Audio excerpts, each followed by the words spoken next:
The Secret Garden by Frances Hodgson Burnett. Narrated and presented by Golden Fiction Tales. Chapter 1. There is no one left. When Mary Lennox was sent to Misselthwaite Manor to live with her uncle, everybody said she was the most disagreeable-looking child ever seen. It was true, too. She had a little thin face and a little thin body, thin light hair and a sour expression. Her hair was yellow, and her face was yellow because she had been born in India and had always been ill in one way or another. Her father had held a position under the English government and had always been busy and ill himself. And her mother had been a great beauty who cared only to go to parties and amuse herself with people. She had not wanted a little girl at all, and when Mary was born she handed her over to the care of a nanny, who was made to understand that if she wished to please the Mem Sahib, she must keep the child out of sight as much as possible. So when she was a sickly, fretful, ugly little baby, she was kept out of the way, and when she became a sickly, fretful, toddling thing, she was kept out of the way also. She never remembered seeing familiarly anything but the dark faces of her nanny and the other native servants. And as they always obeyed her and gave her own way in everything, because the Mem Sahib would be angry if she was disturbed by her crying, by the time she was 6 years old, she was as tyrannical and selfish a little pig as ever lived. The young English governess who came to teach her to read and write disliked her so much that she gave up her place in 3 months. And when other governesses came to try to fill it, they always went away in a shorter time than the first one. So if Mary had not chosen to really want to know how to read books, she would never have learned her letters at all. One frightfully hot morning, when she was about 9 years old, she awakened feeling very cross. And she became crosser still when she saw that the servant who stood by her bedside was not her nanny. "Why did you come?" she said to the strange woman. "I will not let you stay. Send my nanny to me." The woman looked frightened, but she only stammered that the nanny could not come, and when Mary threw herself into a passion and beat and kicked her, she looked only more frightened and repeated that it was not possible for the nanny to come to Missy Sahib. There was something mysterious in the air that morning. Nothing was done in its regular order, and several of the native servants seemed missing, while those whom Mary saw slunk or hurried about with ashy and scared faces. But no one would tell her anything, and her nanny did not come. She was actually left alone as the morning went on. And at last, she wandered out into the garden and began to play by herself under a tree near the veranda. She pretended that she was making a flower bed, and she stuck big scarlet hibiscus blossoms into little heaps of earth, all the time growing more and more angry and muttering to herself the things she would say and the names she would call Sadie when she returned. "Pig, pig, daughter of pigs," she said, because to call a native a pig is the worst insult of all. She was grinding her teeth and saying this over and over again when she heard her mother come out on the veranda with someone. She was with a fair young man, and they stood talking together in low, strange voices. Mary knew the fair young man who looked like a boy. She had heard that he was a very young officer who had just come from England. The child stared at him, but she stared most at her mother. She always did this when she had a chance to see her, because the Mem Sahib, Mary used to call her that oftener than anything else, was such a tall, slim, pretty person and wore such lovely clothes. Her hair was like curly silk, and she had a delicate little nose which seemed to be disdaining things, and she had large laughing eyes. All her clothes were thin and floating, and Mary said they were full of lace. They looked fuller of lace than ever this morning, but her eyes were not laughing at all. They were large and scared and lifted imploringly to the fair boy officer's face. "Is it so very bad?" "Oh, is it?" Mary heard her say. "Awfully," the young man answered in a trembling voice. "Awfully, Mrs. Lennox. You ought to have gone to the hills 2 weeks ago." The Mem Sahib wrung her hands. "Oh, I know I ought," she cried. "I only stayed to go that silly dinner party. What a fool I was!" At that very moment such a loud sound of wailing broke out from the servants' quarters that she clutched the young man's arm, and Mary stood shivering from head to foot. The wailing grew wilder and wilder.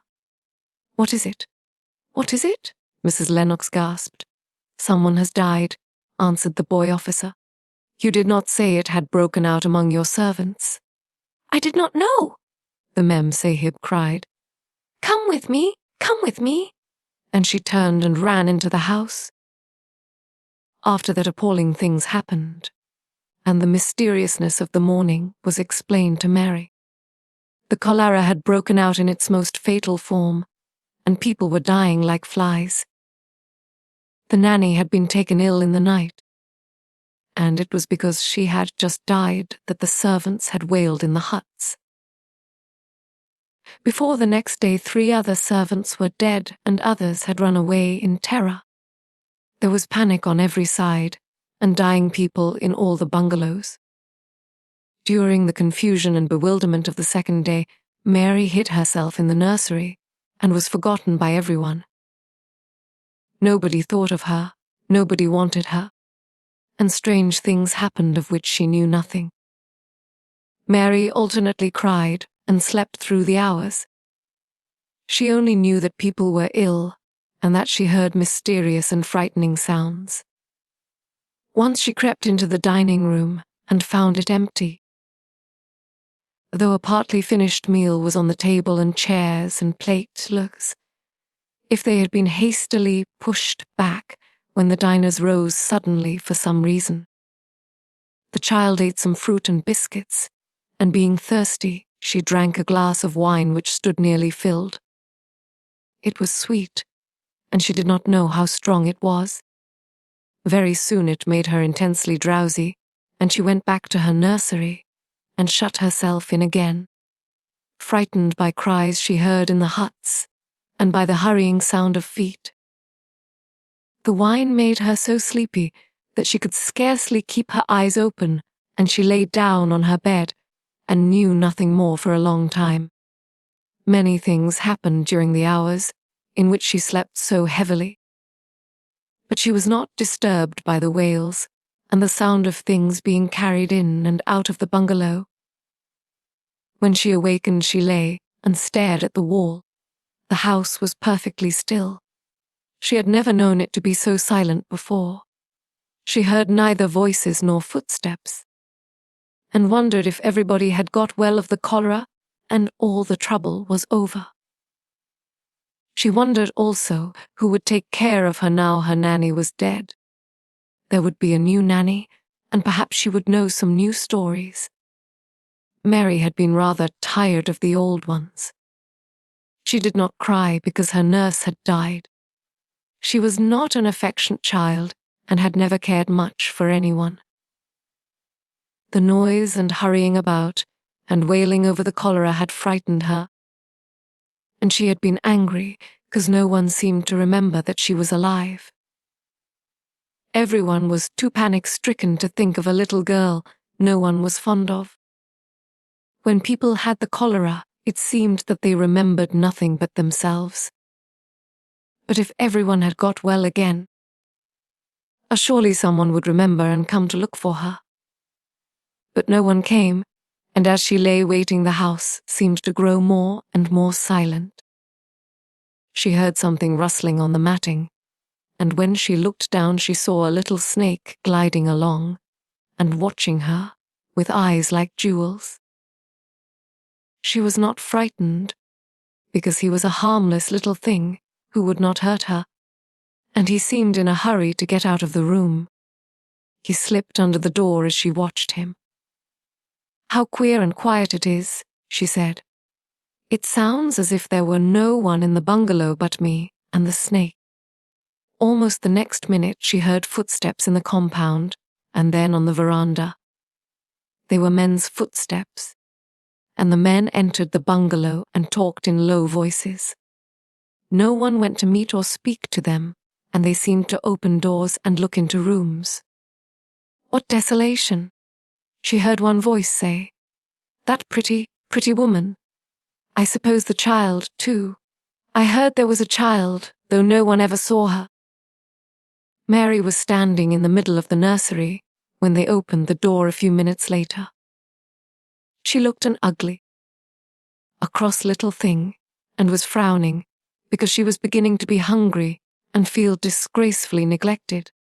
The first man who came in was a large officer she had once seen talking to her father.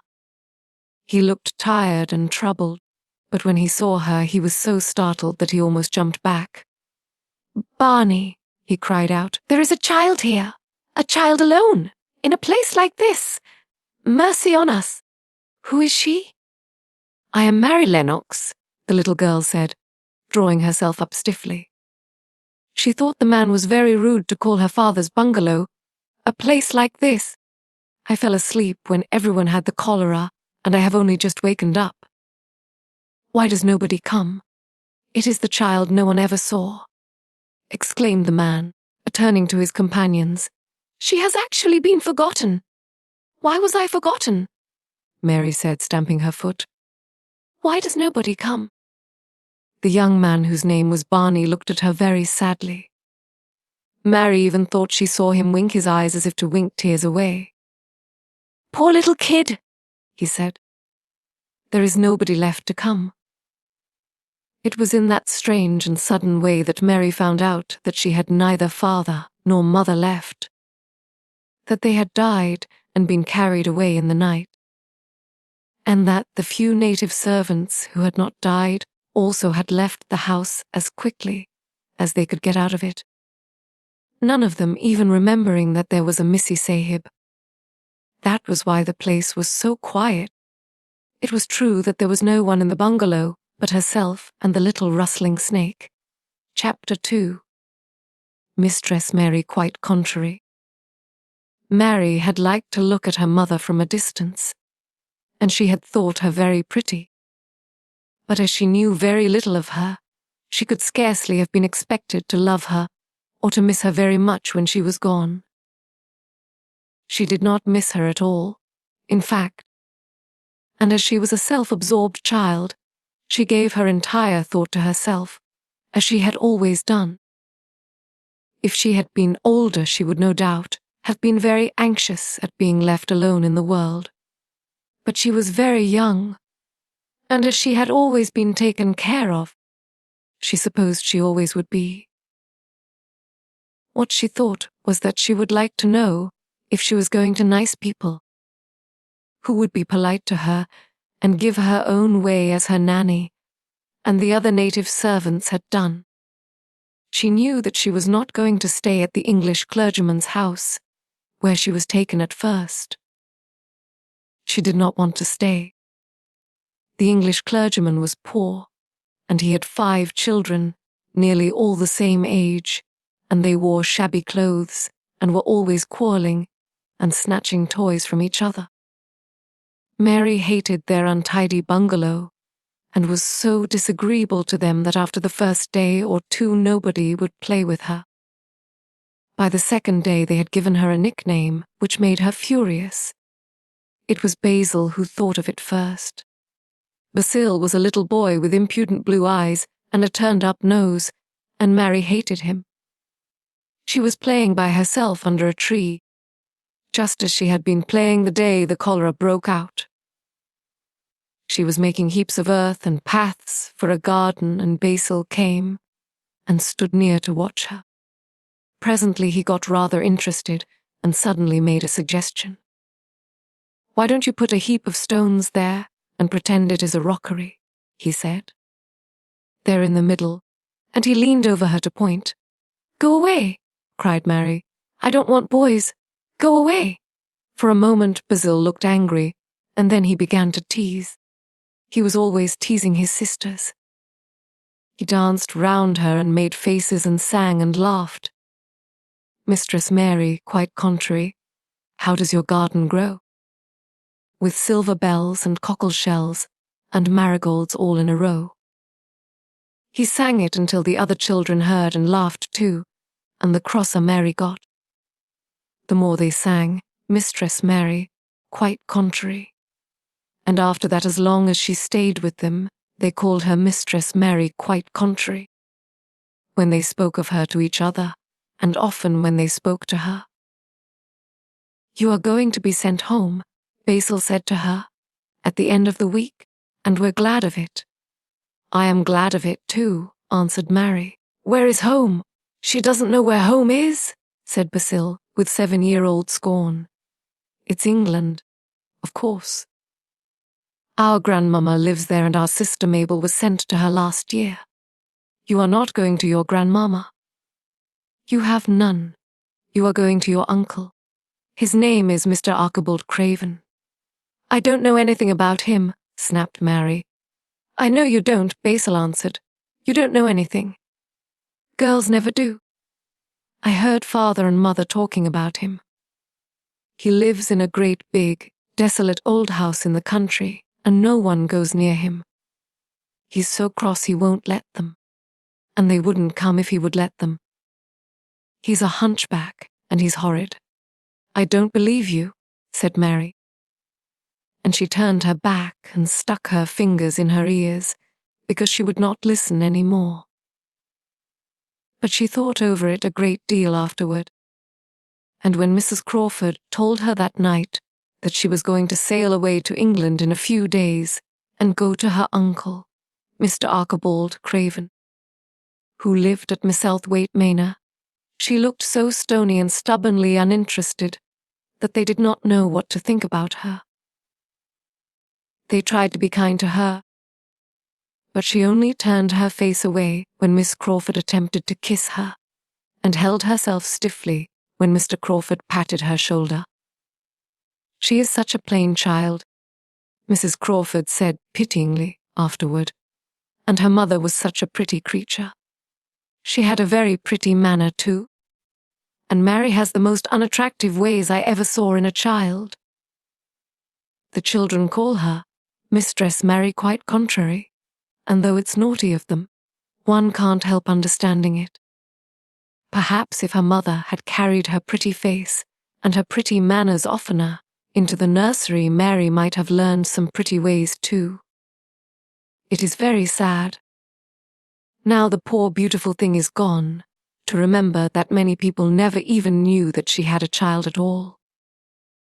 I believe she scarcely ever looked at her. Aside Mrs. Crawford. When her nanny was dead, there was no one to give a thought to the little thing. Think of the servants running away and leaving her all alone in that deserted bungalow. O'Connell Mecgrew said he nearly jumped out of his skin when he opened the door and found her standing by herself in the middle of the room. Mary made the long voyage to England under the care of an officer's wife who was taking her children to leave them in a boarding school. She was very much absorbed in her own little boy and girl, and was rather glad to hand the child to the woman Mr. Archibald Craven sent to meet her in London. The woman was his housekeeper at Misselthwaite Manor, and her name was Mrs. Medlock. She was a stout woman, with very red cheeks and sharp black eyes. She wore a very purple dress, a black silk mantle with jet fringe on it, and a black bonnet with purple velvet flowers, which stuck up and trembled when she moved her head. Mary did not like her at all, but as she very seldom liked people, there was nothing remarkable in that. Besides which, it was very evident Mrs. Medlock did not think much of her. "My word, she's a plain little piece of goods," she said, and we'd heard that her mother was a beauty. "She hasn't handed much of it down, has she, ma'am? Perhaps she will improve as she grows older," the officer's wife said good-naturedly, If she were not so sallow and had a nicer expression, her features are rather good. Children alter so much. She'll have to alter a good deal, answered Mrs. Medlock. And there's nothing likely to improve children at Miss Elthwaite, if you ask me. They thought Mary was not listening, because she was standing a little apart from them at the window of the private hotel they had gone to. She was watching the passing buses and cabs and people, but she heard quite well and was made very curious about her uncle and the place he lived in. What sort of a place was it, and what would he be like? What was a hunchback? She had never seen one. Perhaps there were none in India. Since she had been living in other people's houses and had no nanny, she had begun to feel lonely and to think queer thoughts which were new to her. She had begun to wonder why she had never seemed to belong to anyone, even when her father and mother had been alive. Other children seemed to belong to their fathers and mothers, but she had never seemed to really be anyone's little girl. She had had servants and food and clothes, but no one had taken any notice of her. She did not know that this was because she was a disagreeable child. But then, of course, she did not know she was disagreeable. She often thought that other people were, but she did not know that she was so herself. She thought Miss Medlock the most disagreeable person she had ever seen, with her common, highly coloured face and her common fine bonnet. When the next day they set out on their journey to Yorkshire, she walked through the station to the railway carriage with her head up and trying to keep as far away from her as she could, because she did not want to seem to belong to her. It would have made her angry to think people imagined she was her little girl, but Mrs. Medlock was not in the least disturbed by her and her thoughts. She was the kind of woman who would stand no nonsense from young ones. At least, that is what she would have said if she had been asked. She had not wanted to go to London just when her sister Maria's daughter was going to be married, but she had a comfortable, well-paid place as housekeeper at Miss Elthwaite Manor, and the only way in which she could keep it was to do at once what Mr. Archibald Craven told her to do. She never dared even to ask a question. Captain Lennox and his wife died of the cholera, Mr. Craven had said in his short, cold way. Captain Lennox was my wife's brother, and I am their daughter's guardian. The child is to be brought here. You must go to London and bring her yourself. So she packed her small trunk and made the journey. Mary sat in her corner of the railway carriage and looked plain and fretful. She had nothing to read or to look at, and she had folded her thin little black-gloved hands in her lap. Her black dress made her look yellower than ever, and her limp light hair straggled from under her black crepey hat. A more married-looking young one I never saw in my life, Mrs. Medlock thought. Marred is a Yorkshire word and means spoiled and pettish. She had never seen a child who sat so still without doing anything, and at last she got tired of watching her and began to talk in a brisk, hard voice. I suppose I may as well tell you something about where you are going to, she said. Do you know anything about your uncle? No, said Mary. Never heard your father and mother talk about him. No, said Mary, frowning. She frowned because she remembered that her father and mother had never talked to her about anything in particular. Certainly, they had never told her things. Humph, muttered Mrs. Medlock, staring at her queer, unresponsive little face. She did not say any more for a few moments, and then she began again. I suppose you might as well be told something to prepare you. You are going to a queer place. Mary said nothing at all, and Mrs. Medlock looked rather discomfited by her apparent indifference, but after taking a breath, she went on. Not but that it's a grand big place in a gloomy way. And Mr. Craven's proud of it in his way, and that's gloomy enough too. The house is 600 years old, and it's on the edge of the moor. And there's near 100 rooms in it, though most of them's shut up and locked. And there's pictures and fine old furniture, and things that's been there for ages. And there's a big park round it and gardens and trees with branches trailing to the ground, some of them. She paused and took another breath. But there's nothing else, she ended suddenly. Mary had begun to listen in spite of herself. It all sounded so unlike India, and anything new rather attracted her, but she did not intend to look as if she were interested. That was one of her unhappy, disagreeable ways. So she sat still. "Well," said Mrs. Medlock, "what do you think of it?" "Nothing," she answered. "I know nothing about such places." That made Mrs. Medlock laugh a short sort of laugh. "Ah," she said, "but you are like an old woman." "Don't you care?" "It doesn't matter," said Mary, "whether I care or not." "You are right enough there," said Mrs. Medlock. "It doesn't. What you are to be kept at Misselthwaite Manor for I don't know, unless because it's the easiest way. He's not going to trouble himself about you. That's sure and certain. He never troubles himself about no one." She stopped herself as if she had just remembered something in time. "He's got a crooked back," she said. That set him wrong. He was a sour young man and got no good of all his money and big place till he was married.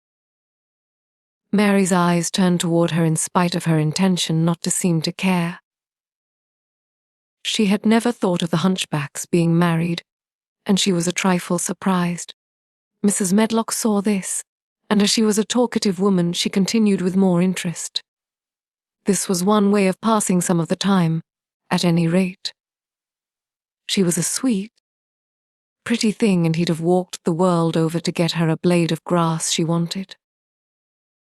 Nobody thought she'd marry him, but she did, and people said she married him for his money. But she didn't positively, when she died. Mary gave a little involuntary jump. "Oh, did she die?" she exclaimed, quite without meaning to. She had just remembered a French fay story she had once read called Rickwit Wheeler Hoop. It had been about a poor hunchback and a beautiful princess, and it had made her suddenly sorry for Mr. Archibald Craven. "Yes, she died," Mrs. Medlock answered, "and it made him queerer than ever. He cares about nobody. He won't see people. Most of the time he goes away. And when he is at Misselthwaite, he shuts himself up in the west wing and won't let anyone but Pitcher see him. Pitcher's an old fellow. But he took care of him when he was a child, and he knows his ways." It sounded like something in a book, and it did not make Mary feel cheerful. A house with 100 rooms, nearly all shut up, and with their doors locked. A house on the edge of a moor, whatsoever a moor was, sounded dreary. A man with a crooked back who shut himself up also.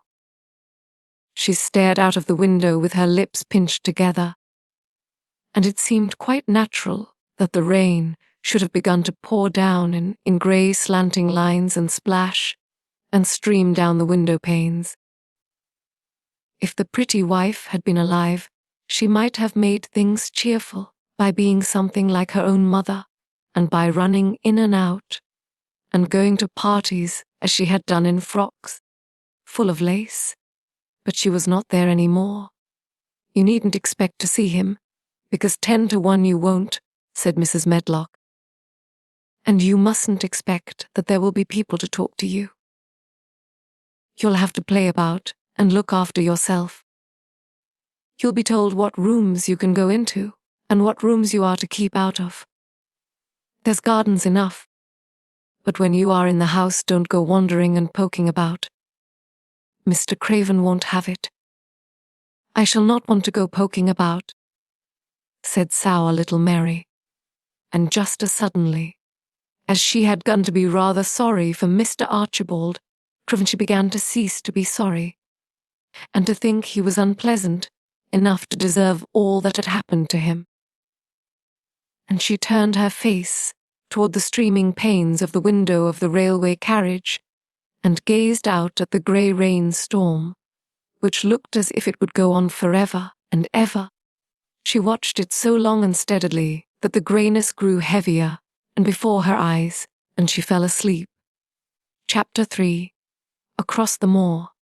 She slept a long time, and when she awakened, Mrs. Medlock had bought a lunch basket at one of the stations, and they had some chicken and cold beef and bread and butter and some hot tea.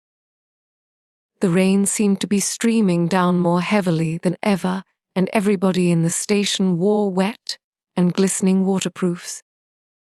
The guard lighted the lamps in the carriage, and Mrs. Medlock cheered up very much over her tea and chicken and beef. She ate a great deal and afterward fell asleep herself, and Mary sat and stared at her and watched her fine bonnet one slide until she herself fell asleep once more in the corner of the carriage, lulled by the splashing of the rain against the windows. It was quite dark when she awakened again. The train had stopped at a station, and Mrs. Medlock was shaking her. "You had a sleep," she said. "It's time to open your eyes. We're at Thwaite Station, and we've got a long drive before us." Mary stood up and tried to keep her eyes open while Mrs. Medlock collected her parcels. The little girl did not offer to help her, because in India native servants always picked up or carried things, and it seemed quite proper that other people should wait on one. The station was a small one, and nobody but themselves seemed to be getting out of the train. The station master spoke to Mrs. Medlock in a rough, good-natured way, pronouncing his words in a queer broad fashion which Mary found out afterward was Yorkshire. "I see you got back," he said, "and you brought the young one with you." "Yes, that's her," answered Mrs. Medlock, speaking with a Yorkshire accent herself and jerking her head over her shoulder toward Mary. "How's your missus?" "Well enough. The carriage is waiting outside for you." A brougham stood on the road before the little outside platform. Mary saw that it was a smart carriage, and that was a smart footman who helped her in. His long waterproof coat and the waterproof covering of his hat were shining and dripping with rain as everything was, the burly station master included. When he shut the door, mounted the box with the coachman, and they drove off, the little girl found herself seated in a comfortably cushioned corner, but she was not inclined to go to sleep again. She sat and looked out of the window, curious to something of the road over which she was being driven to the queer place Mrs. Medlock had spoken of. She was not at all a timid child, and she was not exactly frightened. But she felt that there was knowing what might happen in a house with 100 rooms nearly all shut up. A house standing on the edge of a moor. "What is a moor?" she said suddenly to Mrs. Medlock. "Look out of the window in about 10 minutes and you'll see," the woman answered. "We've got to drive 5 miles across Missel Moor before we get to the manor. You won't see much because it's a dark night, but you can see something." Mary asked no more questions, but waited in the darkness of her corner, keeping her eyes on the window.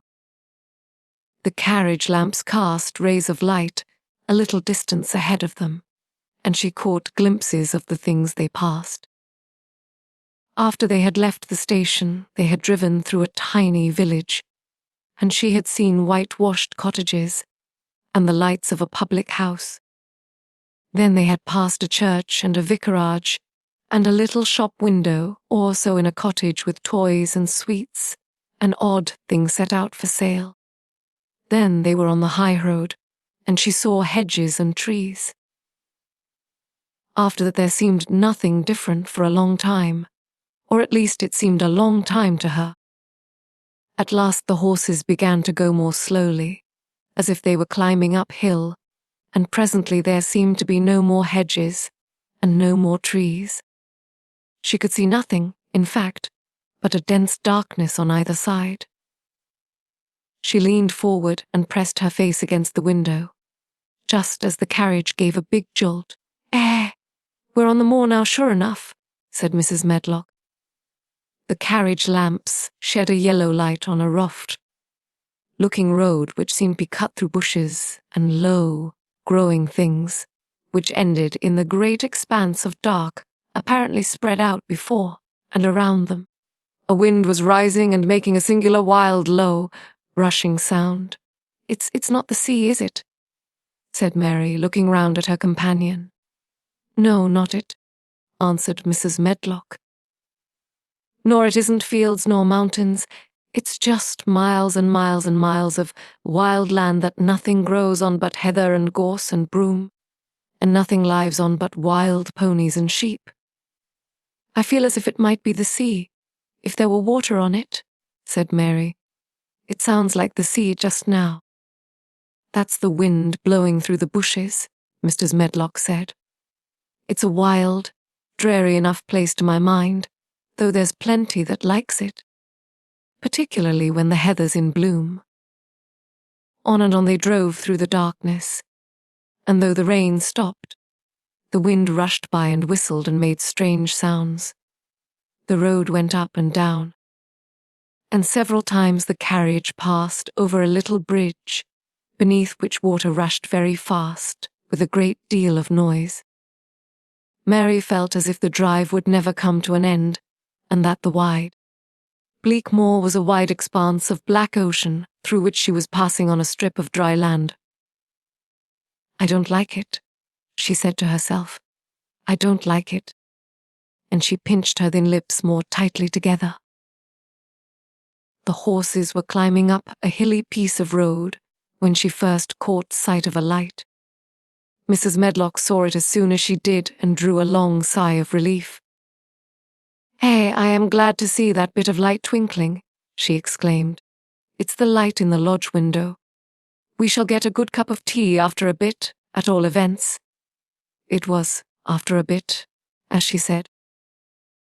For when the carriage passed through the park gates, there were still 2 miles of avenue to drive through, and the trees, which nearly met overhead, made it seem as if they were driving through a long, dark vault. They drove out of the vault into a clear space and stopped before an immensely long but low-built house, which seemed to ramble round a stone court. At first Mary thought that there were no lights at all in the windows, but as she got out of the carriage, she saw that one room in a corner upstairs showed a dull glow. The entrance door was a huge one made of massive, curiously shaped panels of oak studded with big iron nails and bound with great iron bars. It opened into an enormous hall, which was so dimly lighted that the faces in the portraits on the walls and the figures in the suits of armor made Mary feel that she did not want to look at them. As she stood on the stone floor, she looked a very small, odd little black figure, and she felt as small and lost and odd as she looked. A thin old man stood near the manservant who opened the door for them. "You are to take her to her room," he said in a husky voice. "He doesn't want to see her. He's going to London in the morning." "Very well, Mr. Pitcher," Mrs. Medlock answered. "So long as I know what's expected of me, I can manage." "What's expected of you?" "Mrs. Medlock," Mr. Pitcher said, "is that you make sure that he's not disturbed, and that he doesn't see what he doesn't want to see." And then Mary Lennox was led up a broad staircase, and down a long corridor, and up a short flight of steps, and through another corridor, and another, until a door opened in a wall, and she found herself in a room with a fire in it, and a supper on a table. Mrs. Medlock said unceremoniously, "Well, here you are. This room and the next are where you'll live, and you must keep to them. Don't you forget that." It was in this way Mistress Mary arrived at Misselthwaite Manor, and she had perhaps never felt quite so contrary in all her life. Chapter 4. Martha. When she opened her eyes in the morning, it was because a young housemaid had come into her room to light the fire, and was kneeling on the hearth, rug-raking out the cinders noisily. Mary lay and watched her for a few moments, and then began to look about the room. She had never seen a room at all like it, and thought it curious and gloomy. The walls were covered with tapestry, with a forest scene embroidered on it. There were fantastically dressed people under the trees, and in the distance, there was a glimpse of the turrets of a castle. There were hunters and horses and dogs and ladies. Mary felt as if she were in the forest with them. Out of a deep window she could see a great climbing stretch of land, which seemed to have no trees on it, and to look rather like an endless, dull, purplish sea. "What is that?" she said, pointing out of the window. Martha, the young housemaid, who had just risen to her feet, looked and pointed also. "That there," she said. "Yes, that's the moor," with a good-natured grin. "Do you like it?" "No," answered Mary. "I hate it." "That's because you're not used to it," Martha said, going back to her hearth. "You thinks it's too big and bare now." "But you will like it," inquired Mary. "Yes, I do," Martha answered, cheerfully polishing the grate. "I just love it. It's not bare at all. It's covered with growing things that smell sweet. It's really beautiful in spring and summer when the gorse, broom, and heather are blooming. It smells like honey, and there's so much fresh air, and the sky looks so high, and the bees and skylarks make such a lovely humming and singing sound. Oh, I wouldn't live anywhere but the moor." Mary listened to her with a grave, puzzled expression. The native servants she had been used to in India were not in the least like this. They were obsequious and servile, and did not presume to talk to their masters as if they were their equals. They made salams and called them protector of the poor, and names of that sort. Indian servants were commanded to do things not asked. It was not the custom to say please and thank you. And Mary had always slapped her nanny in the face when she was angry. She wondered a little what this girl would do if one slapped her in the face. She was a round, rosy, good-natured-looking creature, but she had a sturdy way which made Mistress Mary wonder if she might not even slap back, if the person who slapped her was only a little girl. "You are a strange servant," she said from her pillows, rather haughtily. Martha sat up on her heels, with her blacking brush in her hand, and laughed without seeming the least out of temper. "Oh, I know that," she said. "If there were a proper lady of the house at Misselthwaite, I'd never have even been one of the lower housemaids. I might have been allowed to work in the kitchen, but never upstairs. I'm too common, and I speak too much Yorkshire. But this is a strange house, even though it's grand. It seems like there's no real master or mistress. Just a pitcher and Mrs. Medlock. Mr. Craven doesn't want to be bothered with anything when he's here, and he's almost always away. Mrs. Medlock gave me this job out of kindness. She said she could never have done it if Misselthwaite were like other big houses. Are you going to be my servant?" Mary asked, still in her imperious little Indian way. Martha began to rub her grate again. "I'm Mrs. Medlock's servant," she said stoutly. "And she's Mr. Craven's, but I'm to do the housemaid's work up here and wait on you a bit. But you won't need much waiting on." "Who is going to dress me?" demanded Mary. Martha sat up on her heels again and stared. She spoke in broad Yorkshire in her amazement. "Can you dress yourself?" she said. "What do you mean? I don't understand your language," said Mary. "I forgot," Martha said. Mrs. Medlock told me I'd have to be careful or you wouldn't know what I was saying. I mean, can't you put on your own clothes? No, answered Mary, quite indignantly. I never did in my life. My nanny dressed me, of course. Well, said Martha, evidently not in the least aware that she was impudent. It's time you should learn. You cannot begin younger. It'll do you good to wait on yourself a bit. My mother always said she couldn't see why grand people's children didn't turn out fair fools. What with nurses and being washed and dressed and took out to walk as if they was puppies. It is different in India, said Mistress Mary disdainfully. She could scarcely stand this, but Martha was not at all crushed. Ah, I can see it's different, she answered almost sympathetically. I dare say it's because there's such a lot of blacks there instead of respectable white people. When I heard you was coming from India, I thought you was a black too. Mary sat up in bed furious. What she said? What? You thought I was a native? You daughter of a pig! Martha stared and looked hot. Who are you calling names? She said. You needn't be so vexed.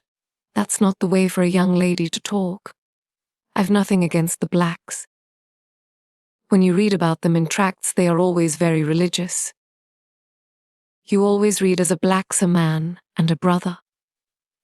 I've never seen a black, and I was fair pleased to think I was going to see one close.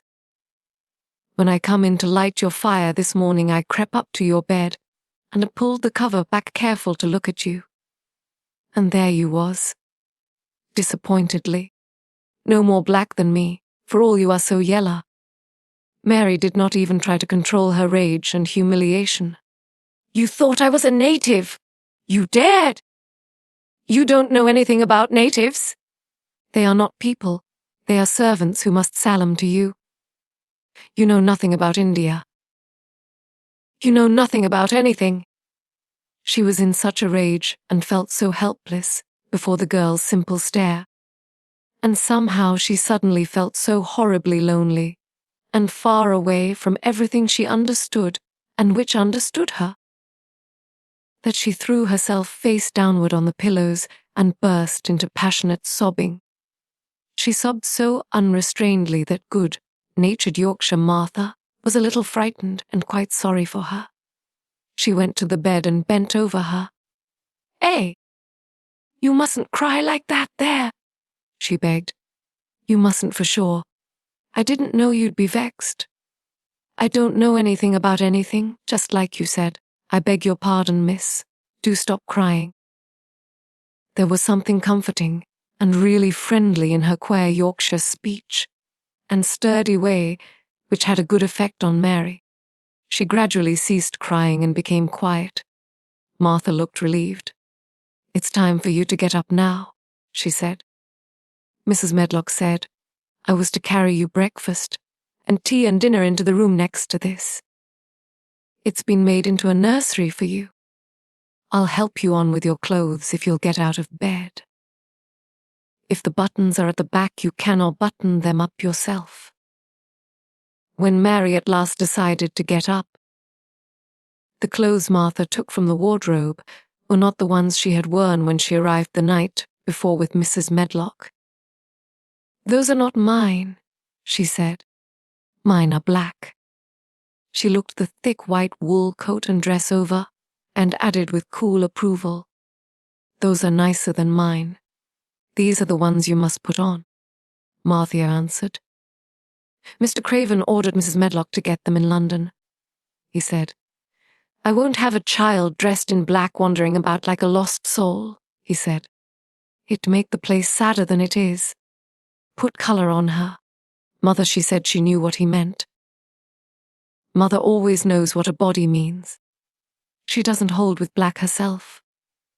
"I hate black things," said Mary. The dressing process was one which taught them both something. Martha had buttoned up her little sisters and brothers, but she had never seen a child who stood still and waited for another person to do things for her, as if she had neither hands nor feet of her own. "Why don't you put on your own shoes?" she said when Mary quietly held out her foot. "My nanny did it," answered Mary, staring. "It was the custom." She said that very often it was the custom.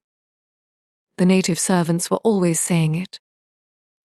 If one told them to do a thing their ancestors had not done for 1,000 years, they gazed at one mildly and said, "It is not the custom." And one knew that was the end of the matter. It had not been the custom that Mistress Mary should do anything but stand and allow herself to be dressed like a doll. But before she was ready for breakfast, she began to suspect that her life at Misselthwaite Manor would end by teaching her a number of things quite new to her. Things such as putting on her own shoes and stockings and picking up things she let fall. If Martha had been a well-trained fine young lady's maid, she would have been more subservient and respectful, and would have known that it was her business to brush hair and button boots and pick things up and lay them away. She was, however, only an untrained Yorkshire rustic who had been a moorland cottage with a swarm of little brothers and sisters who hadn't dreamed of doing anything but waiting on themselves and on the younger ones, who were either babies in arms or just learning to totter about and tumble over things. If Mary Lennox had been a child who was ready to be amused, she would perhaps have laughed at Martha's readiness to talk. But Mary only listened to her coldly and wondered at her freedom of manner. At first she was not at all interested, but gradually, as the girl rattled on in her good-tempered, homely way, Mary began to notice what she was saying. "Ah, you should see them all," she said.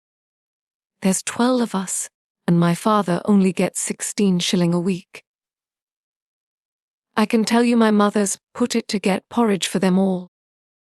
They tumble about on the moor and play there all day, and mother says the air of the moor fattens them. She says she believes they eat the grass same as the wild ponies do. Our Dickon, he's 12 years old, and he's got a young pony he calls his own." "Where did he get it?" asked Mary. "He found it on the moor with its mother when it was a little one, and he began to make friends with it and give it bits of bread and pluck young grass for it.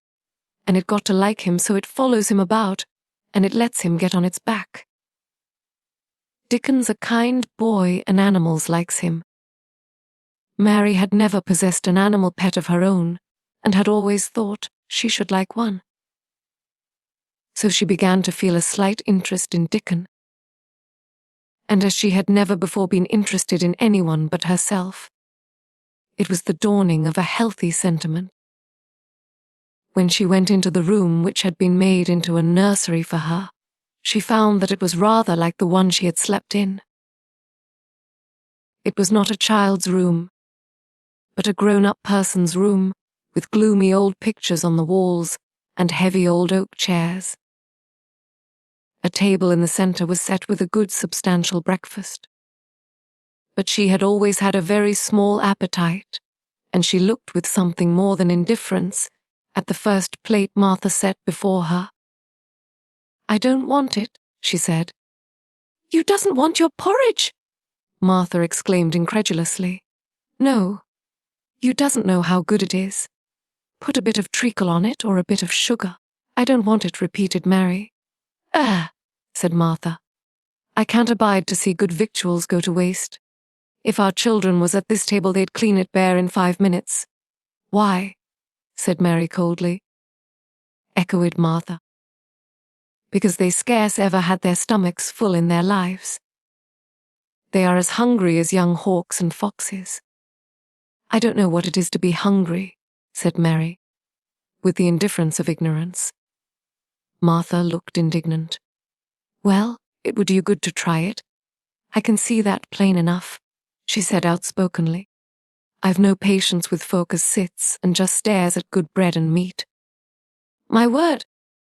Don't I wish Dickon and Phil and Jane and the rest of them had what's here under their pinafores.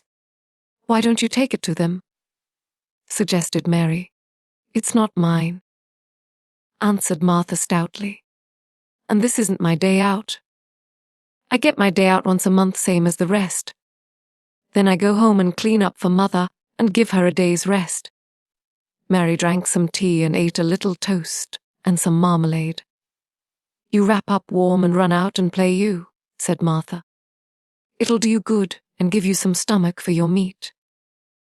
Mary went to the window. There were gardens and paths and big trees, but everything looked dull and wintry. Out. Why should I go out on a day like this? Well, if you doesn't go out you will have to stay in, and what has you got to do? Mary glanced about her. There was nothing to do. When Mrs. Medlock had prepared the nursery, she had not thought of amusement. Perhaps it would be better to go and see what the gardens were like. Who will go with me? She inquired. Martha stared. You'll go by yourself, she answered. You'll have to learn to play like other children does when they haven't got sisters and brothers.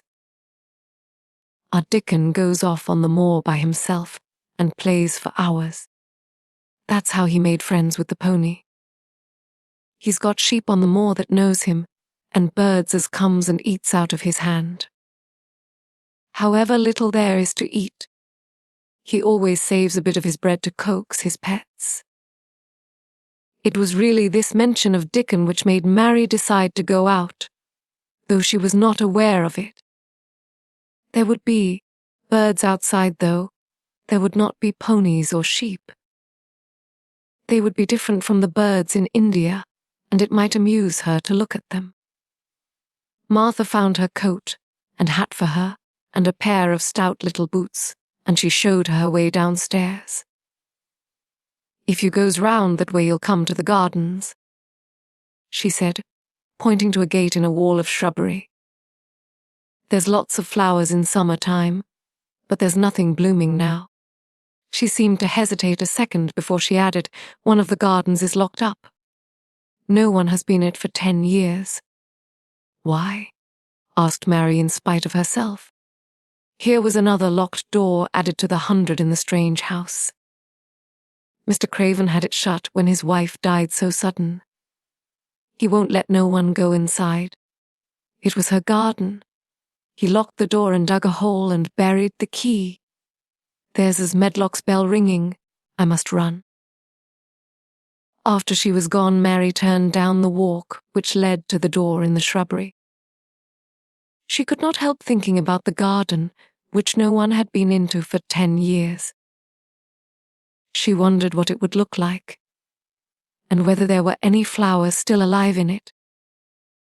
When she had passed through the shrubbery gate, she found herself in great gardens, with wide lawns and winding walks with clipped borders.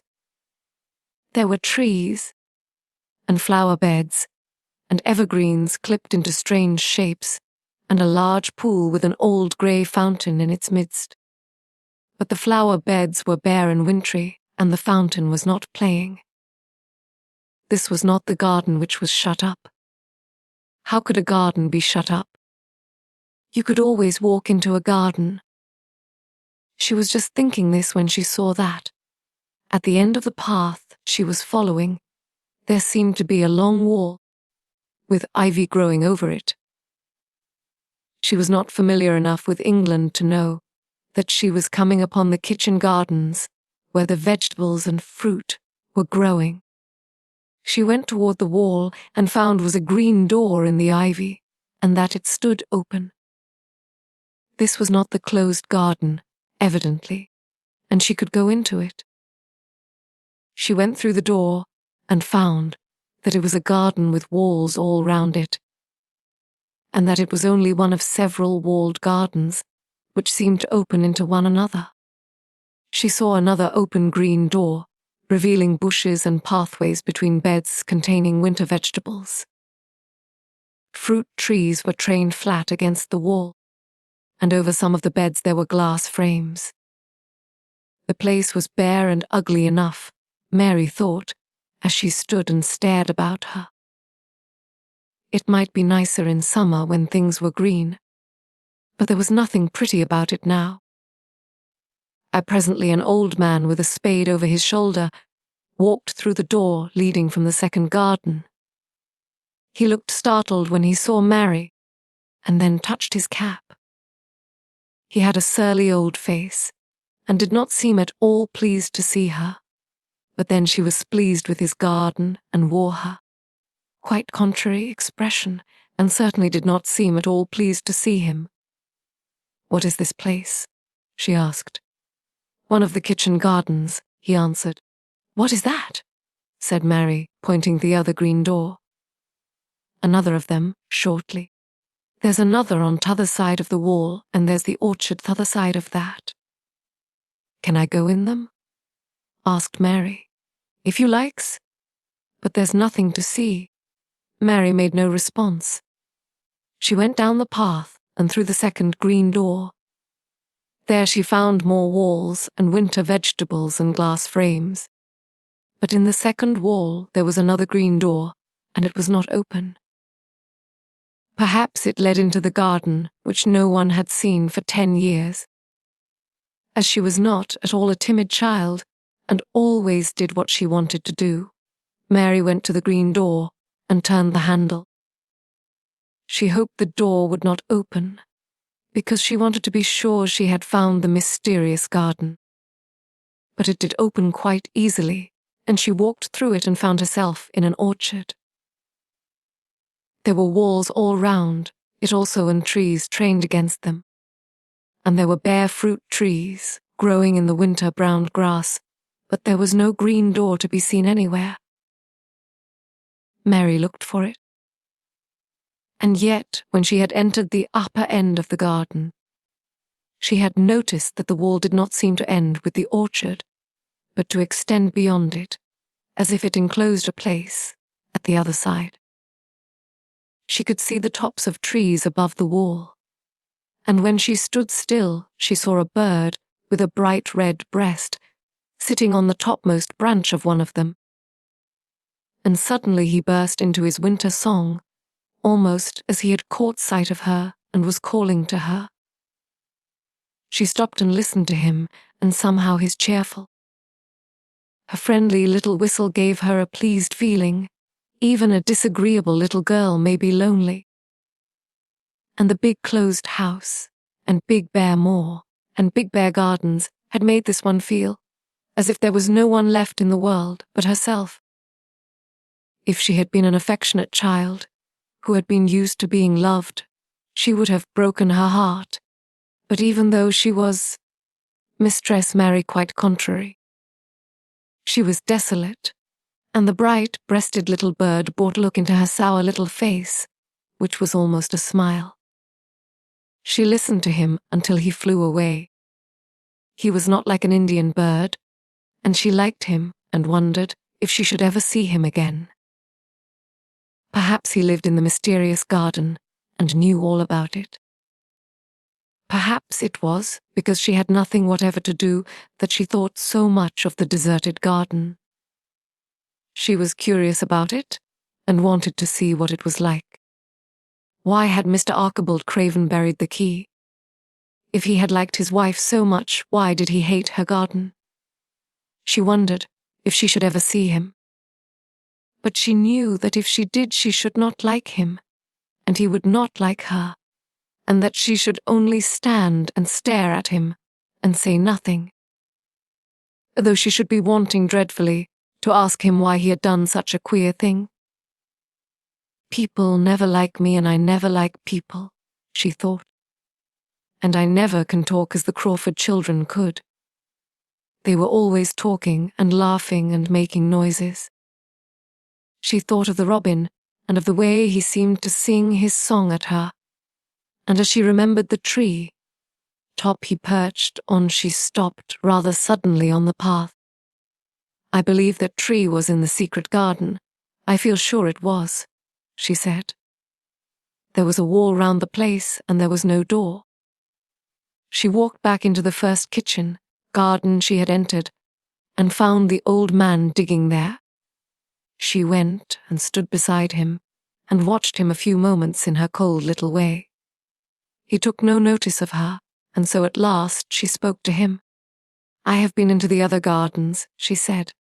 "There was nothing to prevent you," he answered crustily. "I went into the orchard.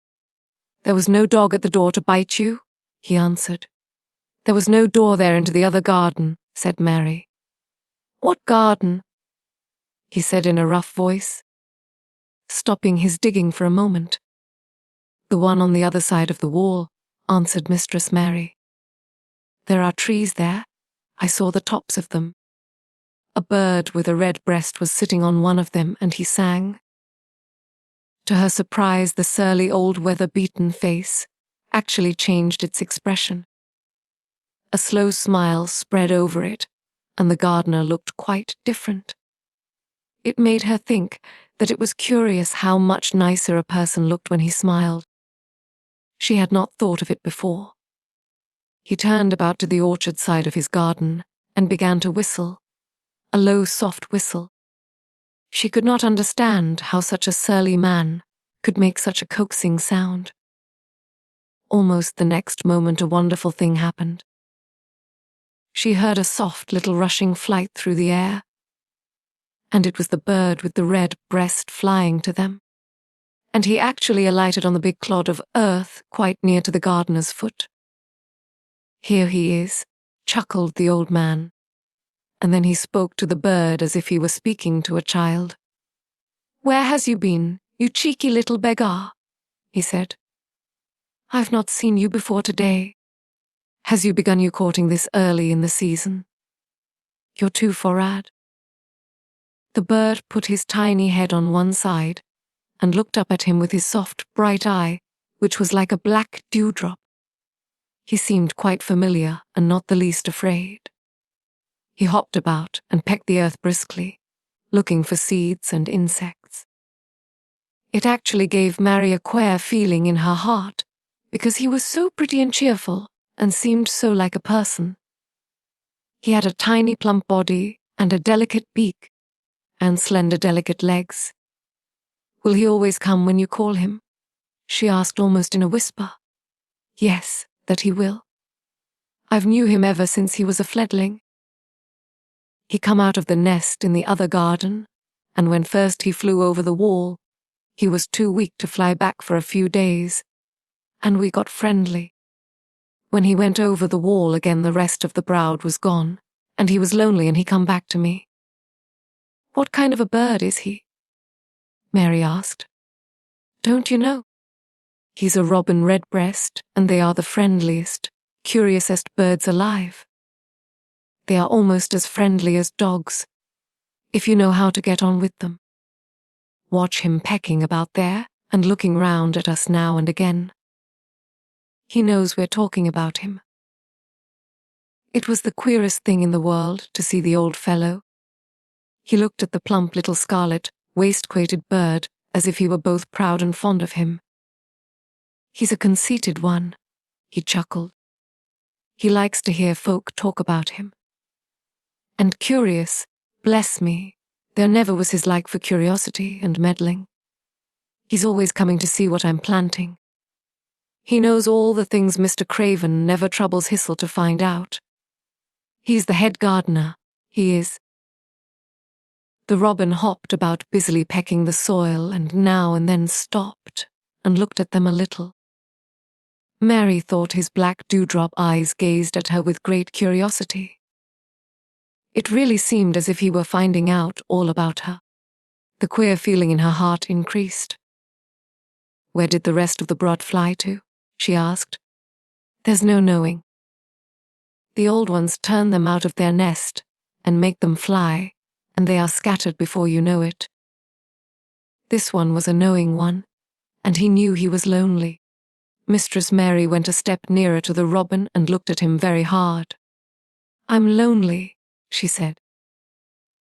She had not known before that this was one of the things which made her feel sour and cross.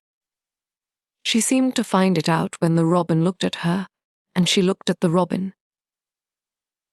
The old gardener pushed his cap on his bald head and stared at her a minute. "Are you the little girl from India?" he asked. Then no wonder you're lonely. You will be lonelier before you done, he said. He began to dig again, driving his spade deep into rich black garden soil while the robin hopped about very busily employed. What is your name?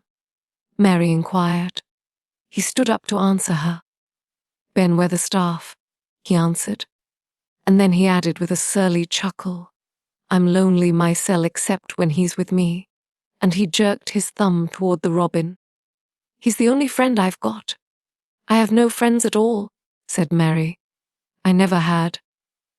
My nanny didn't like me and I never played with anyone. It is a Yorkshire habit to say what you think with blunt frankness, and old Ben Weatherstaff was a Yorkshire Moor man. You and me are a good bit alike, he said. We was wove out of the same cloth. We're neither of us good-looking, and we're both of us as sour as we look. We've got the same nasty tempers, both of us. I'll warrant. This was plain speaking, and Mary Lennox had never heard the truth about herself in her life. Native servants always salamed and submitted to you, whatever you did. She had never thought much about her looks. But she wondered if she was as unattractive as Ben Weatherstaff, and she also wondered if she looked as sour as he had looked before the robin came. She actually began to wonder also if she was nasty-tempered. She felt uncomfortable. Suddenly a clear, rippling little sound broke out near her, and she turned round.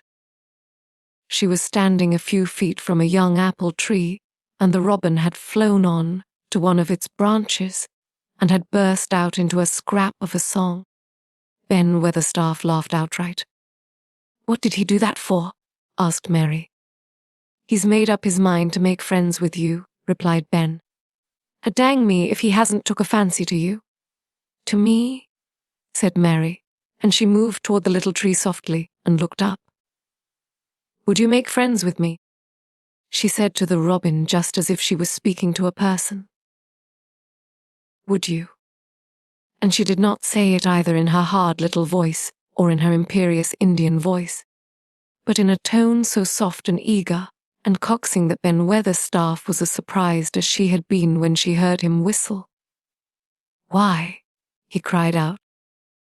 You said that as nice and human, as if you was a real child instead of a sharp old woman.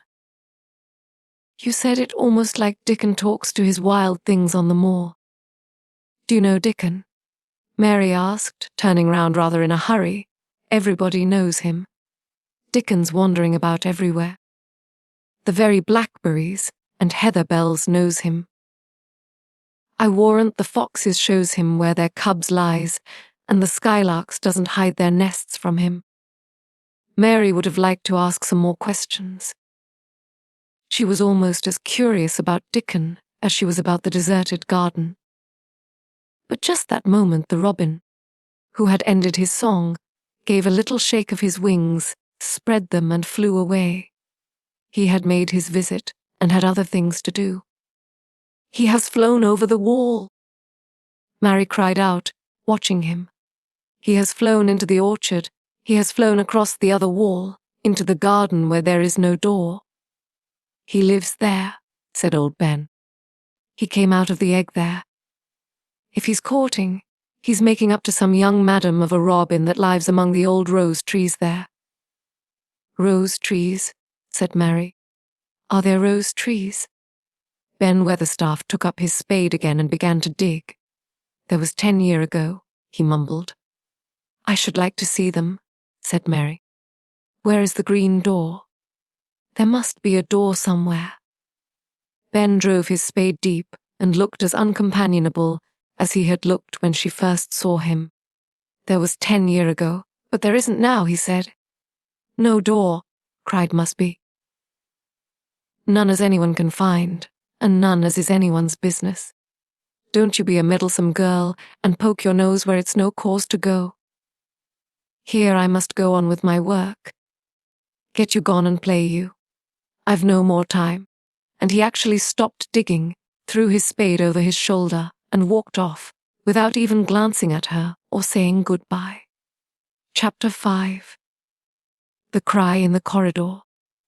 At first, each day which passed by for Mary Lennox was exactly like the others. Every morning she awoke in her tapestryed room and found Martha kneeling upon the hearth building her fire. Every morning she ate her breakfast in the nursery, which had nothing amusing in it. And after each breakfast, she gazed out of the window across to the huge moor, which seemed to spread out on all sides and climb up to the sky. And after she had stared for a while, she realized that if she did not go out, she would have to stay in and do nothing. And so she went out. She did not know that this was the best thing she could have done. And she did not know that, when she began to walk quickly, or even run along the paths and down the avenue, she was stirring her slow blood and making herself stronger by fighting with the wind which swept down from the moor.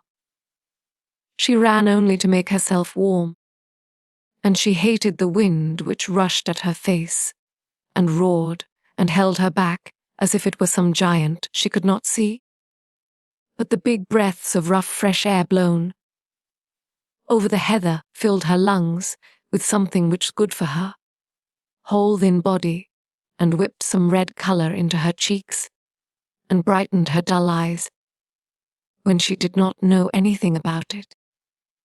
But after a few days spent almost entirely out of doors, she wakened one morning knowing what it was to be hungry. And when she sat down to her breakfast, she did not glance disdainfully at her porridge and push it away, but took up her spoon and began to eat it, and went on eating it until her bowl was empty. "You got on well enough with that this morning, didn't you?" said Martha. "It tastes nice today," said Mary, feeling a little surprised herself. "It's the air of the moor that's giving you stomach for you victuals," answered Martha. "It's lucky for you that you got victuals as well as appetite. There's been 12 in our cottage as had the stomach and nothing to put in it. You go on playing you out of doors every day, and you'll get some flesh on your bones, and you won't be so yellow." "I don't play," said Mary. "I have nothing to play with." "Nothing to play with," exclaimed Martha. "Our children plays with sticks and stones. They just runs about and shouts and looks at things." Mary did not shout, but she looked at things. There was nothing else to do. She walked round and round the gardens and wandered about the paths in the park. Sometimes she looked for Ben Weatherstaff, but those several times she saw him at work he was too busy to look at her, or was too surly. Once when she was walking toward him, he picked up his spade and turned away as if he did it on purpose. One place she went to oftener than to any other. It was the long walk outside the gardens with the walls round them. There were bare flower beds on either side of it, and against the walls ivy grew thickly. There was one part of the wall where the creeping dark green leaves were more bushy than elsewhere. It seemed as if for a long time that part had been neglected. The rest of it had been clipped and made to look neat, but at this lower end of the walk it had not been trimmed at all. A few days after she had talked to Ben Weatherstaff, Mary stopped to notice this and wondered why it was so.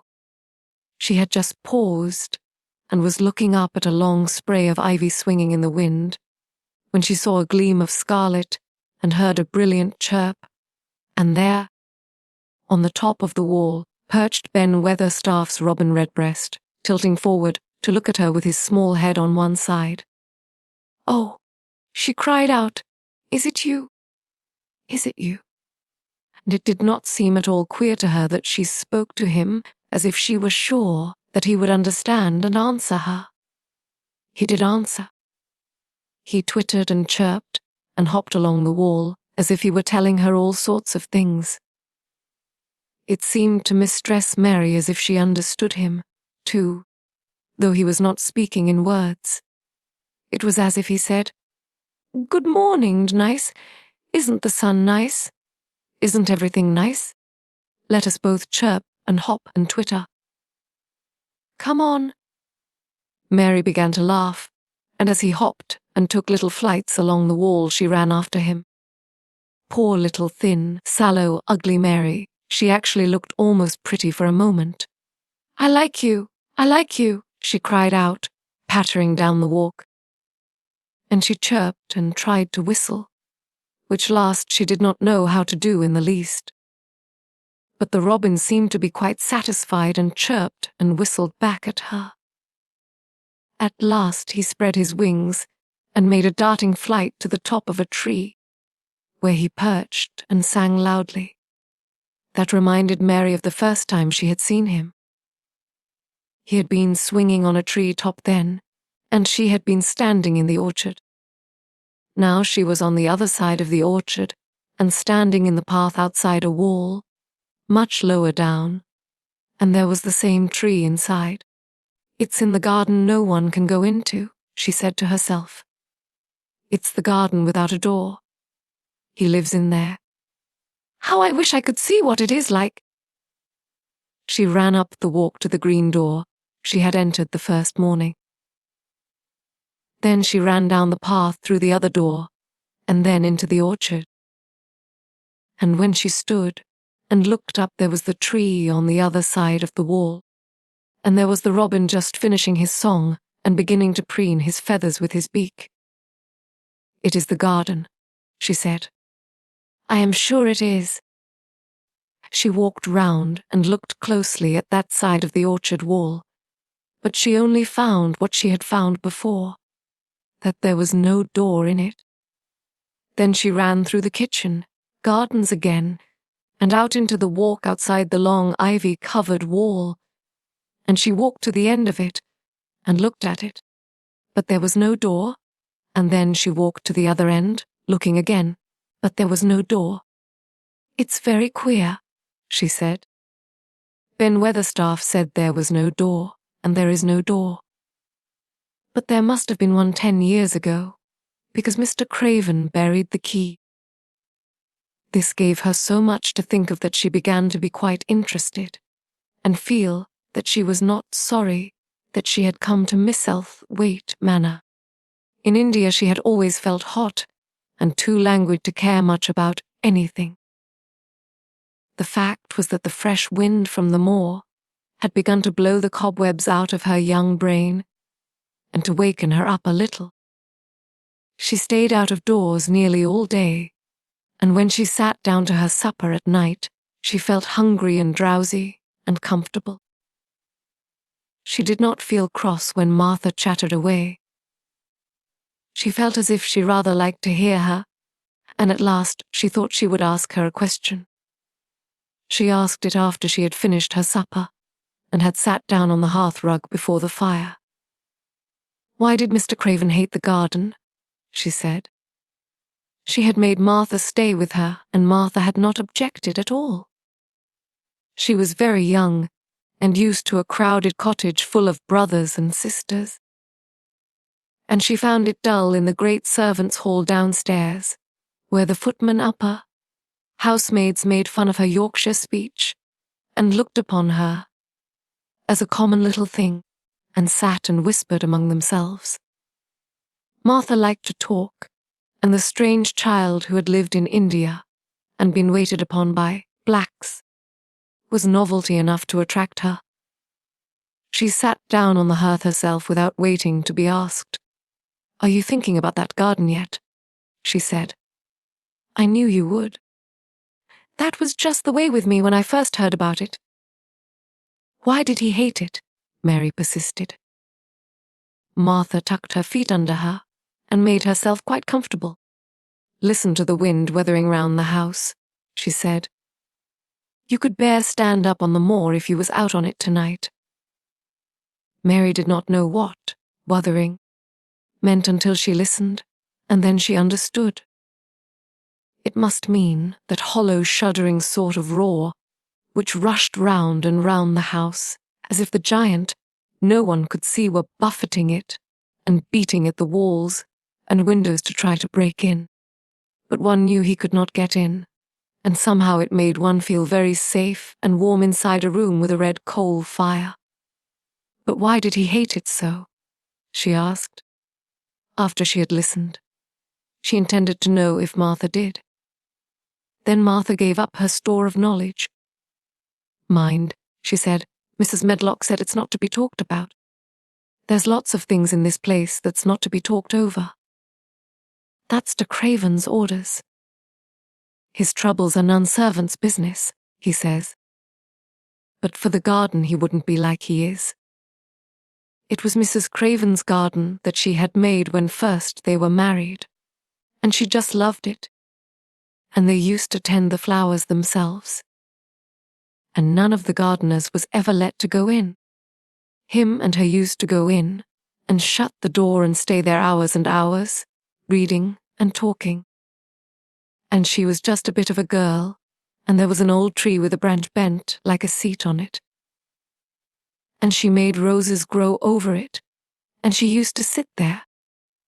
But one day when she was sitting there the branch broke, and she fell on the ground and was hurt so bad that next day she died.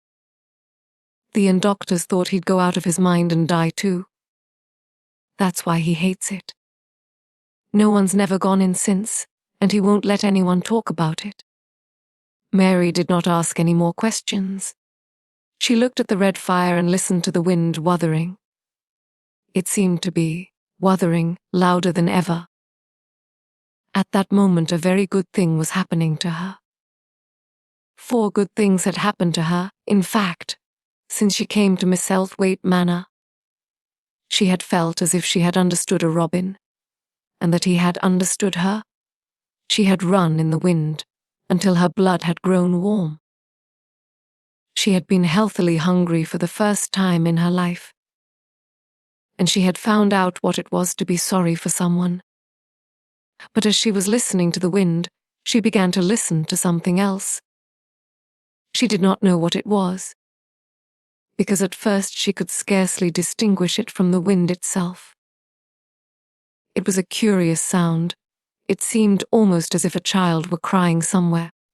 Sometimes the wind sounded rather like a child crying, but presently Mistress Mary felt quite sure this sound was inside the house, not outside it.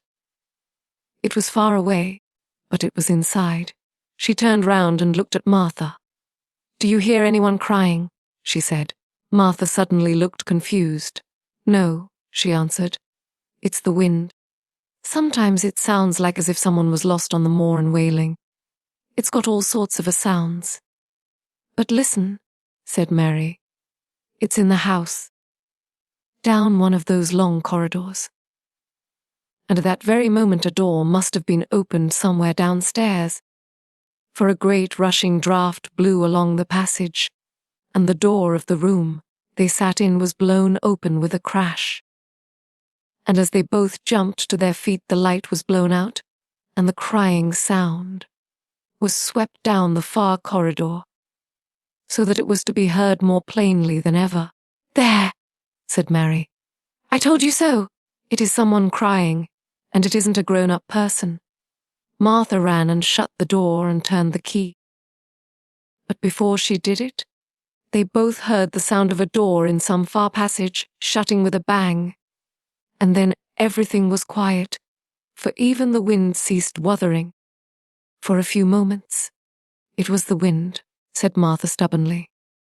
"And if it wasn't, it was little Betty Butterworth, the scullery maid. She's had the toothache all day." But something troubled and awkward in her manner made Mistress Mary stare very hard at her.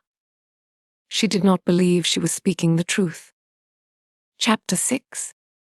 There was someone crying, there was. The next day the rain poured down in torrents again. And when Mary looked out of her window, the moor was almost hidden by grey mist and cloud. There could be no going out today. "What do you do in your cottage when it rains like this?" she asked Martha. "Try to keep from under each other's feet mostly," Martha answered. There'd seem a lot of us then. Mother's a good-tempered woman, but she gets fair bothered. The biggest ones goes out in the cowshed and plays there. Dickon, he doesn't mind the wet. He goes out just the same as if the sun was shining. He says he sees things on rainy days, as doesn't show when it's fair weather. He once found a little fox cub, half drowned in its hole, and he brought it home in the bosom of his shirt to keep it warm. Its mother had been killed nearby, and the hole was swum out, and the rest of the litter was dead. He's got it at home now. He found a half-drowned young crow another time, and he brought it home too and tamed it. It's named Soot because it's so black, and it hops and flies about with him everywhere. The time had come when Mary had forgotten to resent Martha's familiar talk. She had even begun to find it interesting, and to be sorry when she stopped or went away. The stories she had been told by her nanny, when she lived in India, had been quite unlike those Martha had to tell about the moorland cottage, which held 14 people, who lived in 4 little rooms, and never had quite enough to eat. The children seemed to tumble about and amuse themselves like a litter of rough, good-natured collie puppies. Mary was most attracted by the mother and Dickon. When Martha told stories of what mother said, or did they always sounded comfortable? "If I had a raven or a fox cub, I could play with it," said Mary. "But I have nothing." Martha looked perplexed. "Can you knit?" she asked. "No," answered Mary. "Can you sew?" "No." "Can you read?" "Yes." "Then why don't you read something? Or learn a bit of spelling? You'st old enough to be learning your book good bit now." "I haven't any books," said Mary. "Those I had were left in India." "That's a pity," said Martha. "If Mrs. Medlock let you go into the library, there's thousands of books there." Mary did not ask where the library was, because she was suddenly inspired by a new idea. She made up her mind to go and find it herself. She was not troubled about Mrs. Medlock. Mrs. Medlock seemed always to be in her comfortable housekeeper's sitting room downstairs. In this queer place one scarcely ever saw anyone at all. In fact, there was no one to see but the servants, and when their master was away they lived a luxurious life below stairs, where there was a huge kitchen hung about with shining brass and pewter, and a large servants' hall where there were 4 or 5 abundant meals, eaten every day, and where a great deal of lively romping went on when Mrs. Medlock was out of the way. Mary's meals were served regularly, and Martha waited on her, but no one troubled themselves about her in the least. Mrs. Medlock came and looked at her every day or 2, but no one inquired what she did or told her what to do. She supposed that perhaps this was the English way of treating children. In India she had always been attended by her nanny, who had followed her about and waited on her, hand and foot. She had often been tired of her company.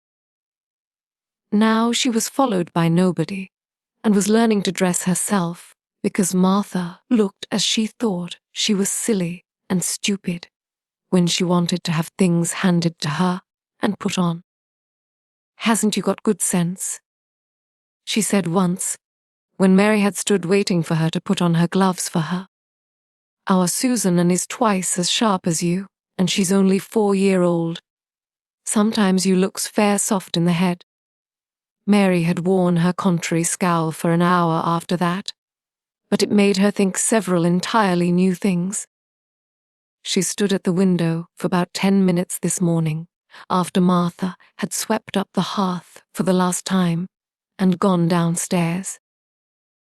She was thinking over the new idea which had come to her when she heard of the library. She did not care very much about the library itself, because she had read very few books, but to hear of it brought back to her mind the 100 rooms with closed doors. She wondered if they were all really locked, and what she would find if she could get into any of them. Were there 100 really? Why shouldn't she go and see how many doors she could count? It would be something to do on this morning when she could not go out. She had never been taught to ask permission to do things, and she knew nothing at all about authority. So she would not have thought it necessary to ask Mrs. Medlock if she might walk about the house, even if she had seen her. She opened the door of the room and went into the corridor, and then she began her wanderings. It was a long corridor, and it branched into other corridors, and it led her up short flights of steps which mounted to others again. There were doors and doors, and there were pictures on the walls. Sometimes they were pictures of dark, curious landscapes, but oftenest they were portraits of men and women in queer, grand costumes made of satin and velvet. She found herself in one long gallery whose walls were covered with these portraits. She had never thought there could be so many in any house. She walked slowly down this place and stared at the faces, which also seemed to stare at her. She felt as if they were wondering what a little girl from India was doing in their house. Some were pictures of children. Little girls in thick satin frocks, which reached to their feet and stood out about them, and boys with puffed sleeves and lace collars and long hair, or with big ruffs around their necks. She always stopped to look at the children and wonder what their names were, and where they had gone, and why they wore such odd clothes. There was a stiff, plain little girl rather like herself. She wore a green brocade dress and held a green parrot on her finger. Her eyes had a sharp, curious look. "Where do you live now?" said Mary aloud to her. "I wish you were here." Surely no other little girl ever spent such a queer morning. It seemed as if there was no one in all the huge rambling house but her own small self, wandering about upstairs and down, through narrow passages and wide ones, where it seemed to her that no one but herself had ever walked. Since so many rooms had been built, people must have lived in them. But it all seemed so empty that she could not quite believe it true. It was not until she climbed to the second floor that she thought of turning the handle of a door. All the doors were shut, as Mrs. Medlock had said they were. But at last she put her hand on the handle of one of them and turned it. She was almost frightened for a moment when she felt that it turned without difficulty, and that when she pushed upon the door itself it slowly and heavily opened. It was a massive door and opened into a big bedroom. There were embroidered hangings on the wall, and inlaid furniture such as she had seen in India stood about the room. A broad window with leaded panes looked out upon the moor, and over the mantel was another portrait of the stiff, plain little girl who seemed to stare at her more curiously than ever. "Perhaps she slept here once," said Mary. "She stares at me so that she makes me feel queer." After that she opened more doors and more. She saw so many rooms that she became quite tired and began to think that there must be 100, though she had not counted them. In all of them there were old pictures or old tapestries with strange scenes worked on them. There were curious pieces of furniture and curious ornaments in nearly all of them. In one room, which looked like a lady's sitting room, the hangings were all embroidered velvet, and in a cabinet were about 100 little elephants made of ivory.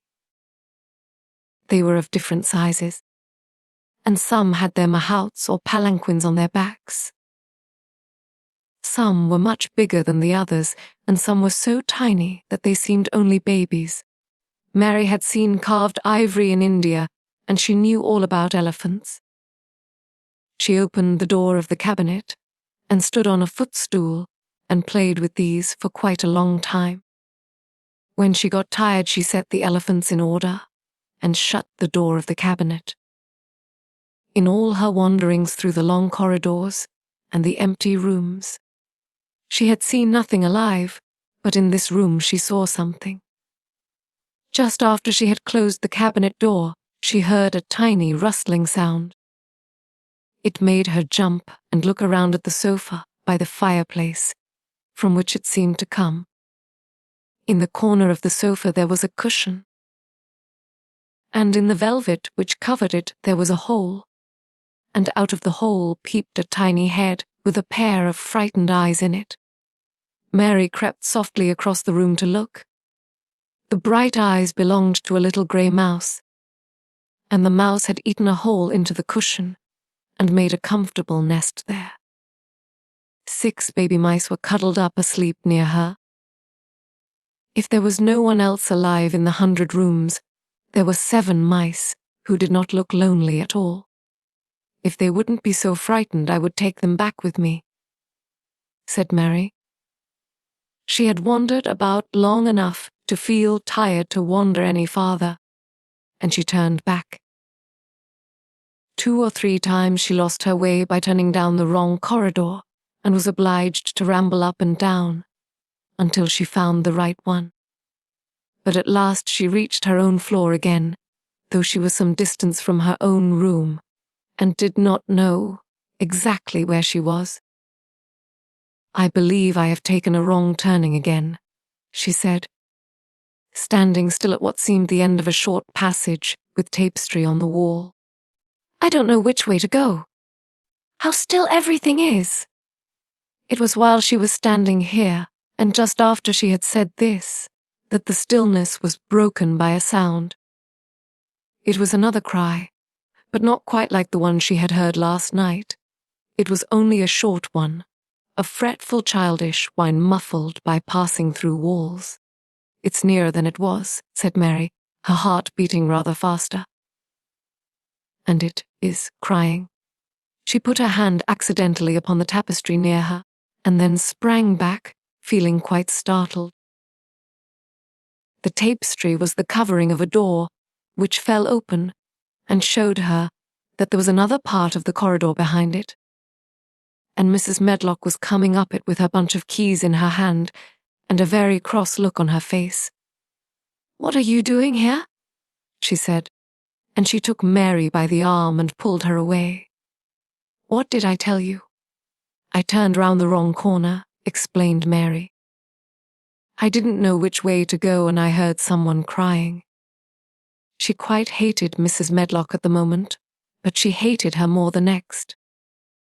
"You didn't hear anything of the sort," said the housekeeper. "You come along back to your own nursery, or I'll box your ears." And she took her by the arm and half pushed, half pulled up one passage, and down another until she pushed her in at the door of her own room.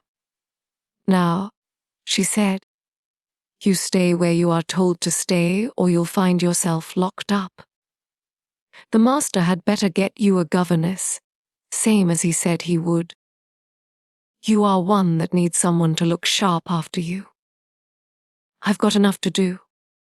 She went out of the room and slammed the door after her, and Mary went and sat on the hearth rug, pale with rage. She did not cry but ground her teeth.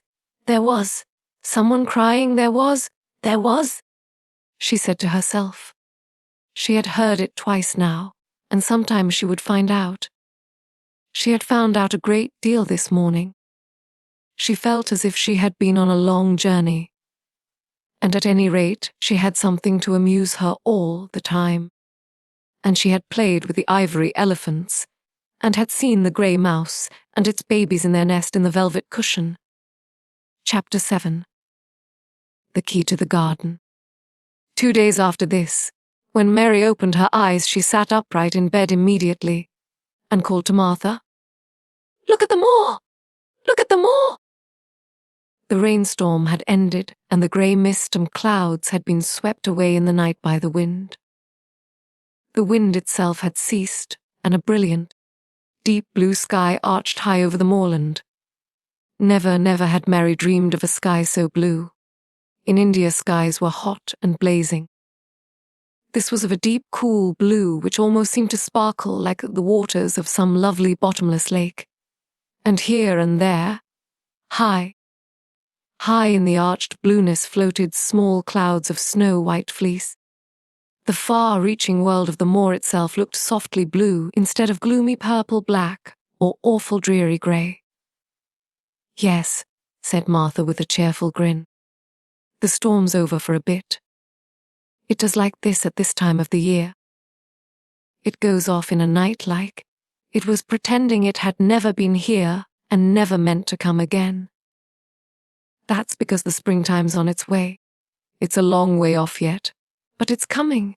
I thought perhaps it always rained or looked dark in England," Mary said.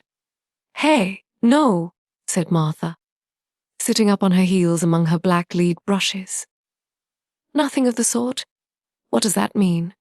asked Mary seriously. In India, the natives spoke different dialects, which only a few people understood, so she was not surprised when Martha used words she did not know. Martha laughed as she had done the first morning. "There now," she said. "I've talked broad Yorkshire again like Mrs. Medlock said I mustn't. Nothing of the sort means nothing of the sort. Slowly and carefully, but it takes so long to say it. Yorkshire's the sunniest place on earth when it is sunny. I told you'd like the moor after a bit. Just you wait till you see the gold-coloured gorse blossoms and the blossoms of the broom, and the heather flowering, all purple bells, and hundreds of butterflies fluttering and bees humming and skylarks soaring up and singing. You'll want to get out on it at sunrise and live out on it all day like Dickon does." "Could I ever get there?" asked Mary wistfully, looking through her window at the far-off blue. It was so new, big and wonderful, and such a heavenly colour. "I don't know," answered Martha. "You never used your legs since you was born, it seems to me. You couldn't walk 5 mile. It's 5 mile to our cottage. I should like to see your cottage." Martha stared at her a moment curiously, before she took up her polishing brush and began to rub the grate again. She was thinking that the small plain face did not look quite as sour at this moment as it had done the first morning she saw it. It looked just a trifle like little Susan's when she wanted something very much. "I'll ask my mother about it," she said. "She's one of them that nearly always sees a way to do things. It's my day out today and I'm going home." "I am glad." "Mrs. Medlock thinks a lot of Mother. Perhaps she could talk to her." "I like your mother," said Mary. "I should think you did," agreed Martha, polishing away. "I've never seen her," said Mary. "No, you hasn't," replied Martha. She sat up on her heels again and rubbed the end of her nose with the back of her hand as if puzzled for a moment. But she ended quite positively. "Well, she's that sensible and hard-working, good-natured and clean that no one could help liking her, whether they'd seen her or not. When I'm going home to her on my day out, I just jump for joy when I'm crossing the moor." "I like Dickon," added Mary, "and I've never seen him." "Well," I said Martha stoutly, "I've told you that the very birds likes him, and the rabbits and wild sheep and ponies, and the foxes themselves. I wonder," staring at her reflectively, "what Dickon would think of you." "He wouldn't like me," said Mary in her stiff, cold little way. "No one does." Martha looked reflective again. "How do you like yourself?" she inquired, really quite as if she were curious to know. Mary hesitated a moment and thought it over. "Not at all, really," she answered, "but I never thought of that before." Martha grinned a little as if at some homely recollection. "Mother said that to me once," she said. "She was at her wash-tub and I was in a bad temper and talking ill of folk, and she turns round on me and says, 'You young vixen, you! There you stand saying you doesn't like this one, and you doesn't like that one. How do you like yourself?' It made me laugh, and it brought me to my senses in a minute." She went away in high spirits as soon as she had given Mary her breakfast. She was going to walk 5 miles across the moor to the cottage. And she was going to help her mother with the washing and do the week's baking and enjoy herself thoroughly. Mary felt lonelier than ever when she knew she was no longer in the house. She went out into the garden as quickly as possible, and the first thing she did was to run round and round the fountain flower garden 10 times. She counted the times carefully, and when she had finished she felt in better spirits. The sunshine made the whole place look different. The high, deep, blue sky arched over Missel Waite, as well as over the moor, and she kept lifting her face and looking up into it, trying to imagine what it would be like to lie down one of the little snow-white clouds and float about. She went into the first garden and found Ben Weatherstaff working there with 2 other gardeners. The change in the weather seemed to have done him good. He spoke to her of his own accord. "Springtime's comin'," he said. "Cannot you smell it?" Mary sniffed and thought she could. "I smell something nice and fresh and damp," she said. "That's the good rich earth," he answered, digging away. "It's in a good humor making ready to grow things. It's glad when planting time comes. It's dull in the winter when it's got nothing to do. In the flower gardens out there things will be stirring down below in the dark. The sun's warming them. You'll see bits of green spikes sticking out of the black earth after a bit." "What will they be?" asked Mary. "Crocuses and snowdrops and daffodillies. Has you never seen them?" "No. Everything is hot and wet and green after the rains in India," said Mary. "And I think things grow up in a night." "These won't grow up in a night," said Weatherstaff. "You'll have to wait for them. They'll poke up a bit higher here, and push out a spike more there, and uncurl a leaf this day and another that. You watch them." "I am going to," answered Mary. Very soon she heard the soft rustling flight of wings again, and she knew at once that the robin had come again. He was very pert and lively, and hopped about so close to her feet, and put his head on one side and looked at her so slyly that she asked Ben Weatherstaff a question. "Do you think he remembers me?" she said. "Remembers you?" said Weatherstaff indignantly. "He knows every cabbage stump in the gardens, let alone the people. He's never seen a little girl here before, and he's bent on finding out all about you. You no need to try to hide anything from him. Are things stirring down below in the dark in that garden where he lives?" Mary inquired. "What garden?" grunted Weatherstaff, becoming surly again. "The one where the old rose trees are?" She could not help asking, because she wanted so much to know. "Are all the flowers dead? Or do some of them come again in the summer?" "Are there ever any roses?" "Ask him," said Ben Weatherstaff, hunching his shoulders toward the robin. "He's the only one as knows. No one else has seen inside it for 10 years. 10 years was a long time, Mary thought. She had been born 10 years ago. She walked away, slowly thinking. She had begun to like the garden, just as she had begun to like the robin, and Dickon and Martha's mother. She was beginning to like Martha, too. That seemed a good many people to like, when you were not used to liking. She thought of the robin as one of the people. She went to her walk outside the long, ivy-covered wall, over which she could see the tree tops, and the second time she walked up and down the most interesting and exciting thing happened to her, and it was all through Ben Weatherstaff's robin. She heard a chirp and a twitter, and when she looked at the bare flower bed, at her left side there, he was hopping about, and pretending to peck things out of the earth to persuade her that he had not followed her.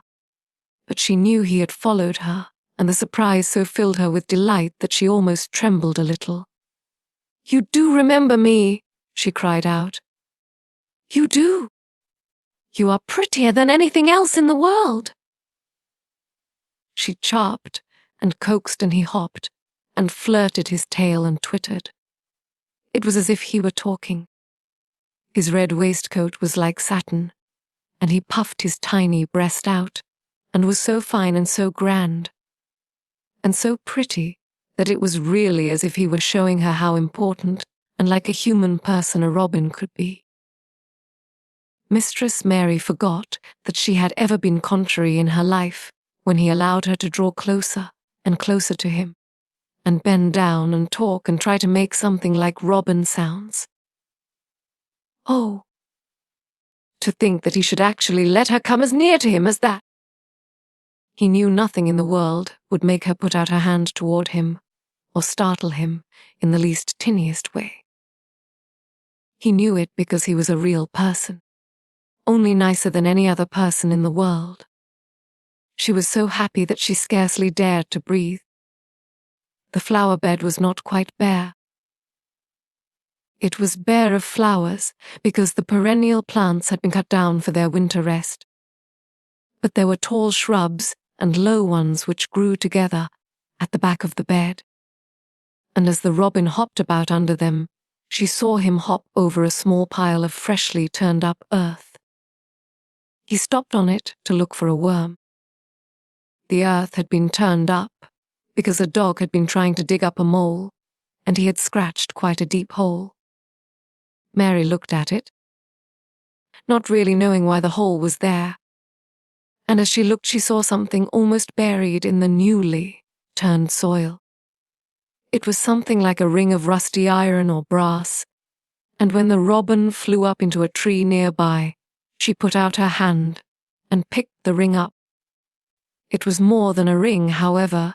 It was an old key which looked as if it had been buried a long time.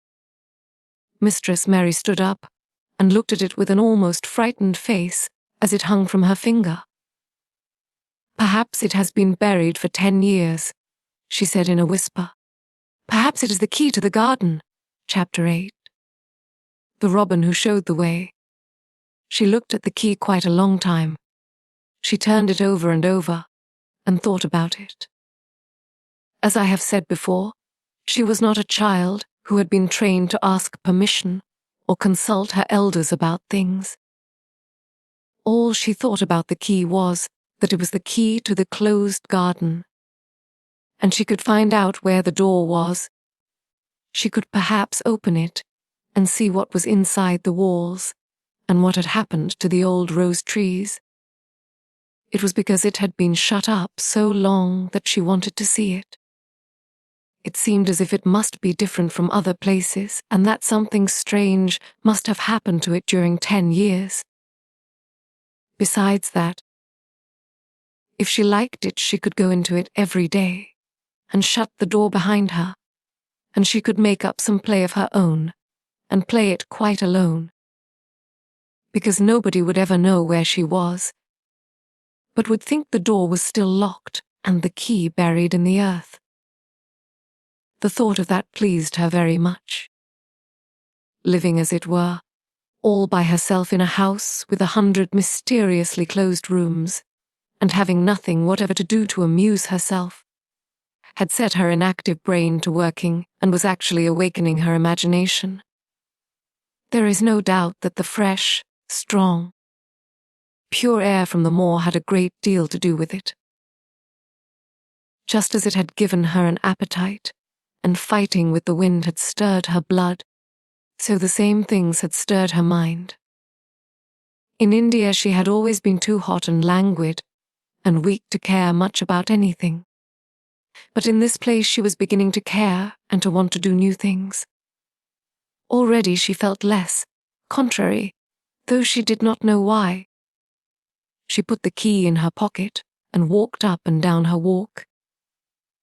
No one but herself ever seemed to come there, so she could walk slowly and look at the wall, or, rather, at the ivy growing on it. The ivy was the baffling thing. Howsoever carefully she looked, she could see nothing but thickly growing, glossy, dark green leaves. She was very much disappointed.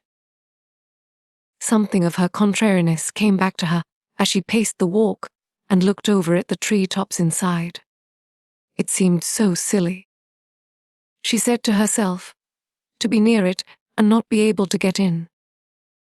She took the key in her pocket when she went back to the house, and she made up her mind that she would always carry it with her when she went out, so that if she ever should find the hidden door, she would be ready. Mrs. Medlock had allowed Martha to sleep all night at the cottage, but she was back at her work in the morning with cheeks redder than ever, and in the best of spirits. "I got up at 4 o'clock, she said. It was pretty on the moor with the birds getting up, and the rabbits scampering about, and the sun rising. I didn't walk all the way. A man gave me a ride in his cart, and I did enjoy myself." She was full of stories of the delights of her day out. Her mother had been glad to see her, and they had got the baking and washing all out of the way. She had even made each of the children a dove cake with a bit of brown sugar in it. I had them all piping hot when they came in from playing on the moor, and the cottage all smelt of nice, clean hot baking, and there was a good fire, and they just shouted for joy. Our Dickon, he said our cottage was good enough for a king to live in. In the evening they had all sat round the fire, and Martha and her mother had sewed patches on torn clothes and mended stockings, and Martha had told them about the little girl who had come from India, and who had been waited on all her life by what Martha called blacks, until she didn't know how to put on her own stockings. "Hey, they did like to hear about you," said Martha. "They wanted to know all about the blacks and about the ship you came in." I couldn't tell them enough. Mary reflected a little. "I'll tell you a great deal more before your next day out," she said, "so that you will have more to talk about. I dare say they would like to hear about riding on elephants and camels, and about the officers going to hunt tigers." "My word," cried delighted Martha. "It would set them clean off their heads." "Would you really do that, miss? It would be same as a wild beast show like we heard they had in York once. India is quite different from Yorkshire," Mary said slowly, as she thought the matter over. "I never thought of that. Did Dickon and your mother like to hear you talk about me?" "Why, our Dickon's eyes nearly started out of his head. They got that round," answered Martha. "But, mother, she was put out about your seeming to be all by yourself like," she said. "Hasn't Mr. Craven no governess for her, nor no nurse?" And I said no, he hasn't. Though Mrs. Medlock says he will when he thinks of it, but she says he mayn't think of it for 2 or 3 years. "I don't want a governess," said Mary sharply. "But mother says you ought to be learning your book by this time, and you ought to have a woman to look after you. And she says, now, Martha, you just think how you'd feel yourself in a big place like that, wandering about all alone, and no mother. You do your best to cheer her up," she says, and I said I would. Mary gave her a long, steady look. "You do cheer me up," she said. "I like to hear you talk." Presently Martha went out of the room and came back with something held in her hands under her apron. "What do you think?" she said, with a cheerful grin. "I've brought you a present." "A present!" exclaimed Mistress Mary. "How could a cottage full of 14 hungry people give anyone a present?" "A man was driving across the moor peddling," Martha explained, "and he stopped his cart at our door. He had pots and pans and odds and ends, but Mother had no money to buy anything. Just as he was going away, our Elizabeth Ellen called out, 'Mother, he's got skipping ropes with red and blue handles.' And Mother, she calls out quite sudden here, 'Stop, mister, how much are they?' And he says 2 pence, and Mother, she began fumbling in her pocket, and she says to me, 'Martha, you brought me your wages like a good girl, and I've got 4 places to put every penny. But I'm just going to take 2pence out of it to buy the child a skipping rope. And she bought one, and here it is. She brought it out from under her apron and exhibited it quite proudly. It was a strong, slender rope with a striped red and blue handle at each end, but Mary Lennox had never seen a skipping rope before. She gazed at it with a mystified expression. "What is it for?" she asked curiously. "For," cried out Martha. "Do you mean that they've not got skipping ropes in India? For all they've got elephants and tigers and camels. No wonder most of them's black. This is what it's for. Just watch me." And she ran into the middle of the room and, taking a handle in each hand, began to skip and skip and skip, while Mary turned in her chair to stare at her, and the queer faces in the old portraits seemed to stare at her, too, and wonder what on earth this common little cottager had the impudence to be doing under their very noses. But Martha did not even see them. The interest and curiosity in Mistress Mary's face delighted her, and she went on skipping and counted as she skipped until she had reached 100. "I could skip longer than that," she said when she stopped. "I've skipped as much as 500 when I was 12, but I wasn't as fat then as I am now, and I was in practice." Mary got up from her chair, beginning to feel excited herself. "It looks nice," she said. "Your mother is a kind woman. Do you think I could ever skip like that?" "You just try it," urged Martha, handing her the skipping rope. "You can't skip 100 at first. But if you practice you'll mount up. That's what Mother said. She says nothing will do her more good than skipping rope. It's the sensib toy a child can have. Let her play out in the fresh air. Skipping, it'll stretch her legs and arms, and give her some strength in them."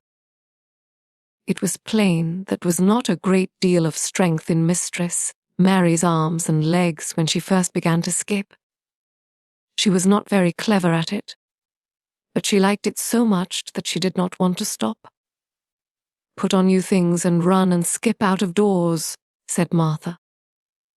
"Mother said I must tell you to keep out of doors as much as you could, even when it rains a bit, so as you wrap up warm." Mary put on her coat and hat and took her skipping rope over her arm. She opened the door to go out, and then suddenly thought of something and turned back rather slowly. "Martha," she said, "they were your wages. It was your 2 pence, really." "Thank you." She said it stiffly, because she was not used to thanking people or noticing that they did things for her. "Thank you," she said, and held out her hand, because she did not know what else to do. Martha gave her hand a clumsy little shake, as if she was not accustomed to this sort of thing either. Then she laughed. "Ah, they are a queer old womanish thing," she said.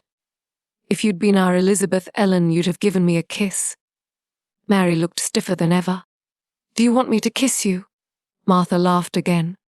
"No, not me," she answered. "If you was different, perhaps you'd want to yourself. But you isn't. Run off outside and play with your rope." Mistress Mary felt a little awkward as she went out of the room. Yorkshire people seemed strange, and Martha was always rather a puzzle to her.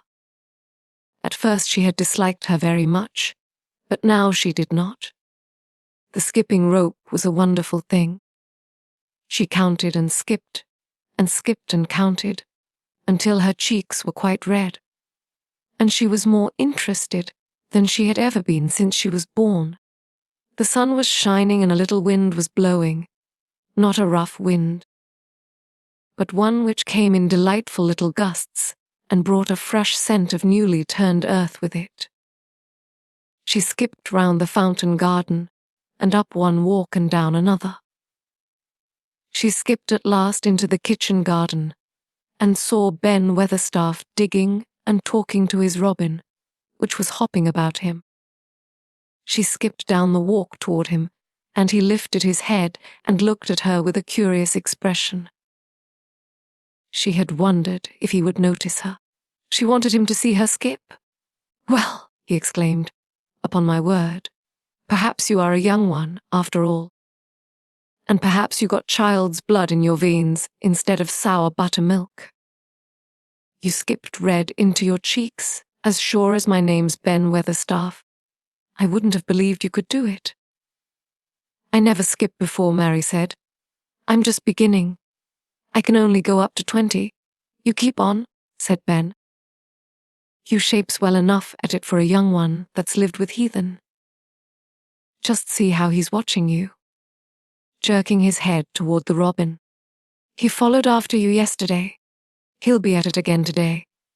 He'll be bound to find out what the skipping rope is. He's never seen one. Hey!" Shaking his head at the bird. "You curiosity will be the death of you sometime if you doesn't look sharp." Mary skipped round all the gardens and round the orchard, resting every few minutes. At length she went to her own special walk and made up her mind to try if she could skip the whole length of it. It was a good long skip, and she began slowly. But before she had gone halfway down the path, she was so hot and breathless that she was obliged to stop. She did not mind much, because she had already counted up to 30. She stopped with a little laugh of pleasure, and there, lo and behold, was the robin swaying on a long branch of ivy. He had followed her, and he greeted her with a chirp. As Mary had skipped toward him, she felt something heavy in her pocket strike against her at each jump. And when she saw the robin, she laughed again. "You showed me where the key was yesterday," she said. "You ought to show me the door today. But I don't believe you know." The robin flew from his swinging spray of ivy on to the top of the wall, and he opened his beak and sang a loud, lovely trill, merely to show off. Nothing in the world is quite as adorably lovely as a robin when he shows off, and they are nearly always doing it. Mary Lennox had heard a great deal about magic in her nanny's stories, and she always said that what happened almost at that moment was magic. One of the nice little gusts of wind rushed down the walk, and it was a stronger one than the rest. It was strong enough to wave the branches of the trees, and it was more than strong enough to sway the trailing sprays of untrimmed ivy hanging from the wall. Mary had stepped close to the robin, and suddenly the gust of wind swung aside some loose ivy trails, and more suddenly still she jumped toward it and caught it in her hand. This she did because she had seen something under it, a round knob which had been covered by the leaves hanging over it. It was the knob of a door. She put her hands under the leaves and began to pull and push them aside. Thick as the ivy hung, it nearly all was a loose and swinging curtain, though some had crept over wood and iron. Mary's heart began to thump, and her hands to shake a little in her delight and excitement. The robin kept singing and twittering away and tilting his head on one side, as if he were as excited as she was. What was this under her hands, which was square and made of iron, and which her fingers found a hole in? It was the lock of the door which had been closed 10 years, and she put her hand in her pocket, drew out the key, and found it fitted the keyhole. She put the key in and turned it. It took 2 hands to do it, but it did turn. And then she took a long breath and looked behind her up the long walk to see if anyone was coming. No one was coming. No one ever did come, it seemed. And she took another long breath, because she could not help it. And she held back the swinging curtain of ivy and pushed back the door, which opened slowly, slowly. Then she slipped through it and shut it behind her and stood with her back against it, looking about her and breathing quite fast with excitement and wonder and delight. She was standing inside the secret garden, Chapter 9. The strangest house anyone ever lived in. It was the sweetest, most mysterious-looking place anyone could imagine. The high walls which shut it in were covered with the leafless stems of climbing roses, which were so thick that they were matted together. Mary Lennox knew they were roses because she had seen a great many roses in India. All the ground was covered with grass of a wintry brown, and out of it grew clumps of bushes, which were surely rose bushes, if they were alive. There were numbers of standard roses, which had so spread their branches that they were like little trees.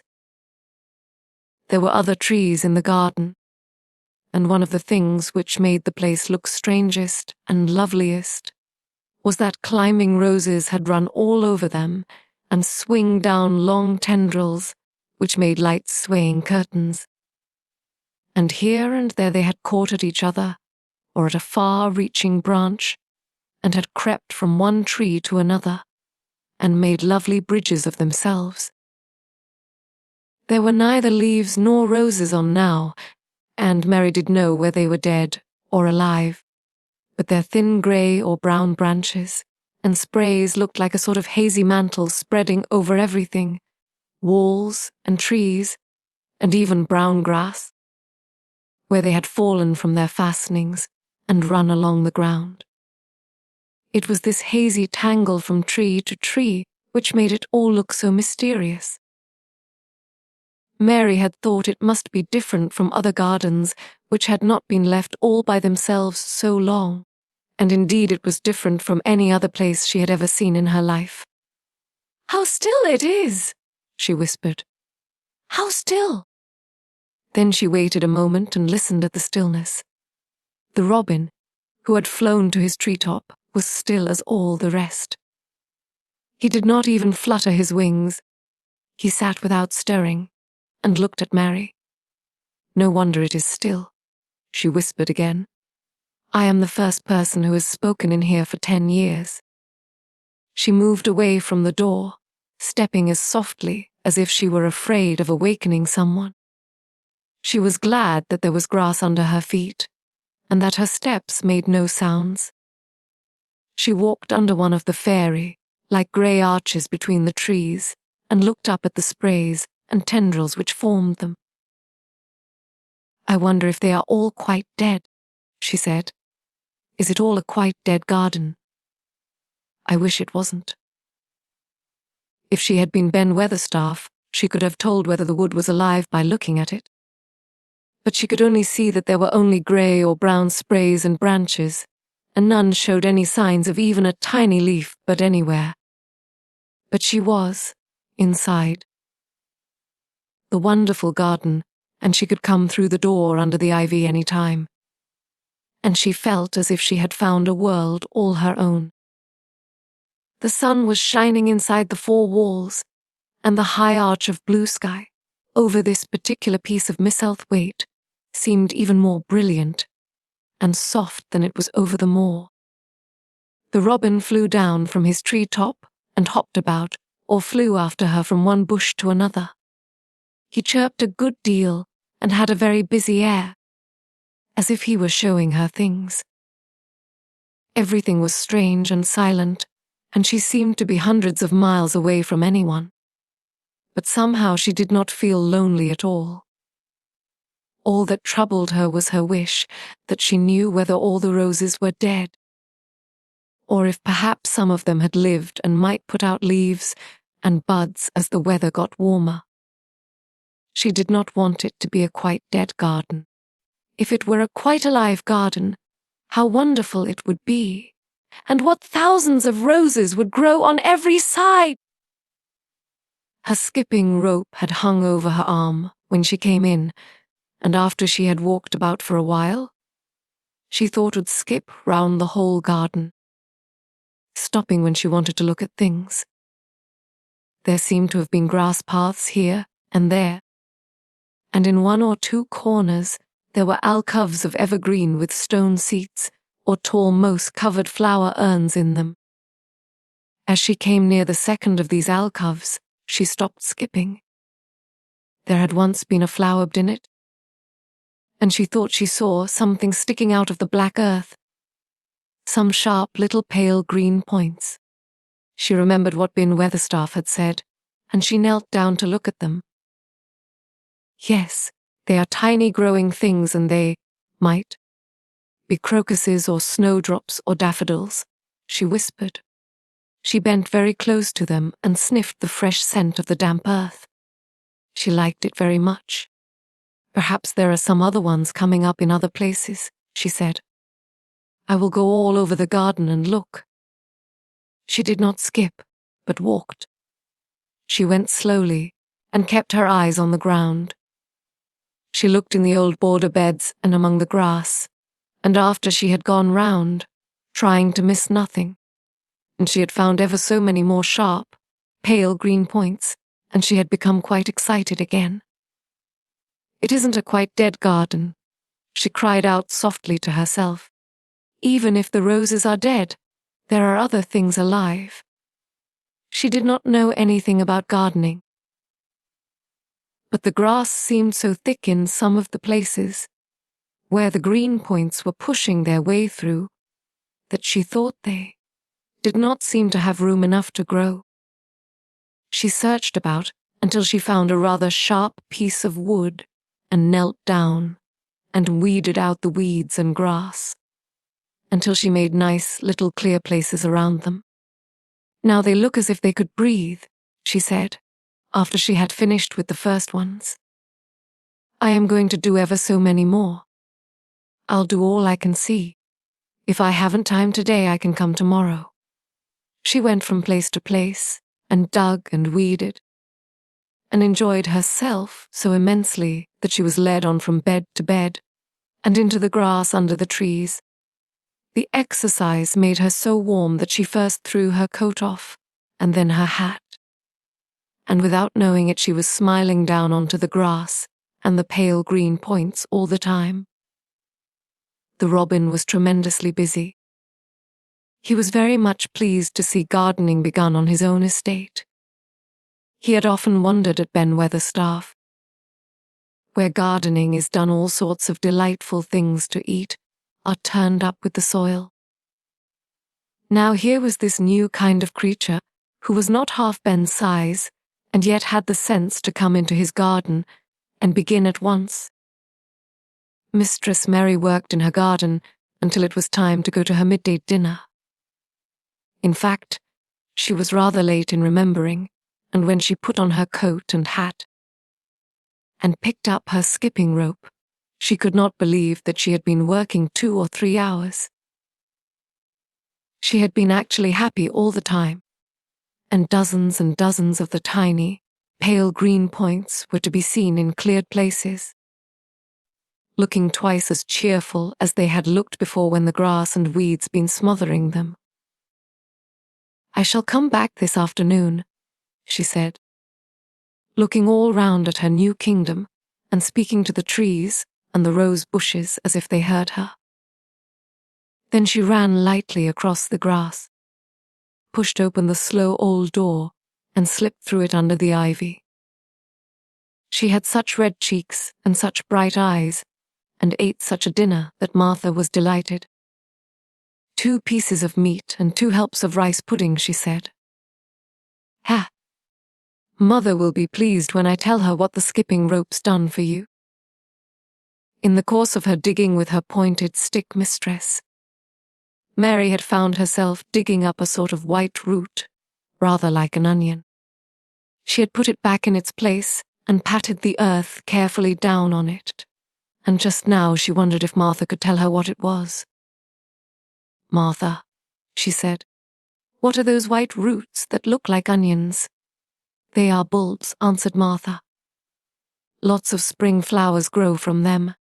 The very little ones are snowdrops and crocuses, and the big ones are narcissuses and jonquils and daffodowndillies. The biggest of all is lilies and purple flags. They are nice. Dickon's got a whole lot of them planted in our bit of garden. Does Dickon know all about them? Asked Mary, a new eye taking possession of her. Our Dickon can make a flower grow out of a brick walk. Mother says he just whispers things out of the ground. Do bulbs live a long time? Would they live years and years if no one helped them? Inquired Mary anxiously. They are things as helps themselves, said Martha. That's why poor folk can afford to have them. If you don't trouble them, most of them will work away underground for a lifetime and spread out, and have little ones.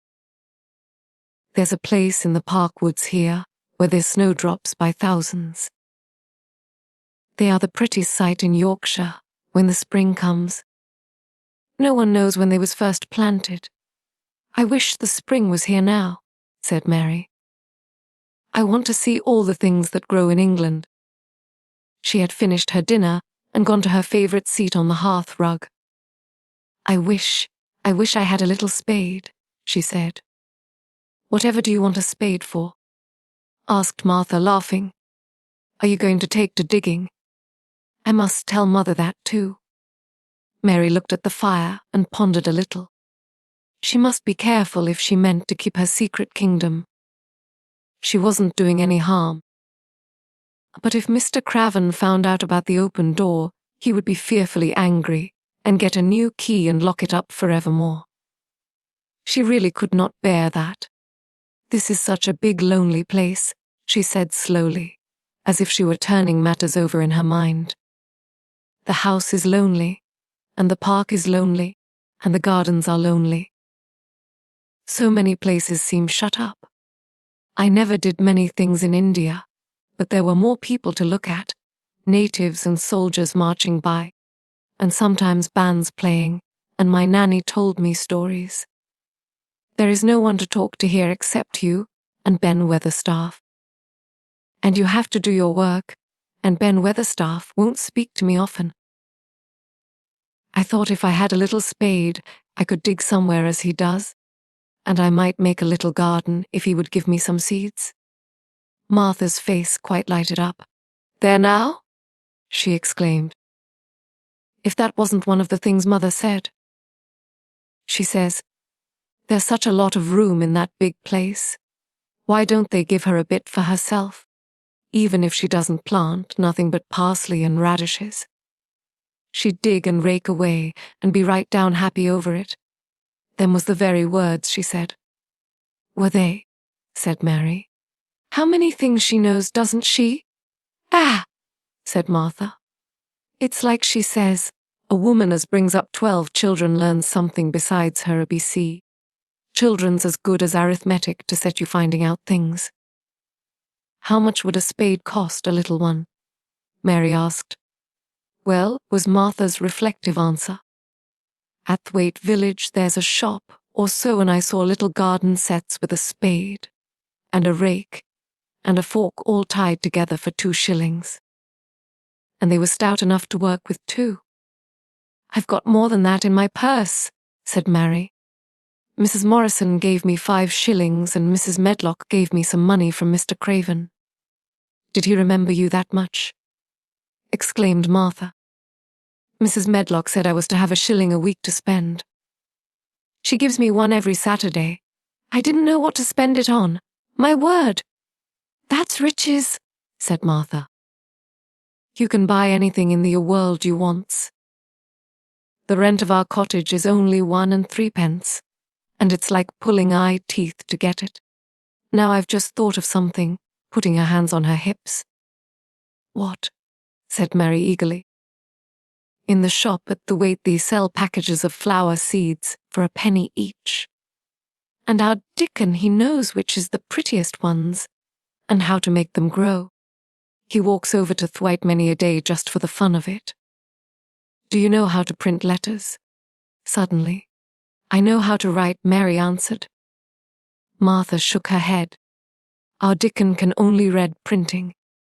If you could print, we could write a letter to him and ask him to go and buy the garden tools and the seeds at the same time. Oh, you are a good girl. Mary cried, you are really. I didn't know you were so nice. I know I can print letters if I try. Let's ask Mrs. Medlock for a pen and ink and some paper. I've got some of my own, said Martha. I bought them so I could print a bit of a letter to Mother of a Sunday. I'll go and get it. She ran out of the room, and Mary stood by the fire and twisted her thin little hands together with sheer pleasure. If I have a spade, she whispered, I can make the earth nice and soft and dig up weeds. If I have seeds and can make flowers grow, the garden won't be dead at all. It will come alive. She did not go out again that afternoon, because when Martha returned with her pen and in paper, she was obliged to clear the table and carry the plates and dishes downstairs. And when she got into the kitchen, Mrs. Medlock was there and told her to do something. So Mary waited for what seemed to her a long time before she came back. Then it was a serious piece of work to write to Dickon. Mary had been taught very little because her governesses had disliked her too much to stay with her. She could not spell particularly well, but she found that she could print letters when she tried.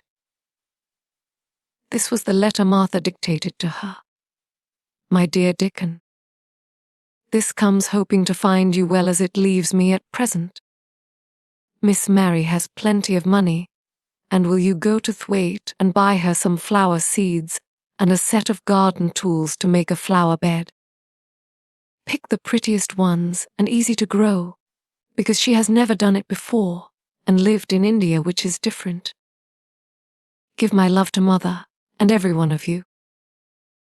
Miss Mary is going to tell me a lot more, so that on my next day out, you can hear about elephants and camels and gentlemen going hunting lions and tigers. Your loving sister, Martha Fube Sowerby. We'll put the money in the envelope, and I'll get the butcher boy to take it in his cart. He's a great friend of Dickon's, said Martha. How shall I get the things when Dickon buys them? He'll bring them to you himself. He'll like to walk over this way. Oh, exclaimed Mary, then I shall see him. I never thought I should see Dickon. Do you want to see him? Asked Martha suddenly, for Mary had looked so pleased. Yes, I do. I never saw a boy foxes and crows loved. I want to see him very much. Martha gave a little start, as if she remembered something. Now to think, she broke out. To think of me forgetting that there, and I thought I was going to tell you first thing this morning. I asked Mother, and she said she'd ask Mrs. Medlock her own self. Do you mean? Mary began. What I said Tuesday. Ask her if you might be driven over to our cottage some day and have a bit of Mother's hot oat cake and butter and a glass of milk. It seemed as if all the interesting things were happening in one day. To think of going over the moor in the daylight, and when the sky was blue. To think of going into the cottage which held 12 children. Does she think Mrs. Medlock would let me go? She asked, quite anxiously. Yes, she thinks she would. She knows what a tidy woman Mother is, and how clean she keeps the cottage. If I went, I should see your mother as well as Dickon, said Mary, thinking it over and liking the idea very much. She doesn't seem to be like the mothers in India. Her work in the garden and the excitement of the afternoon ended by making her feel quiet and thoughtful. Martha stayed with her until tea time, but they sat in comfortable quiet and talked very little. But just before Martha went downstairs for the tea tray, Mary asked a question. Martha, she said, has the scullery maid had the toothache again today? Martha certainly started slightly. What makes you ask that? She said. Because when I waited so long for you to come back, I opened the door and walked down the corridor to see if you were coming. And I heard that far-off crying again, just as we heard it the other night. There isn't a wind today, so you see it couldn't have been the wind. Ah, said Martha restlessly. You mustn't go walking about in corridors and listening. Mr. Craven would be that they're angry, there's no knowing what he'd do. I wasn't listening, said Mary. I was just waiting for you, and I heard it. That's 3 times. My word. There's Mrs. Medlock's bell, said Martha, and she almost ran out of the room. It's the strangest house anyone ever lived in, said Mary drowsily, as she dropped her head on the cushioned seat of the armchair near her. Fresh air, and digging, and skipping rope had made her feel so comfortably tired that she fell asleep. Chapter 10. Dickon. The sun shone down for nearly a week on the secret garden. The secret garden was what Mary called it when she was thinking of it. She liked the name. And she liked still more the feeling that when its beautiful old walls shut her in, no one knew where she was. It seemed almost like being shut out of the world in some fairy place. The few books she had read and liked had been fairy story books, and she had read of secret gardens in some of the stories. Sometimes people went to sleep in them for 100 years, which she had thought must be rather stupid. She had no intention of going to sleep, and, in fact, she was becoming wider awake every day which passed at Misselthwaite. She was beginning to like to be out of doors. She no longer hated the wind, but enjoyed it. She could run faster and longer, and she could skip up to 100. The bulbs in the secret garden must have been much astonished. Such nice clear places were made round them that they had all the breathing space they wanted.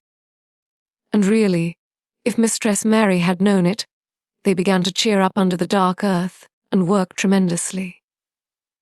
The sun could get at them and warm them, and when the rain came down it could reach them at once, so they began to feel very much alive. Mary was an odd, determined little person, and now she had something interesting to be determined about. She was very much absorbed, indeed. She worked and dug and pulled up weeds steadily, only becoming more pleased with her work every hour instead of tiring of it. It seemed to her like a fascinating sort of play. She found many more of the sprouting pale green points than she had ever hoped to find. They seemed to be starting up everywhere, and each day she was sure she found tiny new ones, some so tiny that they barely peeped above the earth. There were so many that she remembered what Martha had said about the snowdrops by the thousands, and about bulbs spreading and making new ones. These had been left to themselves for 10 years, and perhaps they had spread, like the snowdrops, into thousands. She wondered how long it would be before they showed that they were flowers. Sometimes she stopped digging to look at the garden and tried to imagine what it would be like when it was covered with thousands of lovely things in bloom. During that week of sunshine, she became more intimate with Ben Weatherstaff. She surprised him several times by seeming to start up beside him, as if she sprang out of the earth. The truth was that she was afraid that he would pick up his tools and go away if he saw her coming, so she always walked toward him as silently as possible. But, in fact, he did not object to her as strongly as he had at first. Perhaps he was secretly rather flattered by her evident desire for his elderly company. Then, also, she was more civil than she had been. He did not know that when she first saw him she spoke to him, as she would have spoken to a native, and had not known that a cross, sturdy old Yorkshire man was not accustomed to salam to his masters, and be merely commanded by them to do things. "You're like the robin," he said to her one morning when he lifted his head and saw her standing by him. "I never knows when I shall see you or which side you'll come from." "He's friends with me now," said Mary. "That's like him," snapped Ben Weatherstaff. "Making up to the women folk just for vanity and flightiness. There's nothing he wouldn't do for the sake of showing off and flirting his tail feathers. He's as full of pride as an egg's full of meat. He very seldom talked much and sometimes did not even answer Mary's questions except by a grunt. But this morning he said more than usual. He stood up and rested one hobnailed boot on the top of his spade while he looked her over. "How long has you been here?" he jerked out. "I think it's about a month," she answered. "You beginning to do Miss Elthwaite credit?" he said. "You a bit fatter than you was, and you not quite so yeller. You looked like a young plucked crow when you first came into this garden. Thinks I to myself I never set eyes on an uglier, sour-faced young one." Mary was not vain, and as she had never thought much of her looks, she was not greatly disturbed. "I know I'm fatter," she said. "My stockings are getting tighter. They used to make wrinkles. There's the robin, Ben Weatherstaff." There, indeed, was the robin, and she thought he looked nicer than ever. His red waistcoat was as glossy as satin, and he flirted his wings and tail, and tilted his head, and hopped about with all sorts of lively graces. He seemed determined to make Ben Weatherstaff admire him, but Ben was sarcastic. "Yes, there you are," he said. "You can put up with me for a bit, sometimes when you got no one better. You been reddening up your waistcoat and polishing your feathers this 2 weeks. I know what you up to. You courting some bold young madam somewhere telling your lies to her about being the finest cock robin on Missel Moor, and ready to fight all the rest of them." "Oh, look at him!" exclaimed Mary. The robin was evidently in a fascinating, bold mood. He hopped closer and closer and looked at Ben Weatherstaff more and more engagingly. He flew on to the nearest currant bush and tilted his head and sang a little song right at him. "You thinks you'll get over me by doing that," said Ben, wrinkling his face up in such a way that Mary felt sure he was trying not to look pleased. "You thinks no one can stand out against you. That's what you thinks." The robin spread his wings. Mary could scarcely believe her eyes. He flew right up to the handle of Ben Weatherstaff's spade and alighted on the top of it. Then the old man's face wrinkled itself slowly into a new expression. He stood still as if he were afraid to breathe, as if he would not have stirred for the world. Lest his robin should start away, he spoke quite in a whisper. "Well, I'm danged," he said as softly as if he were saying something quite different. "You does know how to get at a chap, you does? You fair unearthly, you so knowing." And he stood without stirring, almost without drawing his breath, until the robin gave another flirt to his wings and flew away. Then he stood looking at the handle of the spade as if there might be magic in it. And then he began to dig again and said nothing for several minutes. But because he kept breaking into a slow grin now and then, Mary was not afraid to talk to him. "Have you a garden of your own?" she asked. "No. I'm bachelder and lodge with Martin at the gate."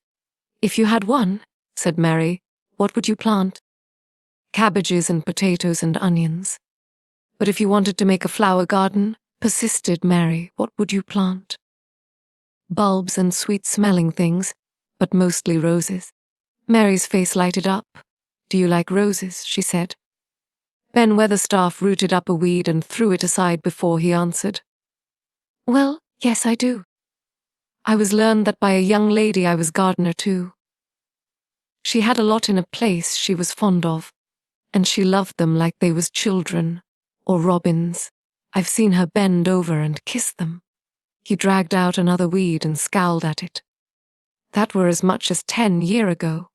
Where is she now?" asked Mary, much interested. "Heaven," he answered, and drove his spade deep into the soil, according to what Parson says. "What happened to the roses?" Mary asked again, more interested than ever. They was left to themselves. Mary was becoming quite excited. Did they quite die? Do roses quite die when they are left to themselves? She ventured. "Well, I got to like them, and I liked her, and she liked them, Ben Weatherstaff admitted reluctantly. Once or twice a year I'd go and work at them a bit, prune them and dig about the roots. They run wild, but they was in rich soil, so some of them lived. When they have no leaves and look grey and brown and dry, how can you tell whether they are dead or alive? Inquired Mary. Wait till the spring gets at them. Wait till the sun shines on the rain, and the rain falls on the sunshine, and then you'll find out. How? Cried Mary, forgetting to be careful. Look along the twigs and branches, and if you see a bit of a brown lump swelling here and there, watch it after the warm rain, and see what happens. He stopped suddenly and looked curiously at her eager face. Why do you care so much about roses and such, all of a sudden? He demanded. Mistress Mary felt her face grow red. She was almost afraid to answer. I want to play that I have a garden of my own, she stammered. There is nothing for me to do. I have nothing and no one. Well, said Ben Weatherstaff slowly, as he watched her, that's true. You hasn't? He said it in such an odd way that Mary wondered if he was actually a little sorry for her. She had never felt sorry for herself. She had only felt tired and cross, because she disliked people and things so much. But now the world seemed to be changing and getting nicer. If no one found out about the secret garden, she should enjoy herself always. She stayed with him for 10 or 15 minutes longer and asked him as many questions as she dared. He answered every one of them in his queer, grunting way, and he did not seem really cross, and did not pick up his spade and leave her. He said something about roses just as she was going away, and it reminded her of the ones he had said he had been fond of. Do you go and see those other roses now? She asked. Not been this year. My rheumatics has made me too stiff in the joints. He said it in his grumbling voice. And then quite suddenly he seemed to get angry with her, though she did not see why he should. Now look here, he said sharply. Don't you ask so many questions. You're the worst girl for asking questions I've ever come across. Get you gone and play you. I've done talking for today. And he said it so crossly that she knew there was not the least use in staying another minute. She went skipping slowly down the outside walk, thinking him over and saying to herself that, queer as it was, here was another person whom she liked in spite of his crossness. She liked old Ben Weatherstaff. Yes, she did like him. She always wanted to try to make him talk to her. Also, she began to believe that he knew everything in the world about flowers. There was a laurel-hedged walk which curved round the secret garden and ended at a gate which opened into a wood, in the park. She thought she would slip round this walk and look into the wood and see if there were any rabbits hopping about. She enjoyed the skipping very much, and when she reached the little gate, she opened it and went through, because she heard a low, peculiar whistling sound and wanted to find out what it was. It was a very strange thing indeed. She quite caught her breath as she stopped to look at it. A boy was sitting under a tree, with his back against it, playing on a rough wooden pipe. He was a funny-looking boy about 12. He looked very clean, and his nose turned up, and his cheeks were as red as poppies, and never had Mistress Mary seen such round and such blue eyes in any boy's face. And on the trunk of the tree he leaned against, a brown squirrel was clinging and watching him, and from behind a bush nearby a cock pheasant was delicately stretching his neck to peep out, and quite near him were 2 rabbits sitting up and sniffing with tremulous noses. And actually it appeared as if they were all drawing near to watch him and listen to the strange low little call his pipe seemed to make. When he saw Mary he held up his hand and spoke to her in a voice almost as low as and rather like his piping. "Don't you move," he said. It frightened them. Mary remained motionless.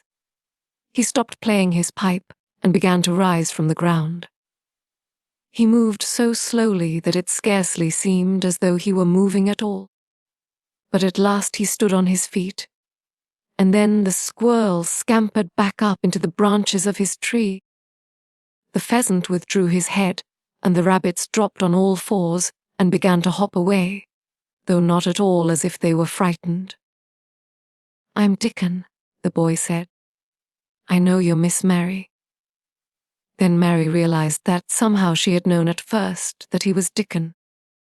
Who else could have been charming rabbits and pheasants as the natives charm snakes in India? He had a wide red, a curving mouth, and his smile spread all over his face.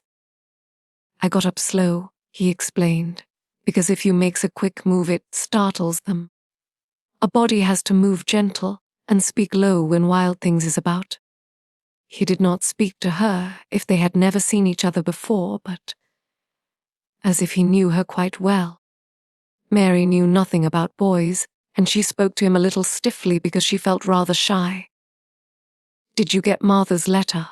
she asked. He nodded his curly, rust-colored head. "That's why I come." He stooped to pick up something which had been lying on the ground beside him when he piped. "I've got the garden tools. There's a little spade and rake and a fork and hoe. They are good ones. There's a trowel, too."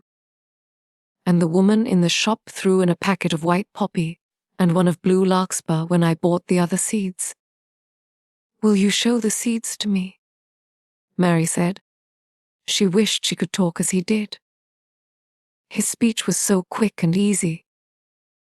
It sounded as if he liked her and was not the least afraid she would not like him, though he was only a common Moor boy, in patched clothes and with a funny face and a rough, rusty red head. As she came closer to him, she noticed that there was a clean, fresh scent of heather and grass and leaves about him, almost as if he were made of them. She liked it very much, and when she looked into his funny face with the red cheeks and round blue eyes, she forgot that she had felt shy. "Let us sit down on this log and look at them," she said. They sat down, and he took a clumsy little brown paper package out of his coat pocket. He untied the string, and inside there were ever so many neater and smaller packages with a picture of a flower on each one. "There's a lot of mignonette and poppies," he said. "Mignonette's the sweetest smelling thing as grows, and it'll grow wherever you cast it, same as poppies will. Them as will come up and bloom if you just whistle to them, them's the nicest of all." He stopped and turned his head quickly, his poppy-cheeked face lighting up. "Where's that robin as is calling us?" he said. The chirp came from a thick holly bush, bright with scarlet berries, and Mary thought she knew whose it was. "Is it really calling us?" she asked. "Yes," said Dickon, as it was the most natural thing in the world. "He's calling someone he's friends with. That's same as saying, 'Here I am, look at me, I wants a bit of a chat. There he is in the bush.' Whose is he?" "He's Ben Weatherstaff's, but I think he knows me a little," answered Mary. "Yes, he knows you," said Dickon in his low voice again, "and he likes you. He's took you on. He'll tell me all about you in a minute." He moved quite close to the bush with the slow movement Mary had noticed before. And then he made a sound almost like the robin's own twitter. The robin listened a few seconds, intently, and then answered quite as if he were replying to a question. "Yes, he's a friend of yours," chuckled Dickon. "Do you think he is?" cried Mary eagerly. She did so want to know. "Do you think he really likes me?" "He wouldn't come near you if he didn't," answered Dickon. "Birds is rare choosers, and a robin can flout a body worse than a man. See, he's making up to you now. Cannot you see a chap? He's saying." And it really seemed as if it must be true. He so sidled and twittered and tilted as he hopped on his bush. "Do you understand everything birds say?" said Mary. Dickon's grin spread until he seemed all wide, red curving mouth, and he rubbed his rough head. "I think I do, and they think I do," he said. "I've lived on the moor with them so long. I've watched them break shell and come out and fledge, and learn to fly and begin to sing, till I think I'm one of them. Sometimes I think perhaps I'm a bird, or a fox, or a rabbit, or a squirrel, or even a beetle, and I don't know it." He laughed and came back to the log and began to talk about the flower seeds again. He told her what they looked like when they were flowers. He told her how to plant them, and watch them, and feed and water them. "See here," he said suddenly, turning round to look at her. "I'll plant them for you myself. Where is your garden?" Mary's thin hands clutched each other as they lay on her lap. She did not know what to say, so for a whole minute she said nothing. She had never thought of this. She felt miserable, and she felt as if she went red and then pale. "You got a bit of garden, hasn't you?" Dickon said. It was true that she had turned red and then pale. Dickon saw her do it, and as she still said nothing, he began to be puzzled. "Wouldn't they give you a bit?" he asked. "Hasn't you got any yet?" She held her hands tighter and turned her eyes toward him. "I don't know anything about boys," she said slowly. "Could you keep a secret, if I told you one? It's a great secret. I don't know what I should do if anyone found it out. I believe I should die." She said the last sentence quite fiercely. Dickon looked more puzzled than ever, and even rubbed his hand over his rough head again. But he answered quite good-humouredly. "I'm keeping secrets all the time," he said. "If I couldn't keep secrets from the other lads, secrets about foxes' cubs, and birds' nests, and wild things' holes, there'd be naught safe on the moor. Yes, I can keep secrets." Mistress Mary did not mean to put out her hand and clutch his sleeve, but she did it. "I've stolen a garden," she said very fast. "It isn't mine. It isn't anybody's. Nobody wants it. Nobody cares for it. Nobody ever goes into it. Perhaps everything is dead in it already. I don't know." She began to feel hot and as contrary as she had ever felt in her life. "I don't care, I don't care! Nobody has any right to take it from me when I care about it and they don't. They are letting it die, all shut in by itself," she ended passionately, and she threw her arms over her face and burst out crying, poor little Mistress Mary. Dickon's curious blue eyes grew rounder and rounder. "Ah!" he said, drawing his exclamation out slowly, and the way he did it meant both wonder and sympathy. "I've nothing to do," said Mary. "Nothing belongs to me. I found it myself and I got into it myself. I was only just like the robin, and they wouldn't take it from the robin." "Where is it?" asked Dickon in a dropped voice. Mistress Mary got up from the log at once. She knew she felt contrary again, and obstinate, and she did not care at all. She was imperious and Indian, and at the same time hot and sorrowful. "Come with me and I'll show you," she said. She led him round the laurel path and to the walk where the ivy grew so thickly. Dickon followed her with a queer, almost pitying, look on his face. He felt as if he were being led to look at some strange bird's nest, and must move softly. When she stepped to the wall and lifted the hanging ivy, he started. There was a door and Mary pushed it slowly open, and they passed in together. And then Mary stood and waved her hand round defiantly. "It's this," she said. "It's a secret garden, and I'm the only one in the world who wants it to be alive." Dickon looked round and round about it, and round again. "Eh!" he almost whispered. "It is a queer, pretty place. It's like as if a body was in a dream." Chapter 11. The nest of the Missel thrush. For 2 or 3 minutes he stood looking round him, while Mary watched him, and then he began to walk about softly. Even more lightly than Mary had walked the first time she had found herself inside the 4 walls. His eyes seemed to be taking in everything. The grey trees with the grey creepers climbing over them and hanging from their branches, the tangle on the walls and among the grass, the evergreen alcoves with the stone seats and tall flower urns standing in them. "I never thought I'd see this place," he said at last, in a whisper. "Did you know about it?" asked Mary. She had spoken aloud and he made a sign to her. "We must talk low," he said, "or someone'll hear us and wonder what's to do in here." "Oh, I forgot," said Mary, feeling frightened and putting her hand quickly against her mouth. "Did you know about the garden?" she asked again when she had recovered herself. Dickon nodded. "Martha told me there was one as no one ever went inside," he answered. "Yous used to wonder what it was like." He stopped and looked round at the lovely grey tangle about him, and his round eyes looked queerly happy. "Hey, the nests as will be here come springtime," he said. "It be the safest nesting place in England. No one never coming near and tangles of trees and roses to build in. I wonder all the birds on the moor don't build here."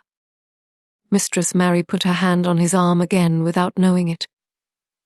"Will there be roses?" she whispered. "Can you tell? I thought perhaps they were all dead." "Ah, not them, not all of them," he answered. "Look here."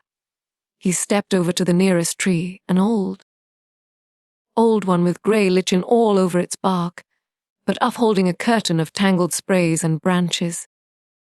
He took a thick knife out of his pocket and opened one of its blades.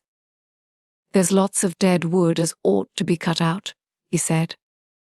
"And there's a lot of old wood, but it made some new last year. This here's a new bit," and he touched a shoot which looked brownish-green instead of hard, dry grey. Mary touched it herself in an eager, reverent way. "That one," she said. "Is that one quite alive quite?" Dickon curved his wide smiling mouth. "It's as wick as you or me," he said, and Mary remembered that Martha had told her that wick meant alive or lively. "I'm glad it's wick," she cried out in her whisper. "I want them all to be wick.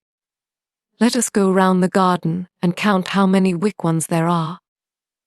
She quite panted with eagerness, and Dickon was as eager as she was. They went from tree to tree and from bush to bush. Dickon carried his knife in his hand and showed her things which she thought wonderful.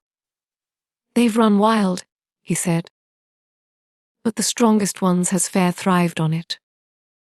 The delicatest ones has died out, but the others has growed and spread, till they's a wonder.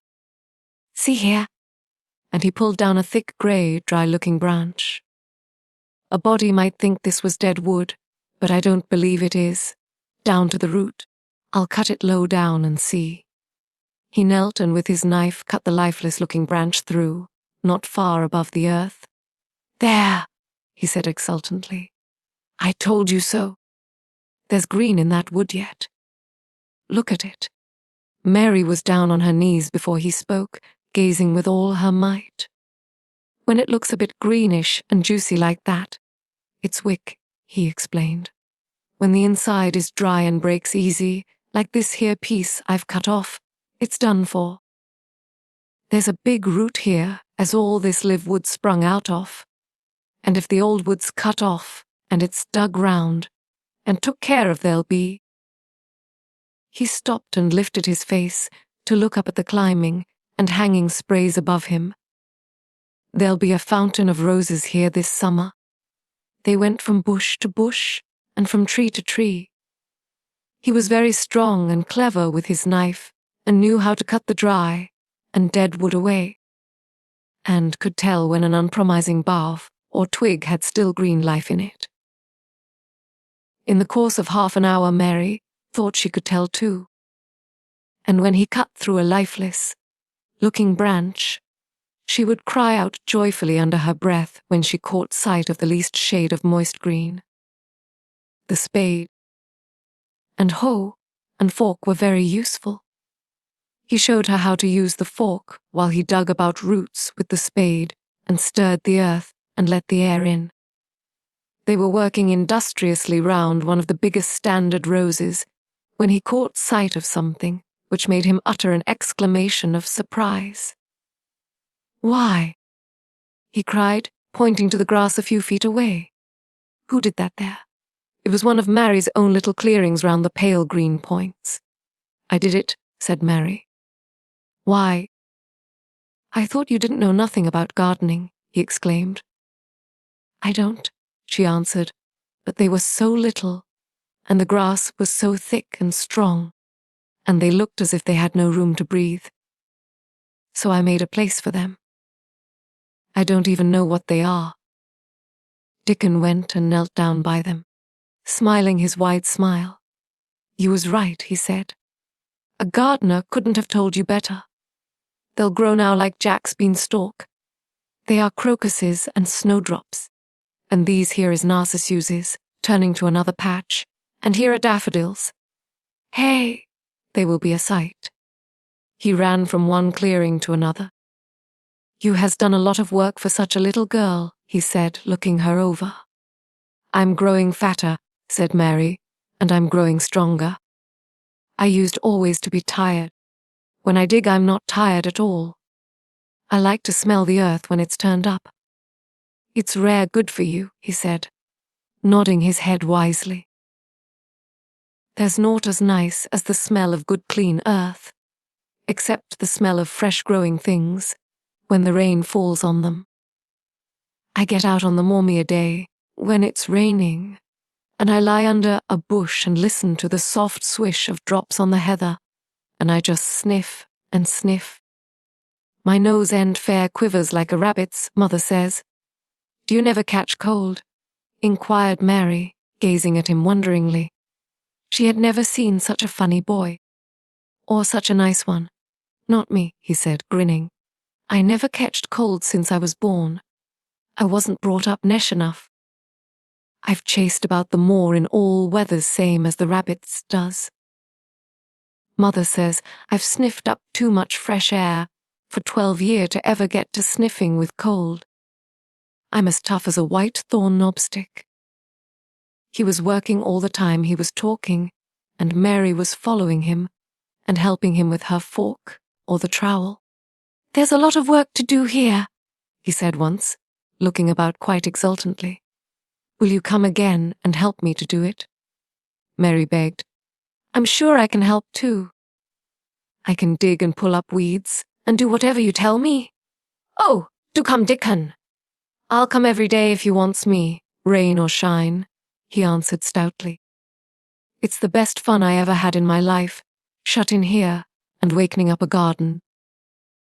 "If you will come," said Mary, "if you will help me to make it alive, I don't know what I'll do," she ended helplessly. "What could you do for a boy like that?" "I'll tell you what you'll do," said Dickon, with his happy grin. "You'll get fat, and you'll get as hungry as a young fox, and you'll learn how to talk to the robin same as I do. We'll have a lot of fun." He began to walk about, looking up in the trees and at the walls and bushes with a thoughtful expression. "I wouldn't want to make it look like a gardener's garden, all clipped and spick and span, would you?" he said. "It's nicer like this with things running wild and swinging and catching hold of each other." "Don't let us make it tidy," said Mary anxiously. "It wouldn't seem like a secret garden if it was tidy." Dickon stood rubbing his rusty red head with a rather puzzled look. "It's a secret garden sure enough," he said. "But seems like someone besides the robin must have been in it since it was shut up 10 years ago." "But the door was locked and the key was buried," said Mary. "No one could get in." "That's true," he answered. "It's a queer place. Seems to me as if there'd been a bit of pruning done here and there later than 10 years ago. "But how could it have been done?" said Mary. He was examining a branch of a standard rose and he shook his head. "Yes, how could it?" he murmured, with the door locked and the key buried. A Mistress Mary always felt that however many years she lived, she should never forget that first morning when her garden began to grow. Of course, it did seem to begin to grow for her that morning, when Dickon began to clear places to plant seeds. She remembered what Missel had sung at her when he wanted to tease her. "Are there any flowers that look like bells?" she inquired. "Lilies of the valley does," he answered, digging away with the trowel, "and there's Canterbury bells and campanulas." "Let's plant some," said Mary. "There's lilies of the valley here already. I saw them. They'll have growed too close and we'll have to separate them, but there's plenty. The other ones takes 2 years to bloom from seed. But I can bring you some bits of plants from our cottage garden." "Why do you want them?" Then Mary told him about Missel and his brothers and sisters in India, and of how she had hated them, and of their calling her Mistress Mary quite contrary. "They used to dance round and sing at me," they sang. "Mistress Mary, quite contrary, how does your garden grow? With silver bells and cockle shells and marigolds all in a row." I just remembered it, and it made me wonder if there were really flowers like silver bells. She frowned a little and gave her trowel a rather spiteful dig into the earth. I wasn't as contrary as they were. But Dickon laughed. "Ah!" he said. And as he crumbled the rich black soil, she saw he was sniffing up the scent of it. There doesn't seem to be no need for no one to be contrary when there's flowers and such like, and such lots of friendly wild things running about making homes for themselves, or building nests and singing and whistling, does there? Mary, kneeling by him holding the seeds, looked at him and stopped frowning. "Dickon," she said, "you are as nice as Martha said you were. I like you, and you make the 5th person. I never thought I should like 5 people." Dickon sat up on his heels as Martha did when she was polishing the grate. He did look funny and delightful, Mary thought, with his round blue eyes and red cheeks and happy-looking turned-up nose. "Only 5 folk as you likes?" he said. "Who is the other 4? "Your mother and Martha." Mary checked them off on her fingers, "and the robin, and Ben Weatherstaff." Dickon laughed so that he was obliged to stifle the sound by putting his arm over his mouth. "I know you thinks I'm a queer boy," he said, "but I think you are the queerest little girl I ever saw." Then Mary did a strange thing. She leaned forward and asked him a question she had never dreamed of asking anyone before. And she tried to ask it in Yorkshire, because that was his language, and in India a native was always pleased if you knew his speech. "Do you like me?" she said. He answered heartily that I does. "I likes you wonderful. And so does the robin, I do believe." "That's 2 then," said Mary. "That's 2 for me." And then they began to work harder than ever and more joyfully. Mary was startled and sorry when she heard the big clock in the courtyard strike the hour of her midday dinner. "I shall have to go," she said mournfully. "And you will have to go too, won't you?" Dickon grinned. "My dinner's easy to carry about with me," he said. "Mother always lets me put a bit of something in my pocket." He picked up his coat from the grass and brought out of a pocket a lumpy little bundle tied up in a quite clean, coarse, blue and white handkerchief. It held 2 thick pieces of bread with a slice of something laid between them. "It's oftenest naught but bread," he said, "but I've got a fine slice of fat bacon with it today." Mary thought it looked a queer dinner, but he seemed ready to enjoy it. "Run on and get your victuals," he said. "I'll be done with mine first. I'll get some more work done before I start back home." He sat down with his back against a tree I'll call the robin up, he said, and give him the rind of the bacon to peck at. They likes a bit of fat wonderful. Mary could scarcely bear to leave him.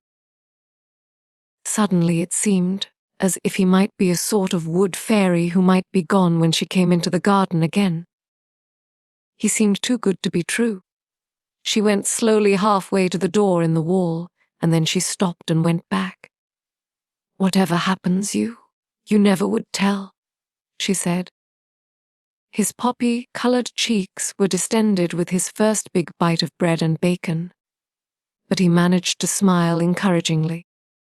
"If you was a Missel thrush and showed me where your nest was, does you think I'd tell anyone?" "Not me," he said. "You are as safe as a Missel thrush," and she was quite sure she was. Chapter 12. Might I have a bit of earth? Mary ran so fast that she was rather out of breath when she reached her room. Her hair was ruffled on her forehead, and her cheeks were bright pink. Her dinner was waiting on the table, and Martha was waiting near it. "You a bit late," she said. "Where has you been?" "I've seen Dickon," said Mary. "I've seen Dickon." "I knew he'd come," said Martha exultantly. "How do you like him?" I think he's beautiful," I said Mary in a determined voice. Martha looked rather taken aback, but she looked pleased too. "Well," she said, "he's the best boy as ever was born, but us never thought he was handsome. His nose turns up too much." "I like it to turn up," said Mary. "And his eyes is so round," said Martha, a trifle doubtful, "though they are a nice colour." "I like them round," said Mary, "and they are exactly the colour of the sky over the moor." Martha beamed with satisfaction. "Mother says he made them that colour with always looking up at the birds and the clouds. But he has got a big mouth, hasn't he now?" "I love his big mouth," said Mary obstinately. "I wish mine were just like it." Martha chuckled delightedly. "It looked rare and funny in your bit of a face," she said. "But I knew it would be that way when you saw him. How did you like the seeds and the garden tools?" "How did you know he brought them?" asked Mary. "Eh? I never thought of him not bringing them. He'd be sure to bring them if they was in Yorkshire. He's such a trusty boy." Mary was afraid that she might begin to ask difficult questions, but she did not. She was very much interested in the seeds and gardening tools, and there was only one moment when Mary was frightened. This was when she began to ask where the flowers were to be planted. "Who did you ask about it?" she inquired. "I haven't asked anybody yet," said Mary, hesitating. "Well, I wouldn't ask the head gardener. He's too grand, Mr. Roach is." "I've never seen him," said Mary. "I've only seen undergardeners and Ben Weatherstaff."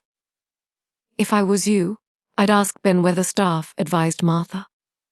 "He's not half as bad as he looks, for all he's so crabbed. Mr. Craven lets him do what he likes, because he was here when Mrs. Craven was alive, and he used to make her laugh. She liked him. Perhaps he'd find you a corner somewhere out of the way." "If it was out of the way and no one wanted it, no one could mind my having it, could they?" Mary said anxiously. "There wouldn't be no reason," answered Martha. "You wouldn't do no harm." Mary ate her dinner as quickly as she could, and when she rose from the bull, she was going to run to her room to put on her hat again. But Martha stopped her. "I've got something to tell you," she said. "I thought I'd let you eat your dinner first. Mr. Craven came back this morning, and I think he wants to see you." Mary turned quite pale. "Oh," she said. "Why? He didn't want to see me when I came." "I heard Pitcher say he didn't." "Well," explained Martha, "Mrs. Medlock says it's because of Mother. She was walking to Thwaite village, and she met him. She'd never spoke to him before. But Mrs. Craven had been to our cottage 2 or 3 times. He'd forgot, but Mother hadn't, and she made bold to stop him. I don't know what she said to him about you, but she said something as put him in the mind to see you before he goes away again tomorrow." "Oh," cried Mary. "Is he going away tomorrow? I am so glad. He's going for a long time. He mayn't come back till autumn or winter. He's going to travel in foreign places. He's always doing it." "Oh, I'm so glad, said Mary thankfully. If he did not come back until winter, or even autumn, there would be time to watch the secret garden come alive. Even if he found out then, and took it away from her, she would have had that much at least. When do you think he will want to see?" She did not finish the sentence, because the door opened and Mrs. Medlock walked in. She had on her best black dress and cap, and her collar was fastened with a large brooch with a picture of a man's face on it. It was a coloured photograph of Mr. Medlock, who had died years ago, and she always wore it when she was dressed up. She looked nervous and excited. "Your hair's rough," she said quickly. "Go and brush it. Martha, help her to slip on her best dress. Mr. Craven sent me to bring her to him in his study." All the pink left Mary's cheeks. Her heart began to thump, and she felt herself changing into a stiff, plain, silent child again. She did not even answer Mrs. Medlock, but turned and walked into her bedroom, followed by Martha. She said nothing while her dress was changed, and her hair brushed, and after she was quite tidy she followed Mrs. Medlock down the corridors in silence. What was there for her to say? She was obliged to go and see Mr. Craven, and he would not like her, and she would not like him. She knew what he would think of her. She was taken to a part of the house she had not been into before. At last Mrs. Medlock knocked at a door, and when someone said, "Come in," they entered the room together. A man was sitting in an armchair before the fire, and Mrs. Medlock spoke to him. "This is Miss Mary, sir," she said. "You can go and leave her here." "I will ring for you when I want you to take her away," said Mr. Craven. When she went out and closed the door, Mary could only stand waiting, a plain little thing, twisting her thin hands together. She could see that the man in the chair was so much a hunchback as a man with high, rather crooked shoulders, and he had black hair streaked with white. He turned his head over his high shoulders and spoke to her. "Come here," he said. Mary went to him. He was not ugly. His face would have been handsome if it had not been so miserable. He looked as if the sight of her worried and fretted him, and as if he didn't know what in the world to do with her. "Are you well?" he asked. "Yes," answered Mary. "Do they take good care of you?" "Yes." He rubbed his forehead fretfully as he looked her over. "You are very thin," he said. "I am getting fatter." Mary answered in what she knew was her stiffest way. What an unhappy face he had! His black eyes seemed as if they scarcely saw her, as if they were seeing something else, and he could hardly keep his thoughts upon her. "I forgot you," he said. "How could I remember you? I intended to send you a governess, or a nurse, or someone of that sort begot." "Please," began Mary. "Please," and then the lump in her throat choked her. "What do you want to say?" He inquired. I am too big for a nurse," said Mary. "And please don't make me have a governess yet." He rubbed his forehead again and stared at her. That was what the Sowerby woman said. He muttered absent-mindedly. Then Mary gathered a scrap of courage. Is she Martha's mother?" she stammered. "Yes, I think so," he replied.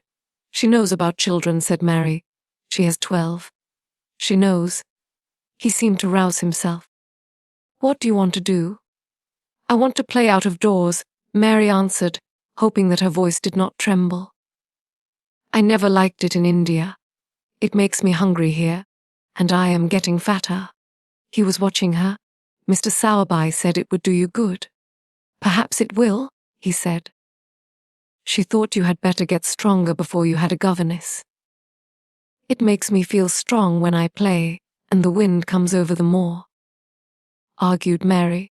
"Where do you play?" he asked next. "Everywhere," gasped Mary. "Martha's mother sent me a skipping rope. I skip and run. And I look about to see if things are beginning to stick up out of the earth. I don't do any harm." "Don't look so frightened," he said in a worried voice. "You could not do any harm, a child like you. You may do what you like." Mary put her hand up to her throat because she was afraid he might see the excited lump which she felt jump into it. She came a step nearer to him. "May I?" she said tremulously. Her anxious little face seemed to worry him more than ever. "Don't look so frightened," he exclaimed. "Of course you may. I am your guardian, though I am a poor one for any child. I cannot give you time or attention. I am too ill, and wretched and distracted, but I wish you to be happy and comfortable. I don't know anything about children, but Mrs. Medlock is to see that you have all you need.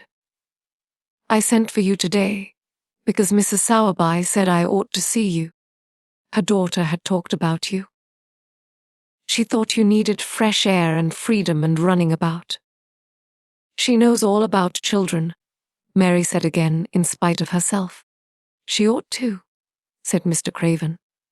"I thought her rather bold to stop me on the moor, but she said," Mrs. Craven had been kind to her. It seemed hard for him to speak his dead wife's name. "She is a respectable woman. Now I have seen you, I think she said sensible things. Play out of doors as much as you like. It's a big place, and you may go where you like and amuse yourself as you like. Is there anything you want?" As if a sudden thought had struck him.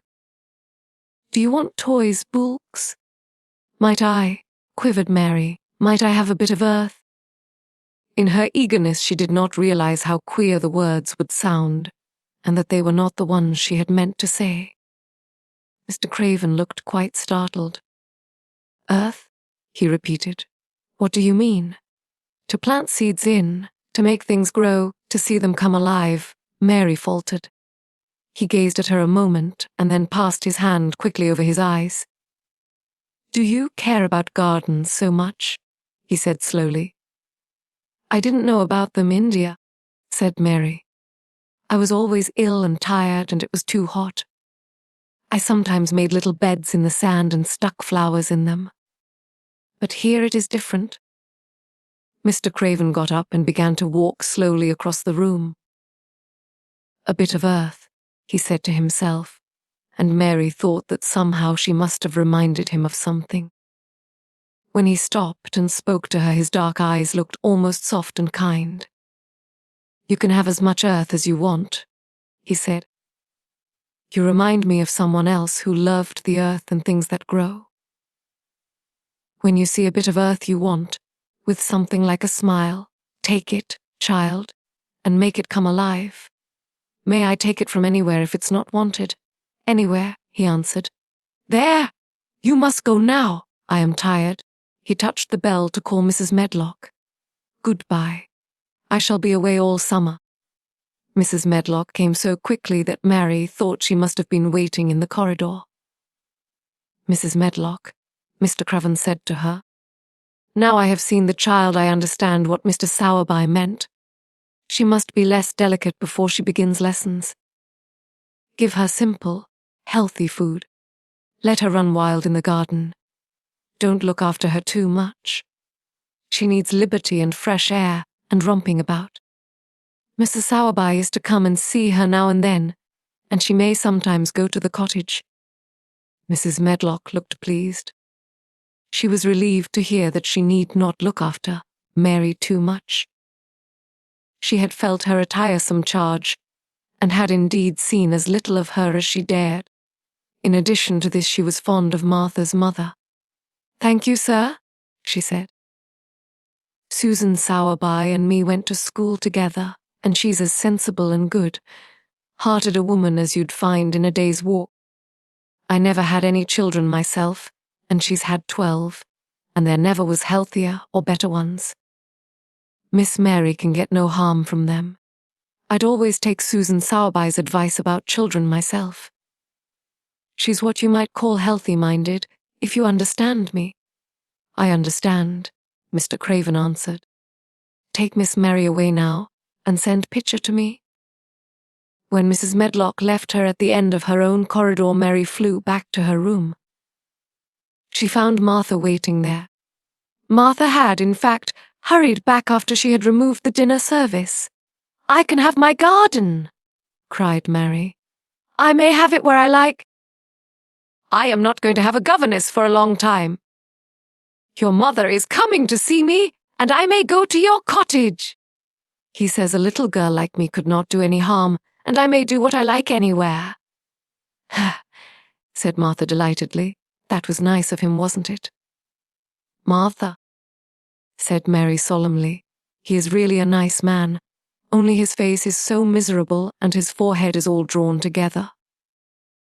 She ran as quickly as she could to the garden. She had been away so much longer than she had thought she should, and she knew Dickon would have to set out early on his 5-mile walk. When she slipped through the door under the ivy, she saw he was not working where she had left him. The gardening tools were laid together under a tree. She ran to them, looking all round the place, but there was no Dickon to be seen. He had gone away and the secret garden was empty, except for the robin who had just flown across the wall and sat on a standard rose bush watching her. "He's gone," she said woefully. "Oh, was he? Was he only a wood fairy?" Something white fastened to the standard rose bush caught her eye. It was a piece of paper. In fact, it was a piece of the letter she had printed for Martha to send to Dickon. It was fastened on the bush with a long thorn, and in a minute she knew Dickon had left it there. There were some roughly printed letters on it, and a sort of picture. At first she could not tell what it was. Then she saw it was meant for a nest with a bird sitting on it. Underneath were the printed letters, and they said, "I will come back. Chapter 13. I Am Colin." Mary took the picture back to the house when she went to her supper, and she showed it to Martha. "Heh," said Martha with great pride. "I never knew our Dickon was as clever as that. That there's a picture of a Missel thrush on her nest, as large as life, and twice as natural." Then Mary knew Dickon had the picture to be a message. He had meant that she might be sure he would keep her secret. Her garden was her nest, and she was like a Missel thrush. Oh, how she did like that queer common boar! She hoped he would come back the very next day, and she fell asleep looking forward to the morning. But you never know what the weather will do in Yorkshire, particularly in the springtime. She was awakened in the night by the sound of rain beating with heavy drops against her window. It was pouring down in torrents, and the wind was weathering round the corners and in the chimneys of the huge old house. Mary sat up in bed and felt miserable and angry. "The rain is as contrary as I ever was," she said. "It came because it knew I did not want it." She threw herself back on her pillow and buried her face. She did not cry, but she lay and hated the sound of the heavily beating rain. She hated the wind and its wuthering. She could not go to sleep again. The mournful sound kept her awake, because she felt mournful herself. If she had felt happy, it would probably have lulled her to sleep. How it wuthered, and how the big raindrops poured down and beat against the pane! "It sounds just like a person lost on the moor and wandering on and crying," she said. She had been lying awake turning from side to side for about an hour, when suddenly something made her sit up in bed and turn her head toward the door listening. She listened and she listened. "It isn't the wind now," she said in a loud whisper. "That isn't the wind. It is different. It is that crying I heard before." The door of her room was ajar, and the sound came down the corridor, a far-off faint sound of fretful crying. She listened for a few minutes, and each minute she became more and more sure. She felt as if she must find out what it was. It seemed even stranger than the secret garden and the buried key. Perhaps the fact that she was in a rebellious mood made her bold. She put her foot out of bed and stood on the floor. "I am going to find out what it is," she said. "Everybody is in bed and I don't care about Miss Medlock. I don't care!" There was a candle by her bedside, and she took it up and went softly out of the room. The corridor looked very long and dark, but she was too excited to mind that. She thought she remembered the corners. She must turn to find the short corridor, with the door covered with tapestry. The one Mrs. Medlock had come through the day she lost herself. The sound had come up that passage. So she went on with her dim light, almost feeling her way, her heart beating so loud that she fancied she could hear it. The far-off faint crying went on and led her. Sometimes it stopped for a moment or so and then began again. Was this the right corner to turn? She stopped and thought. Yes, it was. Down this passage and then to the left, and then up 2 broad steps, and then to the right again. Yes, there was the tapestry door. She pushed it open very gently and closed it behind her, and she stood in the corridor and could hear the crying quite plainly, though it was not loud. It was on the other side of the wall at her left, and a few yards farther on there was a door. She could see a glimmer of light coming from beneath it. The someone was crying in that room, and it was quite a young someone. So she walked to the door and pushed it open. And there she was standing in the room. It was a big room with ancient, handsome furniture in it. There was a low fire glowing faintly on the hearth, and a night light burning by the side of a carved 4-posted bed hung with brocade. And on the bed was lying a boy, crying fretfully. Mary wondered if she was in a real place, or if she had fallen asleep again, and was dreaming without knowing it. The boy had a sharp, delicate face the color of ivory, and he seemed to have eyes too big for it. He had also a lot of hair which tumbled over his forehead in heavy locks, and made his thin face seem smaller. He looked like a boy who had been ill, but he was crying more as if he were tired and cross than as if he were in pain. Mary stood near the door with her candle in her hand, holding her breath. Then she crept across the room, and, as she drew nearer, the light attracted the boy's attention, and he turned his head on his pillow and stared at her, his grey eyes opening so wide that they seemed immense. "Who are you?" he said at last in a half-frightened whisper. "Are you a ghost?" "No, I am not," Mary answered, her own whisper sounding half-frightened. "Are you one?" He stared and stared and stared. Mary could not help noticing what strange eyes he had. They were agate grey, and they looked too big for his face, because they had black lashes all round them. "No," he replied after waiting a moment or so. "I am Colin." "Who is Colin?" she faltered. "I am Colin Craven." "Who are you?" "I am Mary Lennox. Mr. Craven is my uncle. He is my father," said the boy. "Your father?" gasped Mary. "No one ever told me he had a boy." "Why didn't they?" "Come here," he said, still keeping his strange eyes fixed on her with an anxious expression. She came close to the bed, and he put out his hand and touched her. "You are real, aren't you?" he said. "I have such real dreams very often. You might be one of them."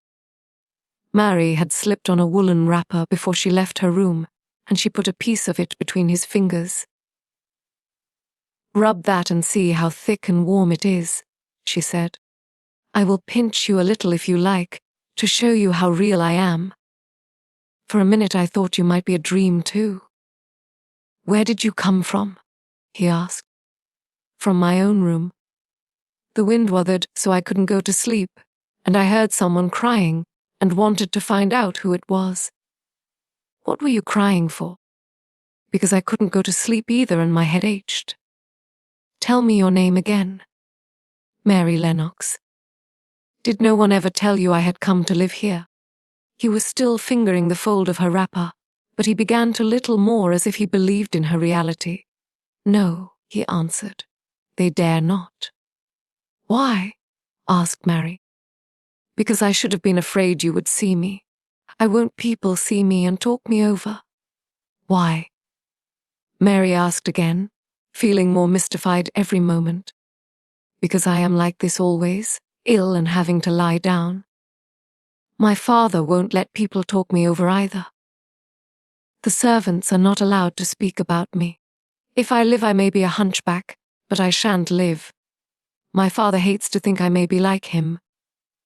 Oh, what a queer house this is, Mary said. What a queer house. Everything is a kind of secret. Rooms are locked up and gardens are locked up, and you? Have you been locked up? No? I stay in this room because I don't want to be moved out of it. It tires me too much. Does your father come and see you? Mary ventured. Sometimes. Generally when I am asleep. He doesn't want to see me. Why? Mary could not help asking again. A sort of angry shadow passed over the boy's face. My mother died when I was born, and it makes him wretched to look at me. He thinks I don't know, but I've heard people talking. He almost hates me.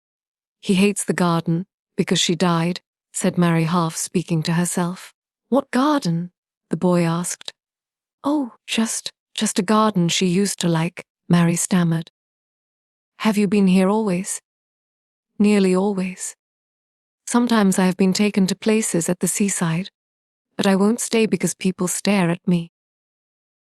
I used to wear an iron thing to keep my back straight, but a grand doctor came from London to see me and said it was stupid. He told them to take it off and keep me out in the fresh air. I hate fresh air and I don't want to go out. I didn't when first I came here, said Mary. Why do you keep looking at me like that? Because of the dreams that are so real, he answered rather fretfully. Sometimes when I open my eyes I don't believe I'm awake. We're both awake, said Mary. She glanced round the room with its high ceiling and shadowy corners and dim fire light. It looks quite like a dream, and it's the middle of the night, and everybody in the house is asleep, everybody but us. We are wide awake. I don't want it to be a dream, the boy said restlessly. Mary thought of something all at once.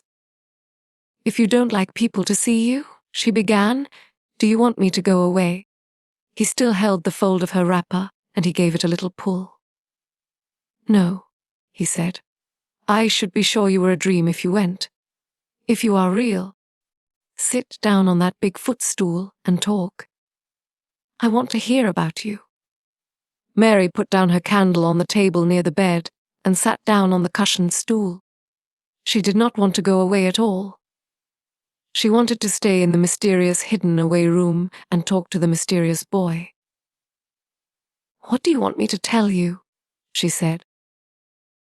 He wanted to know how long she had been at Misselthwaite. He wanted to know which corridor her room was on. He wanted to know what she had been doing. If she disliked the moor as he disliked it. Where she had lived before she came to Yorkshire.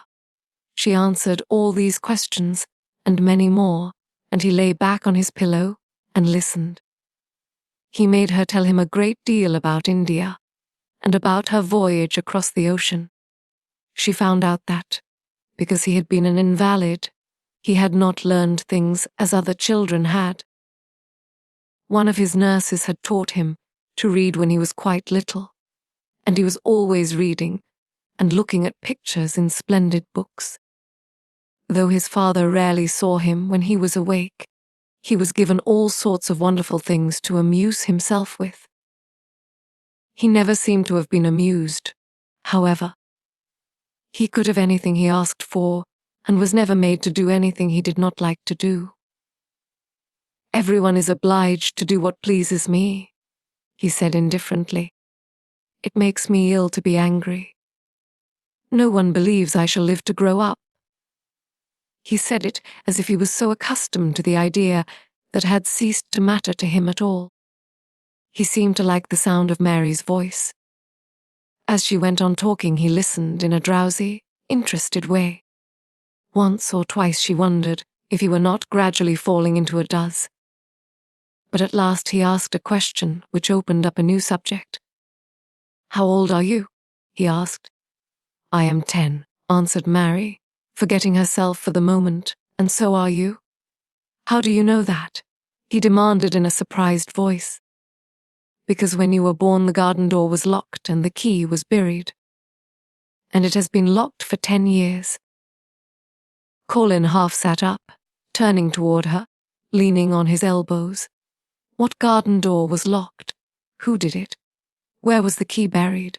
He exclaimed as if he was suddenly very much interested. It was the garden Mr. Craven hates," said Mary nervously. "He locked the door. No one knew where he buried the key." "What sort of a garden is it?" Colin persisted eagerly. "No one has been allowed to go into it for 10 years, was Mary's careful answer. But it was too late to be careful. He was too much like herself. He too had nothing to think about, and the idea of a hidden garden attracted him as it had attracted her. He asked question after question. Where was it? Had she never looked for the door? Had she never asked the gardeners? "They won't talk about it," said Mary. "I think they have been told not to answer questions." "I would make them," said Colin. "Could you?" Mary faltered, beginning to feel frightened. If he could make people answer questions, who knew what might happen? "Everyone is obliged to please me." "I told you that," he said. "If I were to live, this place would sometime belong to me. They all know that. I would make them tell me." Mary had not known that she herself had been spoiled. But she could see quite plainly that this mysterious boy had been. He thought that the whole world belonged to him. How peculiar he was and how coolly he spoke of not living. "Do you think you won't live?" she asked. Partly because she was curious, and partly in hope of making him forget the garden. "I don't suppose I shall," he answered as indifferently as he had spoken before. "Ever since I remember anything I have heard people say I shan't. At first they thought I was too little to understand, and now they think I don't hear. But I do. My doctor is my father's cousin. He is quite poor, and if I die he will have all Missel's weight when my father is dead. I should think he wouldn't want me to live." "Do you want to live?" inquired Mary. "No," he answered in a cross, tired fashion. "But I don't want to die. When I feel ill I lie here and think about it until I cry and cry." "I have heard you crying 3 times, Mary said, "but I did not know who it was." "Were you crying about that?" She did so want him to forget the garden. "I dare say," he answered. "Let us talk about something else. Talk about that garden. Don't you want to see it?"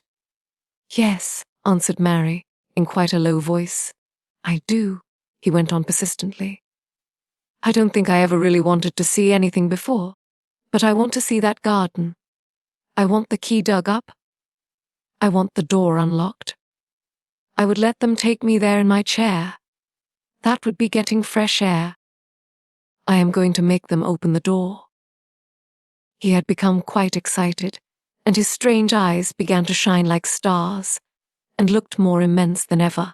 "They have to please me," he said. "I will make them take me there, and I will let you go too." Mary's hands clutched each other. Everything would be spoiled. Everything. Dickon would never come back. She would never again feel like a Missel thrush with a safe hidden nest. "Oh, don't do that," she cried out. He stared as if he thought she had gone crazy. "Why?" he exclaimed. "You said you wanted to see it." "I do," she answered almost with a sob in her throat. But if you make them open the door and take you in like that, it will never be a secret again." He leaned still farther forward. "A secret," he said. "What do you mean? Tell me." Mary's words almost tumbled over one another. "You see," she panted, "if no one knows but ourselves, if there was a door, hidden somewhere under the ivy, if there was, and we could find it, and if we could slip through it together and shut it behind us, and no one knew anyone was inside, and we called it our garden and pretended that we were Missel thrushes, and it was our nest, and if we played there almost every day and dug and planted seeds and made it all come alive." "Is it dead?" he interrupted her. "It soon will be if no one cares for it," she went on. "The bulbs will live, but the roses—" He stopped her again, as excited as she was herself. "What are bulbs?" he put in quickly. "They are daffodils and lilies and snowdrops. They are working in the earth now, pushing up pale green points, because the spring is coming." "Is the spring coming?" he said. "What is it like? You don't see it in rooms if you are ill. It is the sun shining on the rain, and the rain falling on the sunshine, and things pushing up and working under the earth," said Mary.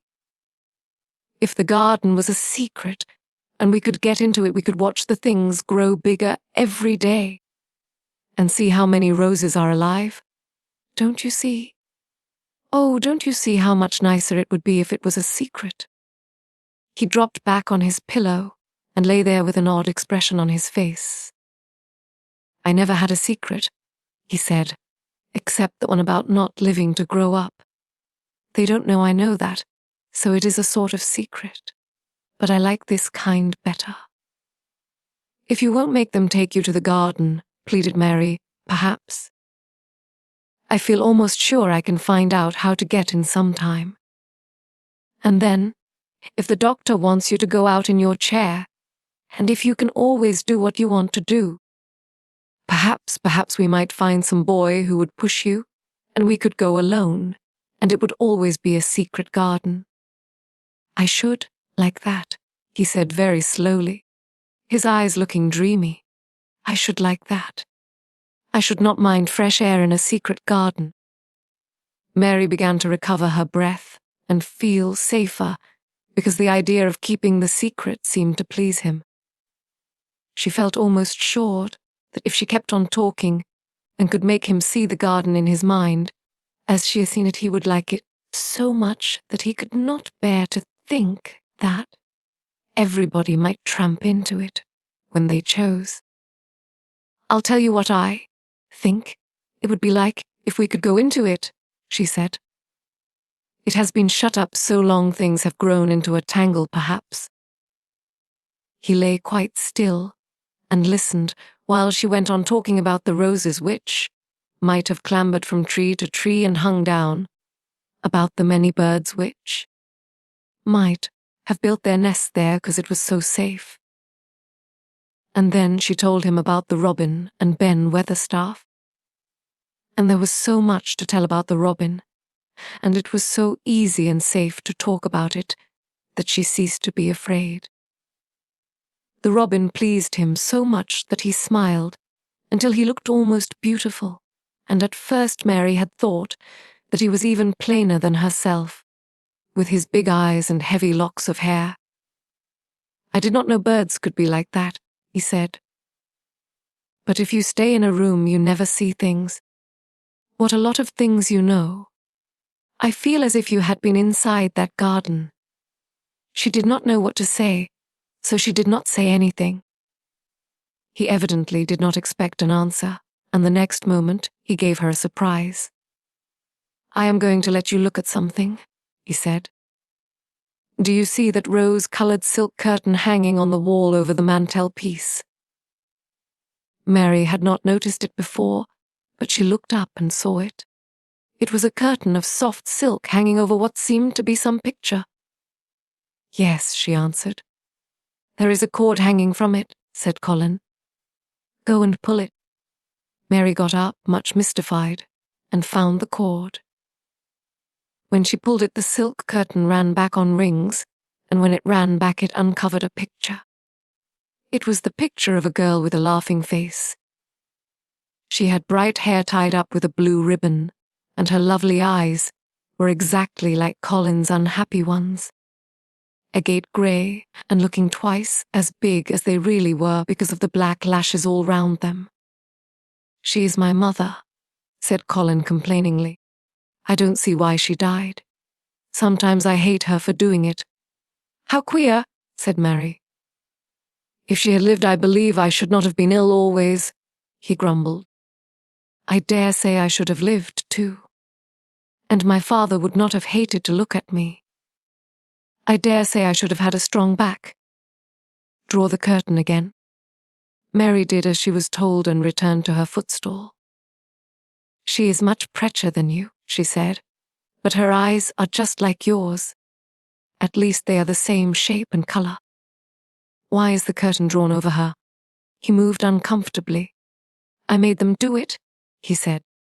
"Sometimes I don't like to see her looking at me. She smiles too much when I am ill and miserable. Besides, she is mine, and I don't want everyone to see her."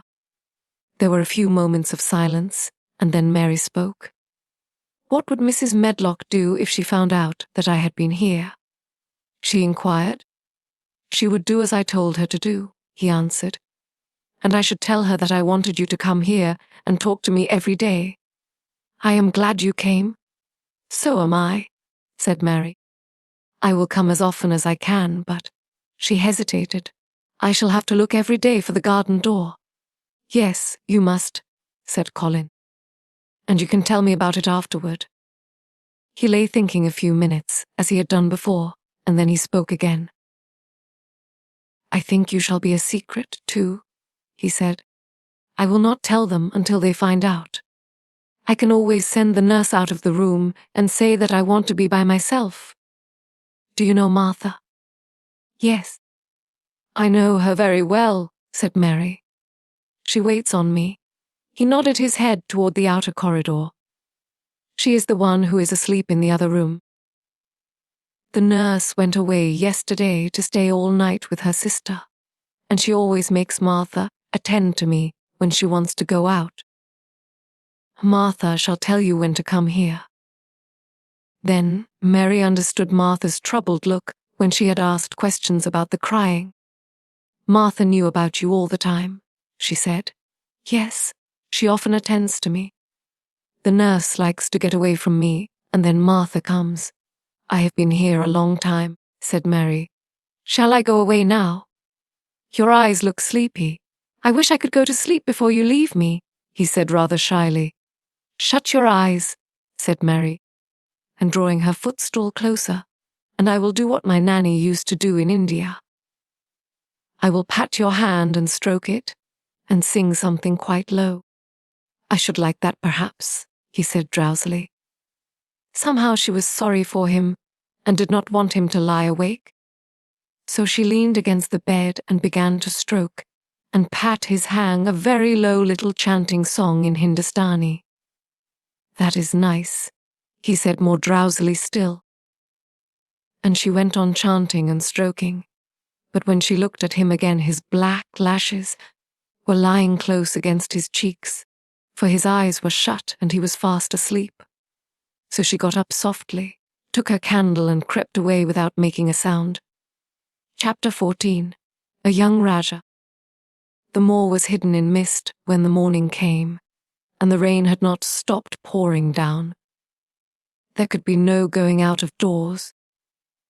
Martha was so busy that Mary had no opportunity of talking to her, but in the afternoon she asked her to come and sit with her in the nursery. She came bringing the stocking she was always knitting when she was doing nothing else. "What's the matter with you?" she asked as soon as they sat down. "You look as if you'd something to say." I have found out what the crying was," said Mary. Martha let her knitting drop on her knee and gazed at her with startled eyes. "You hasn't," she exclaimed. "Never." "I heard it in the night," Mary went on, "and I got up and went to see where it came from. It was Colin. I found him. Martha's face became red with fright. "Eh, Miss Mary," she said, half crying. "You shouldn't have done it, you shouldn't. You'll get me in trouble. I never told you nothing about him, but you'll get me in trouble. I shall lose my place, and what'll Mother do?" "You won't lose your place," said Mary. "He was glad I came." We talked, and he said he was glad I came. "Was he?" cried Martha. "Are you sure? You doesn't know what he's like when anything vexes him. He's a big boy to cry like a baby, but when he's in a passion he'll fair scream just to frighten us. He knows us dare not call our souls our own." "He wasn't vexed," said Mary. "I asked him if I should go away, and he made me stay. He asked me questions, and I sat on a big footstool and talked to him about India and about the robin and gardens. He wouldn't let me go. He let me see his mother's picture. Before I left him, I sang him to sleep." Martha fairly gasped with amazement. "I can scarcely believe you," she protested. "It's as if you'd walked straight into a lion's den. If he'd been like he is most times, he'd have throwed himself into one of his tantrums and roused the house. He won't let strangers look at him. He let me look at him. I looked at him all the time, and he looked at me. We stared," said Mary.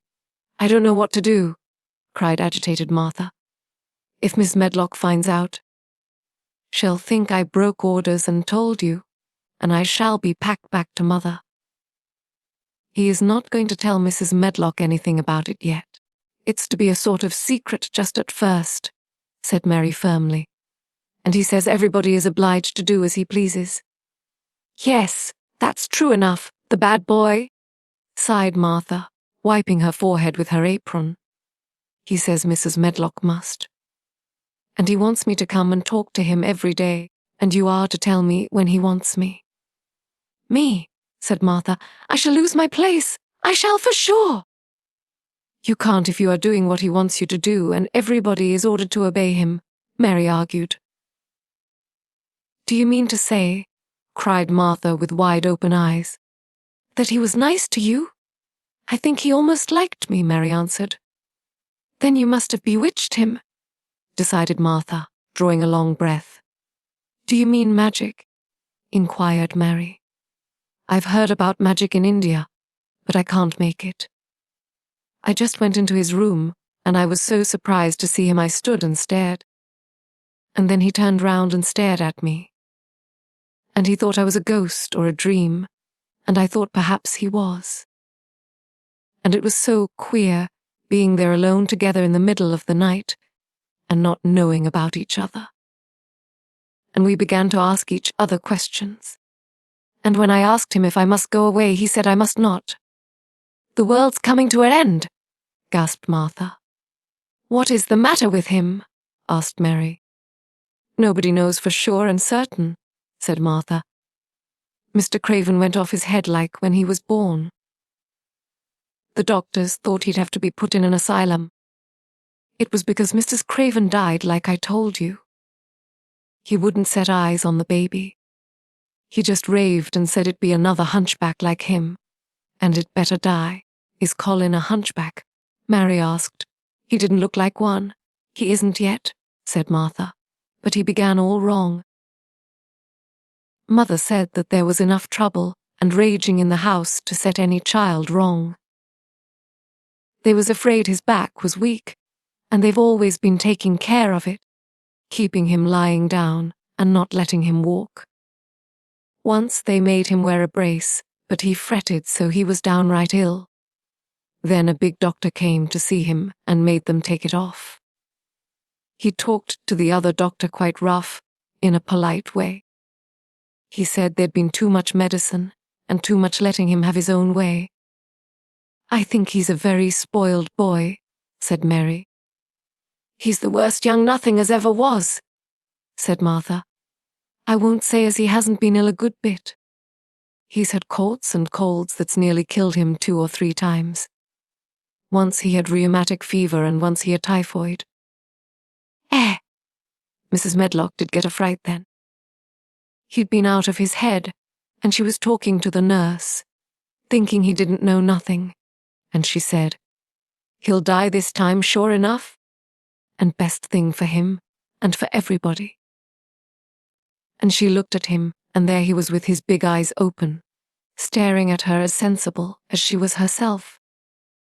She didn't know what happened, but he just stared at her and says, "You give me some water and stop talking." "Do you think he will die?" asked Mary.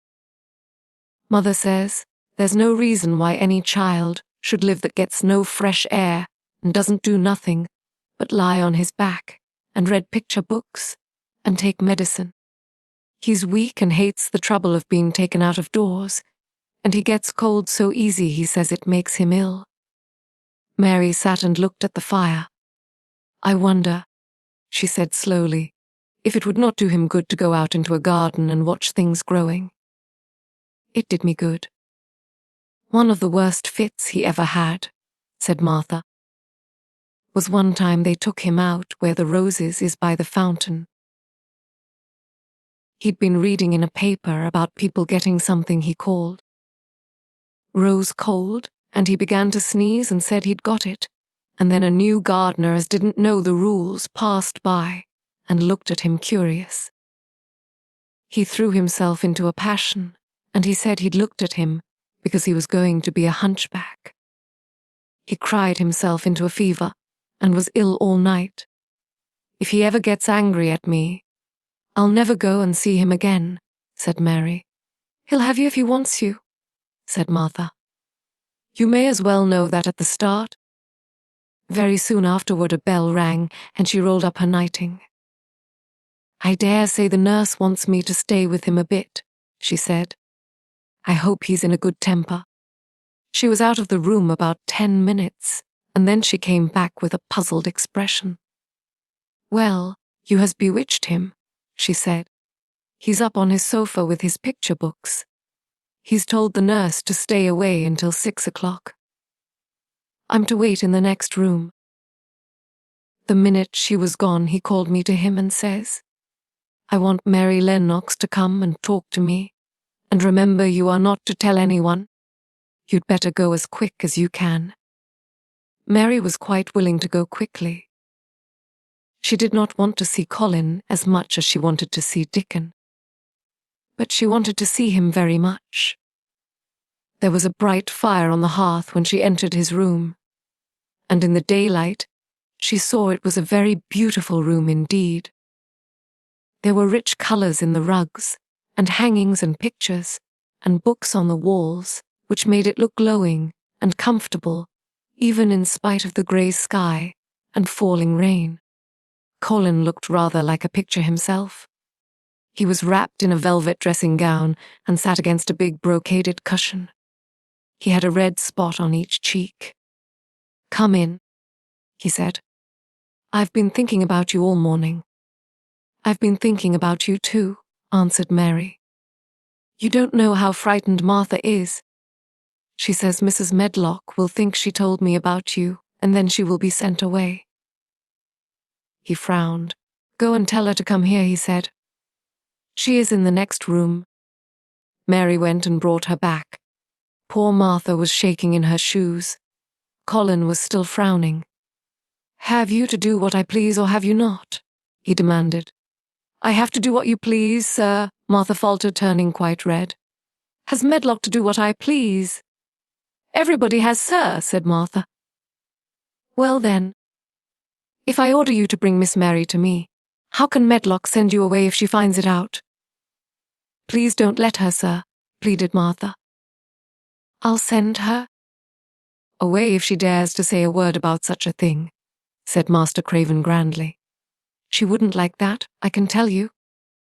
"Thank you, sir," bobbing a curtsy. "I want to do my duty, sir." "What I want is your duty," said Colin more grandly still. "I'll take care of you. Now go away." When the door closed behind Martha, Colin found Mistress Mary gazing at him as if he had set her wondering. "Why do you look at me like that?" he asked her. "What are you thinking about?" "I am thinking about 2 things." "What are they?" "Sit down and tell me." This is the first one, said Mary, seating herself on the big stool. Once in India I saw a boy who was a Rajah. He had rubies and emeralds and diamonds stuck all over him.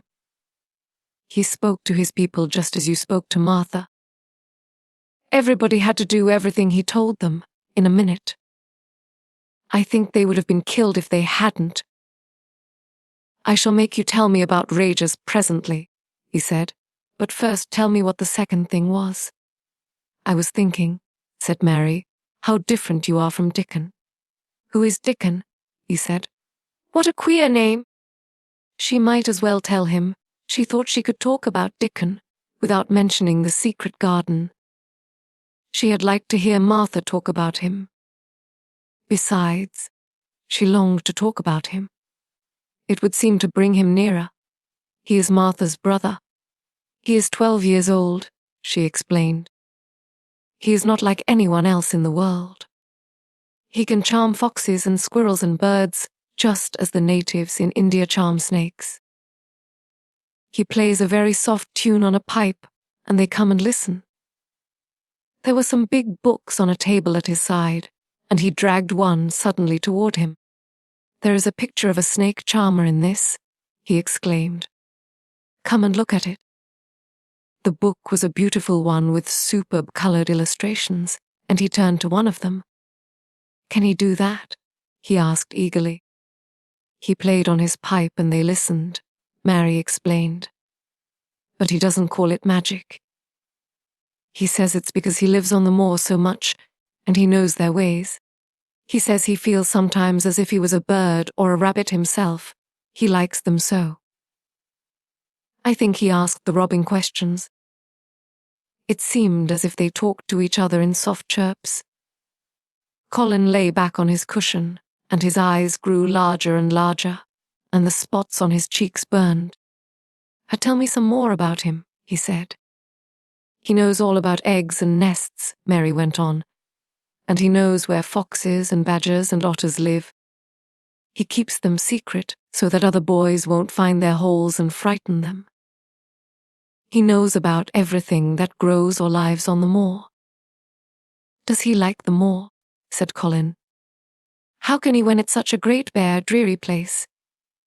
It's the most beautiful place, protested Mary.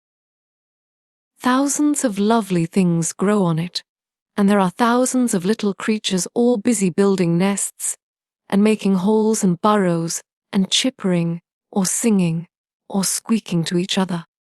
They are so busy and having such fun under the earth or in the trees or heather. It's their world. How do you know all that? Said Colin, turning on his elbow to look at her. I have never been there once, really, said Mary suddenly remembering. I only drove over it in the dark. I thought it was hideous. Martha told me about it first and then Dickon. When Dickon talks about it you feel as if you saw things and heard them, as if you were standing in the heather with the sun shining and the gorse smelling like honey and all full of bees and butterflies. You never see anything if you are ill, said Colin restlessly. He looked like a person listening to a new sound in the distance and wondering what it was. You can't if you stay in a room, said Mary. I couldn't go on the moor, he said in a resentful tone. Mary was silent for a minute and then she said something bold. You might, sometime. He moved as if he were startled. Go on the moor? How could I? I am going to die. How do you know? Said Mary unsympathetically. She didn't like the way he had of talking about dying. She did not feel very sympathetic. She felt rather as if he almost boasted about it. Oh, I've heard it ever since I remember, he answered crossly. They are always whispering about it and thinking I don't notice. They wish I would too. Mistress Mary felt quite contrary. She pinched her lips together. If they wished I would, she said I wouldn't. Who wishes you would? The servants. And of course Dr. Craven, because he would get Misselthwaite and be rich instead of poor. He dare not say so, but he always looks cheerful when I am worse. When I had typhoid fever, his face got quite fat. I think my father wishes it too." "I don't believe he does," said Mary quite obstinately. That made Colin turn and look at her again. "Don't you?" he said, and then he lay back on his cushion and was still, as if he were thinking. And there was quite a long silence. Perhaps they were both of them thinking strange things children do not usually think of. "I like the Grand Doctor from London, because he made them take the iron thing off," said Mary at last. "Did he say you were going to die?" "No." "What did he say?" "He didn't whisper," Colin answered. "Perhaps he knew I hated whispering. I heard him say one thing quite aloud. He said, the boy might live if he would make up his mind to it. Put him in the humour." It sounded as if he was in a temper. "I'll tell you who would put you in the humour, perhaps," said Mary, reflecting. She felt as if she would like this thing to be settled one way or the other. "I believe Dickon would. He's always talking about live things. He never talks about dead things or things that are ill. He's always looking up in the sky to watch birds flying, or looking down at the earth to see something growing. He has such round blue eyes, and they are so wide open with looking about. And he laughs such a big laugh with his wide mouth, and his cheeks are as red as cherries." She pulled her stool near to the sofa, and her expression quite changed at the remembrance of the wide curving mouth and wide open eyes. "See here," she said. "Don't let us talk about dying. I don't like it. Let us talk about living. Let us talk and talk about Dickon. And then we will look at your pictures." It was the best thing she could have said. To talk about Dickon meant to talk about the moor and about the cottage and the 14 people who lived in it on 16 shillings a week, and the children who got fat on the moor grass like the wild ponies, and about Dickon's mother and the skipping rope and the moor with the sun on it, and about pale green points sticking up out of the black sod. And it was all so alive that Mary talked more than she had ever talked before. And Colin both talked and listened as he had never done either before. And they both began to laugh over nothings as children will when they are happy together. And they laughed so that in the end they were making as much noise as they had been two ordinary, healthy, natural 10-year-old creatures, instead of a hard, little, unloving girl and a sickly boy who believed that he was going to die. They enjoyed themselves so much that they forgot the pictures, and they forgot about the time. They had been laughing quite loudly over Ben Weatherstaff and his robin, and Colin was actually sitting up, as if he had forgotten about his weak back, when he suddenly remembered something. "Do you know there is one thing we have never once thought of," he said. "We are cousins." It seemed so queer that they had talked so much and never remembered this simple thing that they laughed more than ever, because they had got into the humour to laugh at anything. And in the midst of the fun the door opened, and in walked Dr. Craven and Mrs. Medlock. Dr. Craven started in actual alarm, and Mrs. Medlock almost fell back, because he had accidentally bumped against her. "Good Lord!" exclaimed poor Mrs. Medlock with her eyes almost starting out of her head. "Good Lord! What is this?" said Dr. Craven, coming forward. "What does it mean?" Then Mary was reminded of the boy Rajah again. Colin answered as if neither the doctor's alarm nor Mrs. Medlock's terror were of the slightest consequence. He was as little disturbed or frightened as if an elderly cat had walked into the room. "This is my cousin, Mary Lennox," he said. "I asked her to come and talk to me. I like her. She must come and talk to me whenever I send for her." Dr. Craven turned reproachfully to Mrs. Medlock. "Oh, sir," she panted. "I don't know how it's happened." There's not a servant on the place you'd dare to talk. They all have their orders." "Nobody told her anything," said Colin. "She heard me crying and found me herself. I am glad she came. Don't be silly, Medlock." Mary saw that Dr. Craven did not look pleased, but it was quite plain that he dare not oppose his patient. He sat down by Colin and felt his pulse. "I am afraid there has been too much excitement." "Excitement is not good for you, my boy," he said. "I should be excited if she kept away," answered Colin, his eyes beginning to look dangerously sparkling. "I am better. She makes me better. The nurse must bring up her tea with mine. We will have tea together." Mrs. Medlock and Dr. Craven looked at each other in a troubled way, but there was evidently nothing to be done. "He does look rather better, sir," ventured Mrs. Medlock. But, thinking the matter over, "He looked better this morning before she came into the room. She came into the room last night. She stayed with me a long time. She sang a Hindustani song to me and it made me go to sleep," said Colin. "I was better when I wakened up. I wanted my breakfast. I want my tea now. Tell nurse." Medlock. Dr. Craven did not stay very long. He talked to the nurse for a few minutes when she came into the room and said a few words of warning to Colin.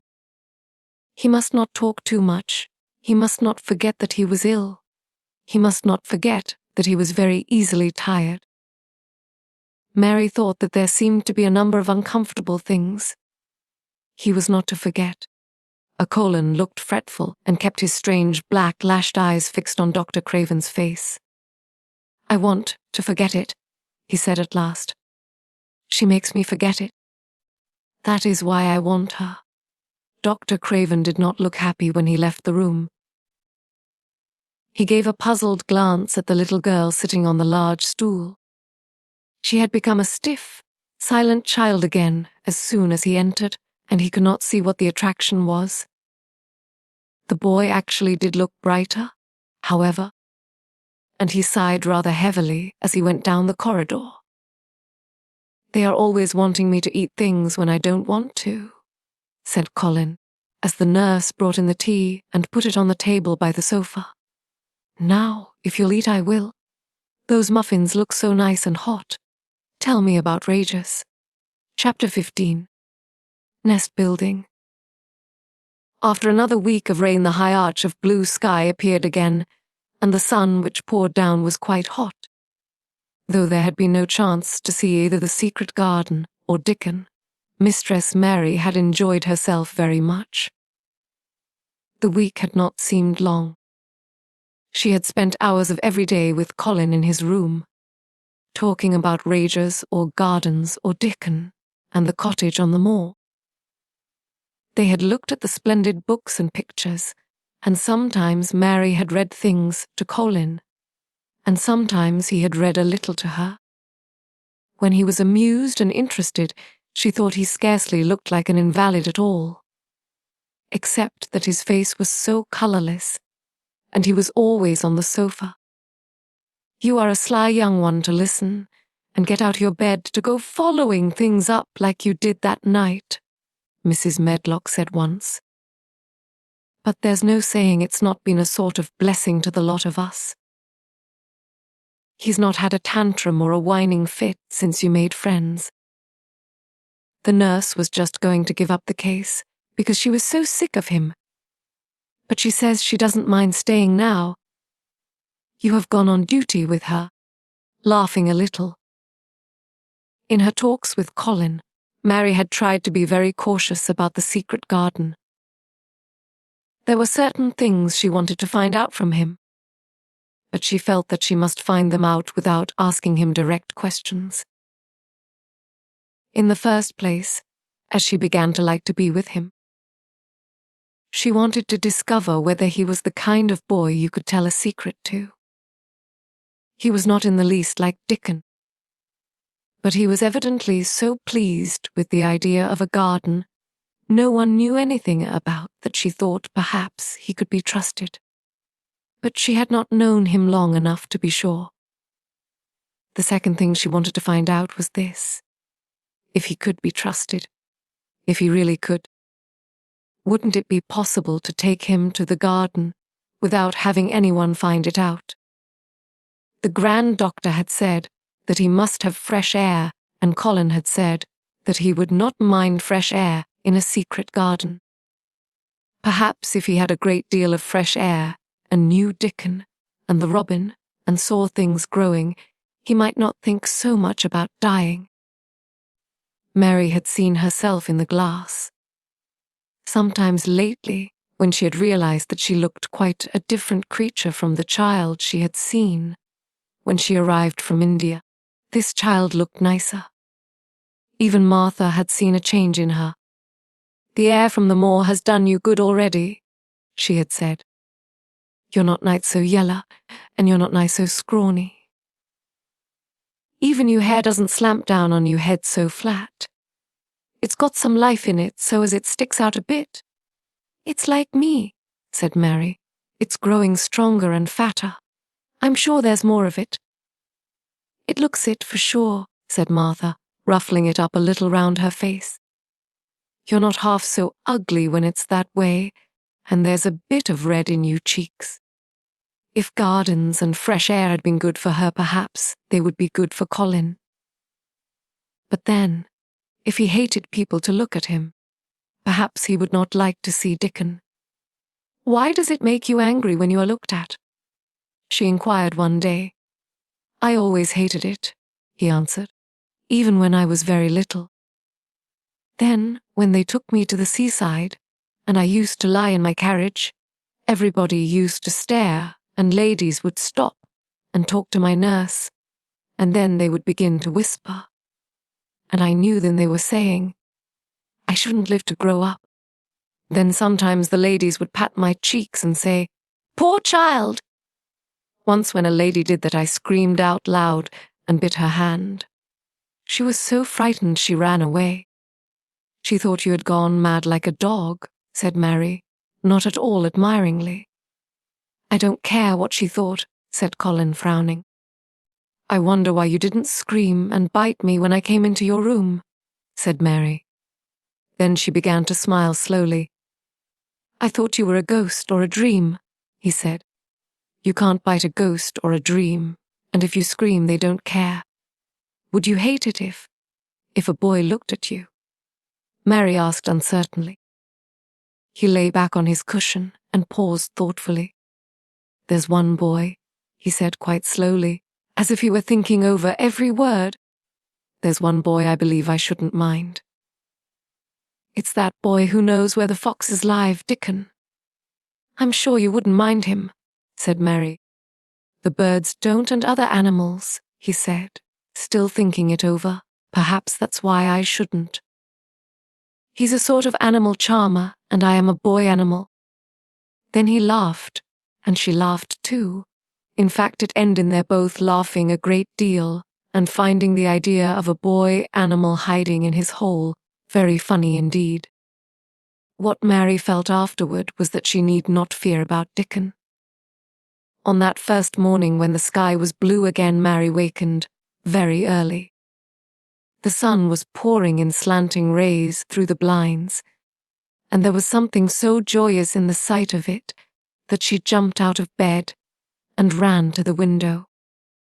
She drew up the blinds and opened the window itself, and a great waft of fresh, scented air blew in upon her. The moor was blue, and the whole world looked as if something magic had happened to it. There were tender little fluting sounds here and there and everywhere, as if scores of birds were beginning to tune up for a concert. Mary put her hand out of the window and held it in the sun. "It's warm, warm," she said. "It will make the green points push up and up and up, and it will make the bull roots and work and struggle with all their might under the earth." She kneeled down and leaned out of the window as far as she could, breathing big breaths and sniffing the air until she laughed, because she remembered what Dickon's mother had said about the end of his nose, quivering like a rabbit's. "It must be very early," she said. "The little clouds are all pink, and I've never seen the sky look like this. No one is up. I don't even hear the stable boys." A sudden thought made her scramble to her feet. "I can't wait! I am going to see the garden!" She had learned to dress herself by this time, and she put on her clothes in 5 minutes. She knew a small side door which she could unbolt herself, and she flew downstairs in her stocking feet and put on her shoes in the hall. She unchained and unbolted and unlocked, and when the door was open she sprang across the step with one bound, and there she was standing on the grass, which seemed to have turned green, and with the sun pouring down on her, and warm sweet wafts about her, and the fluting and twittering and singing coming from every bush and tree. She clasped her hands for pure joy, and looked up in the sky, and it was so blue and pink, and pearly and flooded with springtime light, that she felt as if she must flute and sing aloud herself, and knew that thrushes and robins and skylarks could not possibly help it, as she ran around the shrubs and path towards the secret garden. "It is all different already," she said. "The grass is greener, and things are sticking up everywhere, and things are uncurling, and green buds of leaves are showing. This afternoon I am sure Dickon will come." The long warm rain had done strange things to the herbaceous beds which bordered the walk by the lower wall. There were things sprouting and pushing out from the roots of clumps of plants, and they were actually here, and their glimpses of royal purple and yellow unfurling among the stems of crocuses. 6 months before, Mistress Mary would not have seen how the world was waking up, but now she missed nothing. When she had reached the place where the door hid itself under the ivy, she was startled by a curious loud sound. It was the caw of a crow, and it came from the top of the wall, and when she looked up, there sat a big glossy plumage blue black bird, looking down at her very wisely indeed. She had never seen a crow so close before, and he made her a little nervous, but the next moment he spread his wings and flapped away across the garden. She hoped he was not going to stay inside, and she pushed the door open, wondering if he would. When she got fairly into the garden, she saw that he probably did intend to stay, because he had alighted on a dwarf apple tree, and under the apple tree was lying a little reddish animal with a bushy tail, and both of them were watching the stooping body and rust-red head of Dickon, who was kneeling on the grass working hard. Mary flew across the grass to him. "Oh, Dickon," she cried out. "How could you get here so early? How could you? The sun has only just got up." He got up himself, laughing and glowing, and tousled, his eyes like a bit of the sky. "Ah," he said, "I was up long before him. How could I have stayed abed? The world's all fair begun again this morning, it has. And it's working and humming and scratching and piping and nest building and breathing out scents, till you have got to be out on it, instead of lying on your back. When the sun did jump up, the moor went mad for joy, and I was in the midst of the heather, and I run like mad myself, shouting and singing. And I come straight here. I couldn't have stayed away." Why, the garden was lying here waiting. Mary put her hands on her chest, panting, as if she had been running herself. "Oh, Dickon," she said. "I'm so happy I can scarcely breathe, seeing him talking to a stranger." The little bushy-tailed animal rose from its place under the tree and came to him, and the rook, cawing once, flew down from its branch and settled quietly on his shoulder. "This is the little fox cub," he said, rubbing the little reddish animal's head. "It's named Captain, and this here's Suit. Suit he flew across the moor with me, and Captain he run same as if the hounds had been after him. They both felt same as I did. Neither of the creatures looked as if he were the least afraid of Mary. When Dickon began to walk about, Suit stayed on his shoulder and Captain trotted quietly close to his side. "See here?" said Dickon. "See how these has pushed up, and these, and look at these here." He threw himself upon his knees, and Mary went down beside him. They had come upon a whole clump of crocuses burst into purple and orange and gold. Mary bent her face down and kissed them. "You never kiss a person in that way," she said when she lifted her head. "Flowers are so different." He looked puzzled but smiled. "Ah," he said. "I've kissed Mother many a time, that way when I come in from the moor after a day's roaming, and she stood there at the door in the sun, looking so glad and comfortable. They ran from one part of the garden to another, and found so many wonders that they were obliged to remind themselves that they must whisper or speak low. He showed her swelling leaf buds on rose branches which had seemed dead. He showed her 10,000 new green points, pushing through the mould. They put their eager young noses close to the earth and sniffed its warm springtime breathing. They dug and pulled and laughed low with rapture until Mistress Mary's hair was as tumbled as Dickon's, and her cheeks were almost as poppy red as his. There was every joy on earth in the secret garden that morning, and in the midst of them came a delight more delightful than all, because it was more wonderful.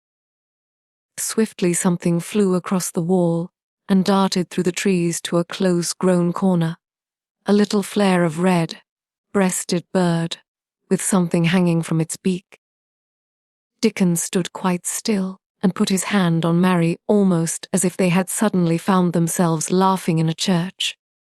"We must not stare," he whispered in broad Yorkshire. "We must not scarce breathe. I knew he was mate hunting when I seed him last. It's Ben Weatherstaff's robin. He's building his nest. He'll stay here if us don't flight him." They settled down softly upon the grass and sat there without moving. "Us mustn't seem as if us was watching him too close," said Dickon. "He'd be out with us for good if he got the notion us was interfering now. He'll be a good bit different till all this is over. He's setting up housekeeping. He'll be shyer and readier to take things ill. He's got no time for visiting and gossiping. Us must keep still a bit, and try to look as if us was grass and trees and bushes. Then when he's got used to seeing us, I'll chirp a bit, and he'll know, it's Colin. We will not be in his way." Mistress Mary was not at all sure that she knew, as Dickon seemed to, how to try to look like grass and trees and bushes. But he had said the queer thing, as if it were the simplest and most natural thing in the world, and she felt it must be quite easy to him. And indeed she watched him for a few minutes carefully, wondering if it was possible for him to quietly turn green and put out branches and leaves. But he only sat wonderfully still, and when he spoke dropped his voice to such a softness that it was curious that she could hear him. But she could. "It's part of the springtime, this nest building is," he said. "I warrant it's been going on in the same way every year since the world was begun. They've got their way of thinking and doing things, and a body had better not meddle. You can lose a friend in springtime easier than any other season if you are too curious. If we talk about him, I can't help looking at him," Mary said as softly as possible. "We must talk of something else. There is something I want to tell you." "He'll like it better if us talks of something else," said Dickon. "What is it you got to tell me?" "Well, do you know about Colin?" she whispered. He turned his head to look at her. "What do you know about him?" he asked. "I've seen him. I have been to talk to him every day this week. He wants me to come. He says I'm making him forget about being ill and dying," answered Mary. Dickon looked actually relieved as soon as the surprise died away from his round face. "I am glad of that," he exclaimed. "I'm right down glad. It makes me easier. I knew I must say nothing about him, and I don't like having to hide things." "Don't you like hiding the garden?" said Mary. "I'll never tell about it," he answered. "But I says to Mother, 'Mother,' I says, 'I got a secret to keep. It's not a bad one, you knows that. It's no worse than hiding where a bird's nest is. You doesn't mind it, do you?'" Mary always wanted to hear about Mother. "What did she say?" she asked, not at all afraid to hear. Dickon grinned sweet-temperedly. "It was just like her, what she said," he answered. "She give my head a bit of a rub and laughed, and she says, 'Boy, you can have all the secrets you likes. I've knew you 12 year.'" "How did you know about Colin?" asked Mary. "Everybody as knew about Mr. Craven knew there was a little boy as was like to be a cripple. And they knew Mr. Craven didn't like him to be talked about. Folks is sorry for Mr. Craven because Mrs. Craven was such a pretty young lady, and they was so fond of each other. Mrs. Medlock stops in our cottage whenever she goes to Thorwaite, and she doesn't mind talking to Mother before us children, because she knows us has been brought up to be trusty." "How did you find out about him?" "Martha was in fine trouble the last time she came home. She said you'd heard him fretting, and you was asking questions, and she didn't know what to say." Mary told him her story, of the midnight veering of the wind which had wakened her, and about the faint far-off sounds of the complaining voice, which had led her down the dark corridors with her candle, and had ended with her opening of the door of the dimly lighted room with the carven four-posted bed in the corner. When she described the small ivory white face and the strange black, rimmed eyes, Dickon shook his head. "Them's just like his mother's eyes, only hers was always laughing, they say," he said. "They say as Mr. Craven can't bear to see him when he's awake, and it's because his eyes is so like his mother's and yet looks so different in his miserable bit of a face." "Do you think he wants to die?" whispered Mary. "No, but he wishes he'd never been born. Mother, she says that's the worst thing on earth for a child.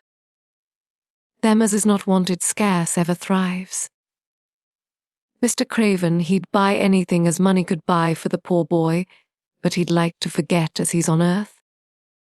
For one thing, he's afraid he'll look at him some day and find he's growed hunchback. Colin's so afraid of it himself that he won't sit up," said Mary. "He says he's always thinking that if he should feel a lump coming he should go crazy and scream himself to death." "He should not be lying there thinking things like that," said Dickon. "No boy could get well as thought them sort of things." The fox was lying on the grass close by him, looking up to ask for a pat now and then, and Dickon bent down and rubbed his neck softly and thought a few minutes in silence. Presently he lifted his head and looked round the garden. "When first we got in here," he said, "it seemed like everything was grey. Look round now and tell me if you doesn't see a difference." Mary looked and caught her breath a little. "Why?" she cried. "The grey wall is changing. It is as if a green mist were creeping over it. It's almost like a green gaze veil." "Yes," said Dickon, "and it'll be greener and greener till the grey's all gone. Can you guess what I was thinking?" "I know it was something nice," said Mary eagerly. "I believe it was something about Colin. I was thinking that if he was out here, he wouldn't be watching lumps to grow on his back. He'd be watching for buds to break on the rose bushes. And he'd likely be healthier," explained Dickon. "I was wondering if us could ever get him in the humour to come out here and lie under the trees in his carriage. I've been wondering that myself. I've thought of it almost every time I've talked to him," said Mary. "I've wondered if he could keep a secret, and I've wondered if we could bring him here without anyone seeing us. I thought perhaps you could push his carriage. The doctor said he must have fresh air, and if he wants us to take him out, no one dare disobey him. He won't go out for other people, and perhaps they will be glad if he will go out with us. He could order the gardeners to keep away so they wouldn't find out." Dickon was thinking very hard as he scratched Captain's back. "It'd be good for him, I'll warrant," he said. "Us not be thinking he'd better never been born. Us'd be just 2 children watching a garden grow, and he'd be another. 2 lads and a little girl just looking on at the springtime. I warrant it'd be better than doctor's stuff. He's been lying in his room so long, and he's always been so afraid of his back that it has made him queer," said Mary. "He knows a good many things out of books, but he doesn't know anything else. He says he has been too ill to notice things, and he hates going out of doors, and hates gardens and gardeners. But he likes to hear about this garden because it is a secret. I dare not tell him much, but he said he wanted to see it." "We will have him out here sometime for sure," said Dickon. "I could push his carriage well enough. Has you noticed how the robin and his mate has been working while we've been sitting here? Look at him perched on that, wondering where it'd be best to put that twig. He's got in his beak. He made one of his low whistling calls, and the robin turned his head and looked at him inquiringly, still holding his twig. Dickon spoke to him as Ben Weatherstaff did, but Dickon's tone was one of friendly advice. "Wherever you puts it," he said, "it'll be all right. You knew how to build your nest before you came out of the egg. Get on with you, boy. You've got no time to lose." "Oh, I do like to hear you talk to him," Mary said, laughing delightedly. "Ben Weatherstaff scolds him and makes fun of him, and he hops about and looks as if he understood every word, and I know he likes it. Ben Weatherstaff says he is so conceited he would rather have stones thrown at him than not be noticed." Dickon laughed too, and went on talking. "You knows us won't trouble you," he said to the robin. "Us is near being wild things ourselves. Us is nest building too, bless you. Look out you doesn't tell on us." And though the robin did not answer, because his beak was occupied, Mary knew that when he flew away with his twig to his own corner of the garden, the darkness of his dew, bright eye meant that he would not tell their secret for the world. Chapter 16. "I won't," said Mary. They found a great deal to do that morning, and Mary was late in returning to the house, and was also in such a hurry to get back to her work that she quite forgot Colin until the last moment. "Tell Colin that I can't come and see him yet," she said to Martha. "I'm very busy in the garden." Martha looked rather frightened. "Hey, Miss Mary," she said. "It may put him all out of humour when I tell him that." But Mary was not as afraid of him as other people were, and she was not a self-sacrificing person. "I can't stay," she answered. "Dickon's waiting for me," and she ran away. The afternoon was even lovelier and busier than the morning had been.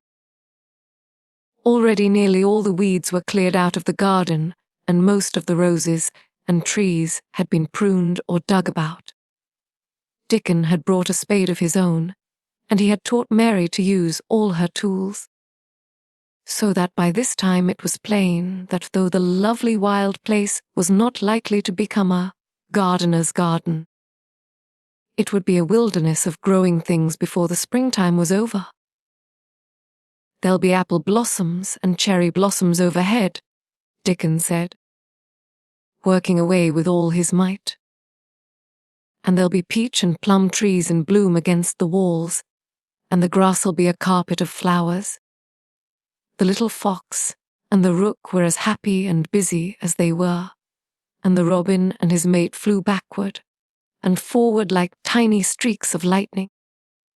Sometimes the rook flapped his black wings and soared away over the tree tops in the park. Each time he came back and perched near Dickon and cawed several times, as if he were relating his adventures, and Dickon talked to him just as he had talked to the robin. Once, when Dickon was so busy that he did not answer him at first, Soot flew on to his shoulders and gently tweaked his ear with his large beak. When Mary wanted to rest a little, Dickon sat down with her under a tree, and once he took his pipe out of his pocket and played the soft, strange little notes, and 2 squirrels appeared on the wall and looked and listened. "You a good bit stronger than you was," Dickon said, looking at her as she was digging. "You beginning to look different, for sure." Mary was glowing with exercise and good spirits. "I'm getting fatter and fatter every day," she said quite exultantly. "Mrs. Medlock will have to get me some bigger dresses. Martha says my hair is growing thicker. It isn't so flat and stringy." The sun was beginning to set and sending deep gold-colored rays slanting under the trees when they parted. "It'll be fine tomorrow," said Dickon. "I'll be at work by sunrise." "So will I," said Mary. She ran back to the house as quickly as her feet would carry her. She wanted to tell Colin about Dickon's fox cub and the rook and about what the springtime had been doing. She felt sure he would like to hear. So it was not very pleasant when she opened the door of her room to see Martha standing waiting for her with a doleful face. "What is the matter?" she asked. "What did Colin say when you told him I couldn't come?"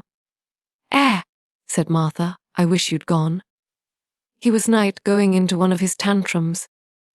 There's been a nice to-do all afternoon to keep him quiet. He would watch the clock all the time." Mary's lips pinched themselves together. She was no more used to considering other people than Colin was, and she saw no reason why an ill-tempered boy should interfere with the thing she liked best. She knew nothing about the pitifulness of people who had been ill and nervous, and who did not know that they could control their tempers and need not make other people ill and nervous, too. When she had a headache in India, she had done her best to see that everybody else also had a headache or something quite as bad. And she felt she was quite right, but of course now she felt that Colin was quite wrong. He was not on his sofa when she went into his room. He was lying flat on his back in bed, and he did not turn his head toward her as she came in. This was a bad beginning, and Mary marched up to him with her stiff manner. "Why didn't you get up?" she said. "I did get up this morning when I thought you were coming," he answered, without looking at her. "I made them put me back in bed this afternoon. My back ached and my head ached and I was tired." "Why didn't you come?" "I was working in the garden with Dickon," said Mary. Colin frowned and condescended to look at her. "I won't let that boy come here if you go and stay with him instead of coming to talk to me," he said. Mary flew into a fine passion. She could fly into a passion without making a noise. She just grew sour and obstinate and did not care what happened. "If you send Dickon away, I'll never come into this room again," she retorted. "You'll have to if I want you," said Colin. "I won't," said Mary. "I'll make you," said Colin. "They shall drag you in." "Shall they, Mr. Rajah?" said Mary fiercely. "They may drag me in, but they can't make me talk when they get me here. I'll sit and clench my teeth and never tell you one thing. I won't even look at you. I'll stare at the floor." They were a nice agreeable pair as they glared at each other. If they had been 2 little street boys, they would have sprung at each other and had a rough and tumble fight. As it was, they did the next thing to it. "You are a selfish thing," cried Colin. "What are you?" said Mary. "Selfish people always say that. Anyone is selfish who doesn't do what they want. You are more selfish than I am. You are the most selfish boy I ever saw." "I'm not," snapped Colin. "I'm not as selfish as your fine Dickon is. He keeps you playing in the dirt when he knows I am all by myself." "He's selfish if you like." Mary's eyes flashed fire.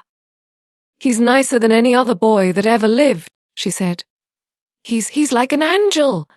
It might sound rather silly to say that, but she did not care. "A nice angel," Colin sneered ferociously. "He's a common cottage boy off the moor." "He's better than a common Rajah," retorted Mary. "He's 1,000 times better." Because she was the stronger of the two, she was beginning to get the better of him. The truth was that he had never had a fight with anyone like himself in his life, and, upon the whole, it was rather good for him, though neither he nor Mary knew anything about that. He turned his head on his pillow and shut his eyes, and a big tear was squeezed out and ran down his cheek.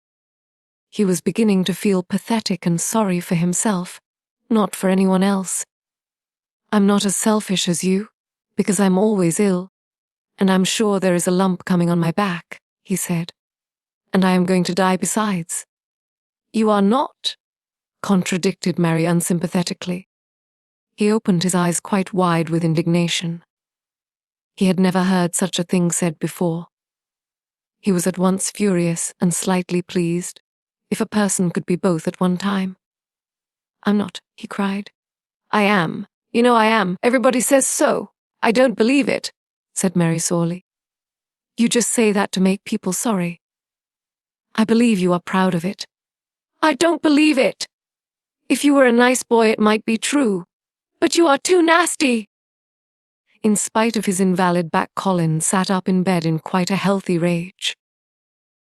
"Get out of the room," he shouted, and he caught hold of his pillow and threw it at her. He was not strong enough to throw it far, and it only fell at her feet, but Mary's face looked as pinched as a nutcracker.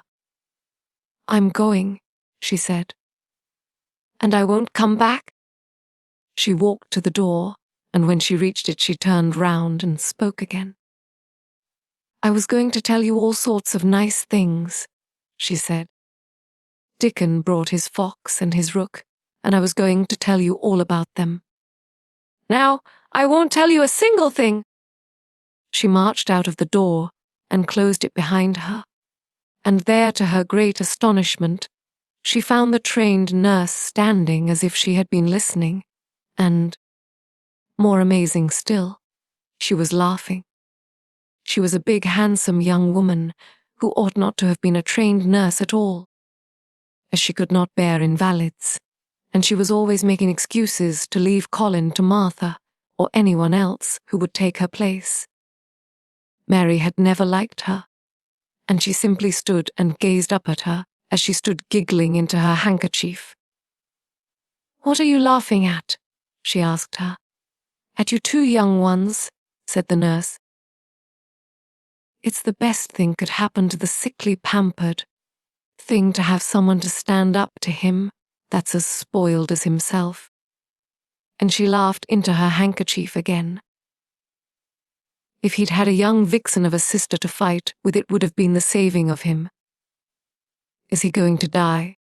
"I don't know, and I don't care," said the nurse. "Hysterics and temper are half what ails him." "What are hysterics?" asked Mary. "You'll find out if you work him into a tantrum after this. But at any rate you have given him something to have hysterics about. And I'm glad of it." And Mary went back to her room not feeling at all as she had felt when she had come in from the garden. She was cross and disappointed, but not at all sorry for Colin. She had looked forward to telling him a great many things, and she had meant to try to make up her mind whether it would be safe to trust him with the great secret. She had been beginning to think it would be, but now she had changed her mind entirely. She would never tell him, and he could stay in his room and never get any fresh air and die if he liked. It would serve him right. She felt so sour and unrelenting that for a few minutes she almost forgot about Dickon, and the green veil creeping over the world, and the soft wind blowing down from the moor.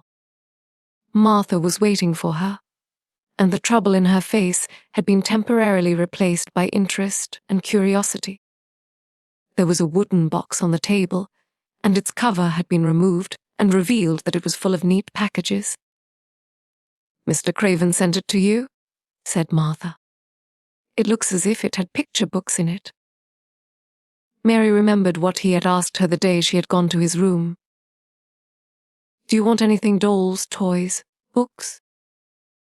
She opened the package wondering if he had sent a doll, and also wondering what she should do with it if he had. But he had not sent one. There were several beautiful books such as Colin had, and 2 of them were about gardens and were full of pictures. There were 2 or 3 games, and there was a beautiful little writing case with a gold monogram on it, and a gold pen and inkstand. Everything was so nice that her pleasure began to crowd her anger out of her mind. She had not expected him to remember her at all, and her hard little heart grew quite warm. "I can write better than I can print," she said. "And the first thing I shall write with that pen will be a letter to tell him I am much obliged." If she had been friends with Colin, she would have run to show him her presents at once. And they would have looked at the pictures and read some of the gardening books, and perhaps tried playing the games. And he would have enjoyed himself so much he would never once have thought he was going to die, or have put his hand on his spine to see there was a lump coming. He had a way of doing that which she could not bear. It gave her an uncomfortable, frightened feeling, because he always looked so frightened himself. He said that if he felt even quite a little lump, some day he should know his hunch had begun to grow. Something he had heard Mrs. Medlock whispering to the nurse had given him the idea, and he had thought over it in secret, until it was quite firmly fixed in his mind. Mrs. Medlock had said his father's back had begun to show its crookness in that way when he was a child. He had never told anyone but Mary that most of his tantrums, as they called them, grew out of his hysterical hidden fear. Mary had been sorry for him when he had told her. He always began to think about it when he was cross or tired, she said to herself. And he has been cross today. Perhaps he has been thinking about it all afternoon. She stood still, looking down at the carpet and thinking. I said I would never go back again, she hesitated, knitting her brows, but perhaps, just perhaps, I will go and see if he wants me in the morning. Perhaps he'll try to throw his pillow at me again, but I think I'll go. Chapter 17, A Tantrum. She had got up very early in the morning and had worked hard in the garden, and she was tired and sleepy. So as soon as Martha had brought her supper, and she had eaten it, she was glad to go to bed.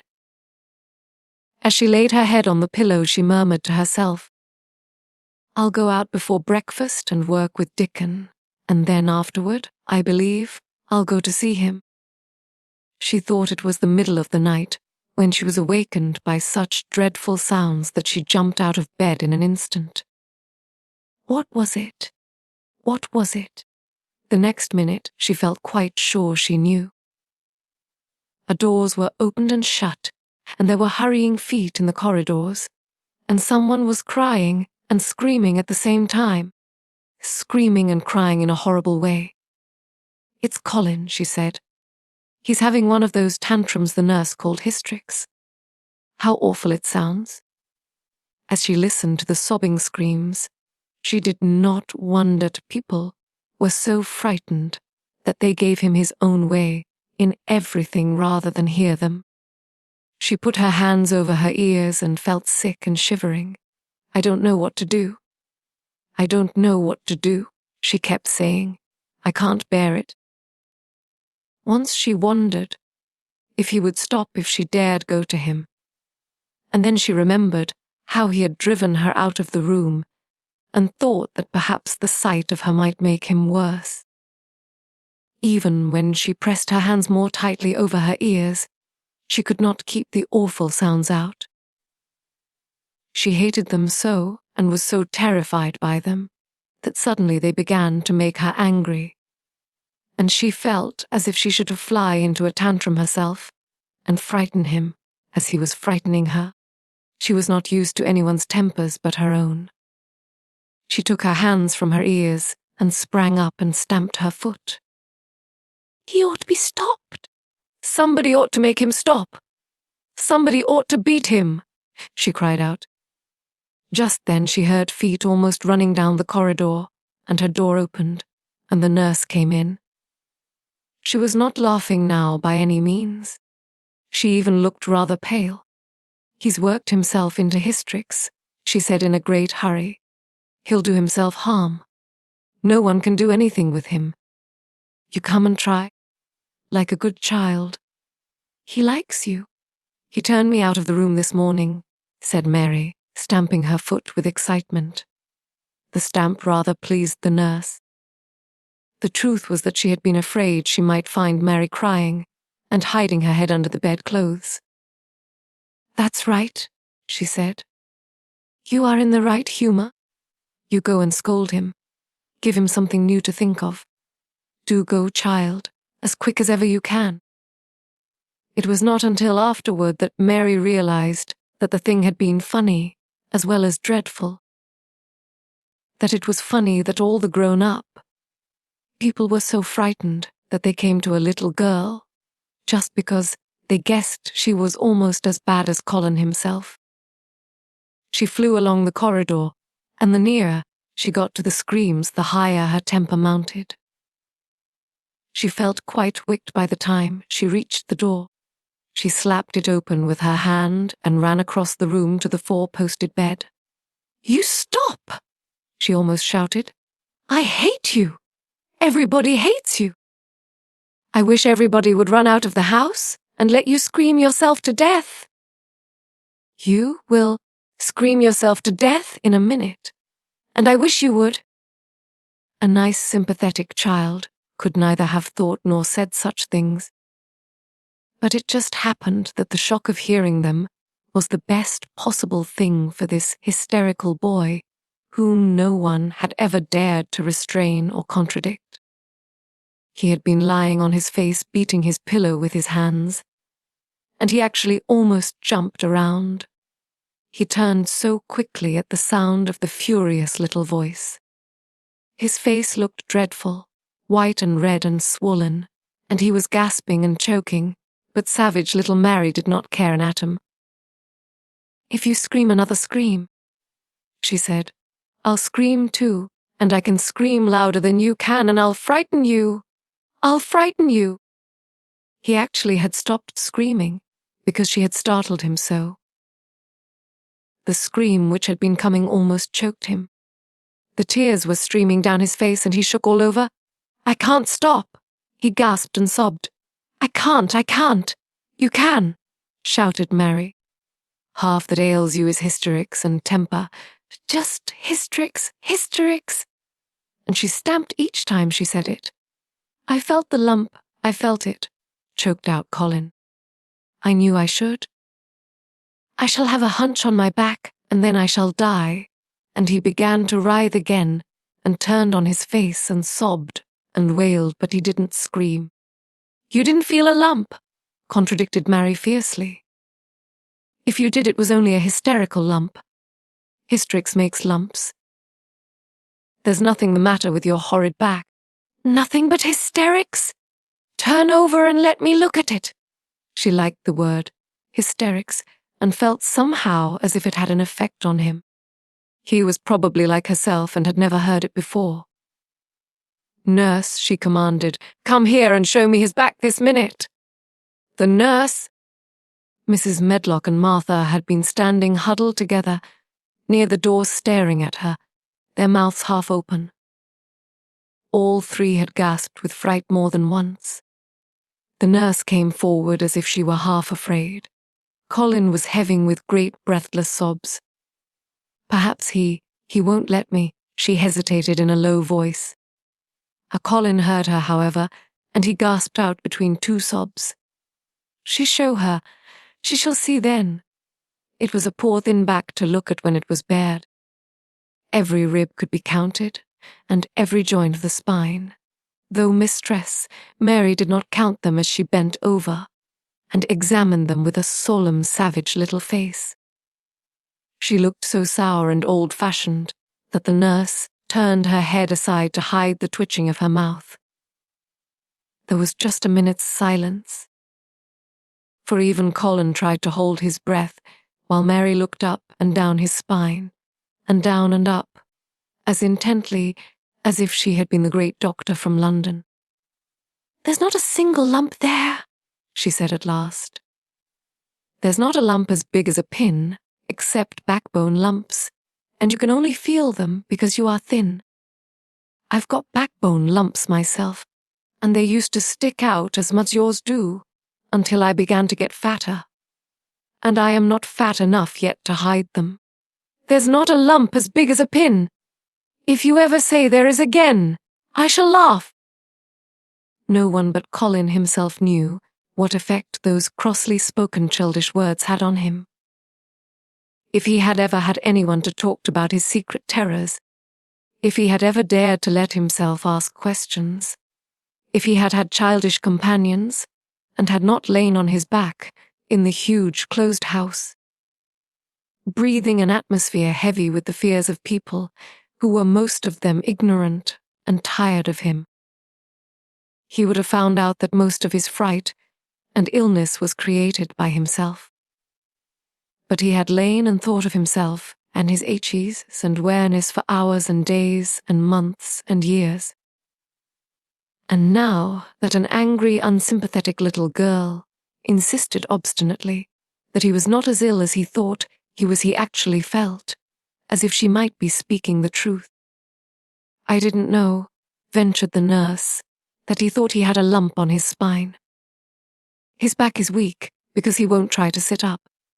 I could have told him there was no lump there." Colin gulped and turned his face a little to look at her.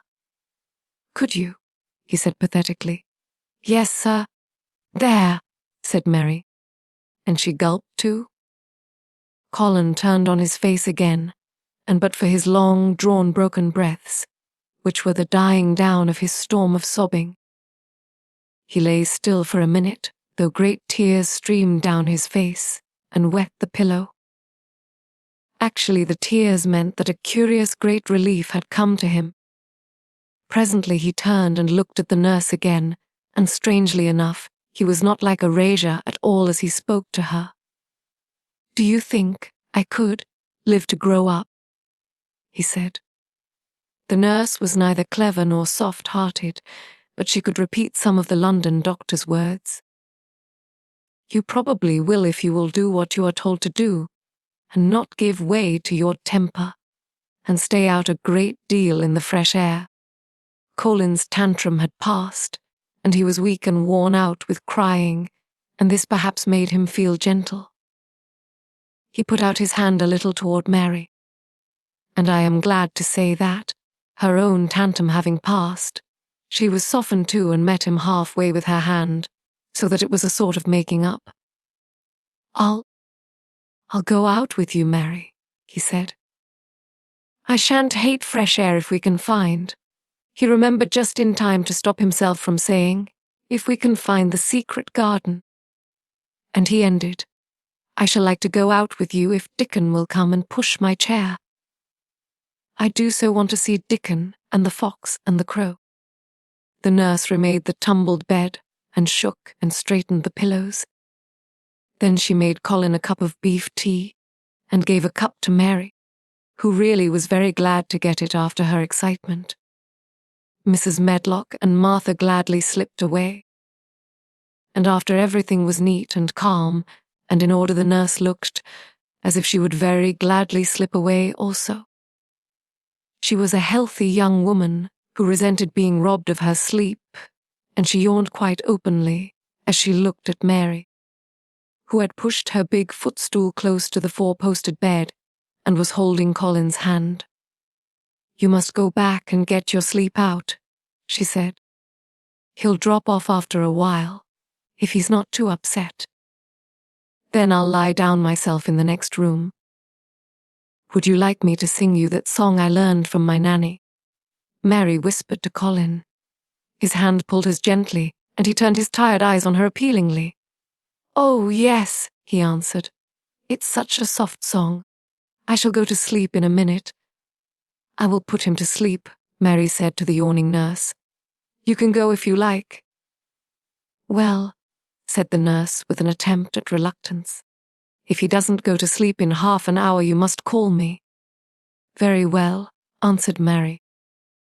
The nurse was out of the room in a minute, and as soon as she gone, Colin pulled Mary's hand again. "I almost told," he said, "but I stopped myself in time. I won't talk and I'll go to sleep, but you said you had a whole lot of nice things to tell me. Have you? Do you think you have found out anything at all about the way into the secret garden?" Mary looked at his poor little tired face and swollen eyes, and her heart relented. "Yes," she answered, "I think I have. And if you will go to sleep, I will tell you tomorrow." His hand quite trembled. "Oh, Mary," he said. "Oh, Mary, if I could get into it, I think I should live to grow up. Do you suppose that instead of singing the nanny song, you could just tell me softly as you did, that first day, what you imagine it looks like inside? I am sure it will make me go to sleep." "Yes," answered Mary. "Shut your eyes." He closed his eyes and lay quite still, and she held his hand and began to speak very slowly and in a very low voice.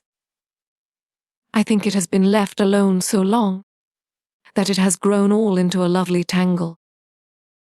I think the roses have climbed and climbed until they hang from the branches and walls and creep over the ground, almost like a strange grey mist. Some of them have died, but many are alive, and when the summer comes there will be curtains and fountains of roses. I think the ground is full of daffodils and snowdrops and lilies and iris working their way out of the dark. Now the spring has begun, perhaps. The soft drone of her voice was making him stiller, and she saw it and went on. Perhaps they are coming up through the grass. Perhaps there are clusters of purple crocuses and gold ones, even now. Perhaps the leaves are beginning to break out and uncurl, and perhaps the grey is changing and a green gaze veil is creeping and creeping over everything. And the birds are coming to look at it, because it is so safe and still. And perhaps, very softly and slowly indeed, the robin has found a mate and is building a nest. And Colin was asleep. Chapter 18. You must not waste no time. Of course, Mary did not waken early the next morning. She slept late because she was tired. And when Martha brought her breakfast, she told her that though Colin was quite quiet, he was ill and feverish, as he always was after he had worn himself out with a fit of crying. Mary ate her breakfast slowly as she listened. "He says he wishes you would please go and see him as soon as you can," Martha said. "It's queer what a fancy he's took to you. You did give it him last night for sure, didn't you? Nobody else would have dared to do it. Ah, poor boy. He's been spoiled till salt won't save him. Mother says as the two worst things as can happen to a child is never to have his own way, or always to have it. She doesn't know which is the worst. You was in a fine temper yourself too. But he says to me when I went into his room, 'Please ask Miss Mary if she'll please come and talk to me.' Think of him saying please. 'Will you go, miss?' 'I'll run and see Dickon first,' said Mary. 'No. I'll go and see Colin first and tell him. I know what I'll tell him,' with a sudden inspiration. She had her hat on when she appeared in Colin's room, and for a second he looked disappointed. He was in bed. His face was pitifully white, and there were dark circles round his eyes. "I'm glad you came," he said. "My head aches and I ache all over because I'm so tired." "Are you going somewhere?" Mary went and leaned against his bed. "I won't be long," she said. "I'm going to Dickon, but I'll come back. Colin, it's something about the garden." His whole face brightened and a little colour came into it. "Oh, is it?" he cried out. "I dreamed about it all night. I heard you say something about grey changing into green. And I dreamed I was standing in a place all filled with trembling little green leaves. And there were birds on nests everywhere, and they looked so soft and still. I'll lie and think about it until you come back." In 5 minutes, Mary was with Dickon in their garden. The fox and the crow were with him again, and this time he had brought 2 tame squirrels. "I came over on the pony this morning," he said. "Ah! He is a good little chap, Jump is." "I brought these 2 in my pockets. This here one he's called Knot, and this here other one's called Shell." When he said, "Nut," one squirrel leaped onto his right shoulder, and when he said, "Shell," the other one leaped onto his left shoulder. When they sat down on the grass with Captain curled at their feet, Soot solemnly listening on a tree, and Nut and Shell nosing about close to them, it seemed to Mary that it would be scarcely bearable to leave such delightfulness. But when she began to tell her story, somehow the look in Dickon's funny face gradually changed her mind. She could see he felt sorrier for Colin than she did. He looked up at the sky and all about him. "Just listen to them birds. The world seems full of them, all whistling and piping," he said. "Look at them darting about, and hearken at them calling to each other. Come springtime seems like as if all the world's calling. The leaves is uncurling so you can see them, and, my word, the nice smells there is about," sniffing with his happy turned-up nose. "And that poor boy lying shut up, and seeing so little that he gets to thinking of things as sets him screaming. My! We must get him out here. We must get him watching and listening and sniffing up the air, and get him just soaked through with sunshine. And we must not lose no time about it." When he was very much interested, he often spoke quite broad Yorkshire, though at other times he tried to modify his dialect so that Mary could better understand. But she loved his broad Yorkshire, and had in fact been trying to learn to speak it herself, so she spoke a little now. "Yes, that we must," she said, which meant, "Yes, indeed, we must. I'll tell you what we will do first," she proceeded, and Dickon grinned. Because when the little girl tried to twist her tongue into speaking Yorkshire, it amused him very much. "He's took a greatly fancy to you. He wants to see you, and he wants to see Soot and Captain.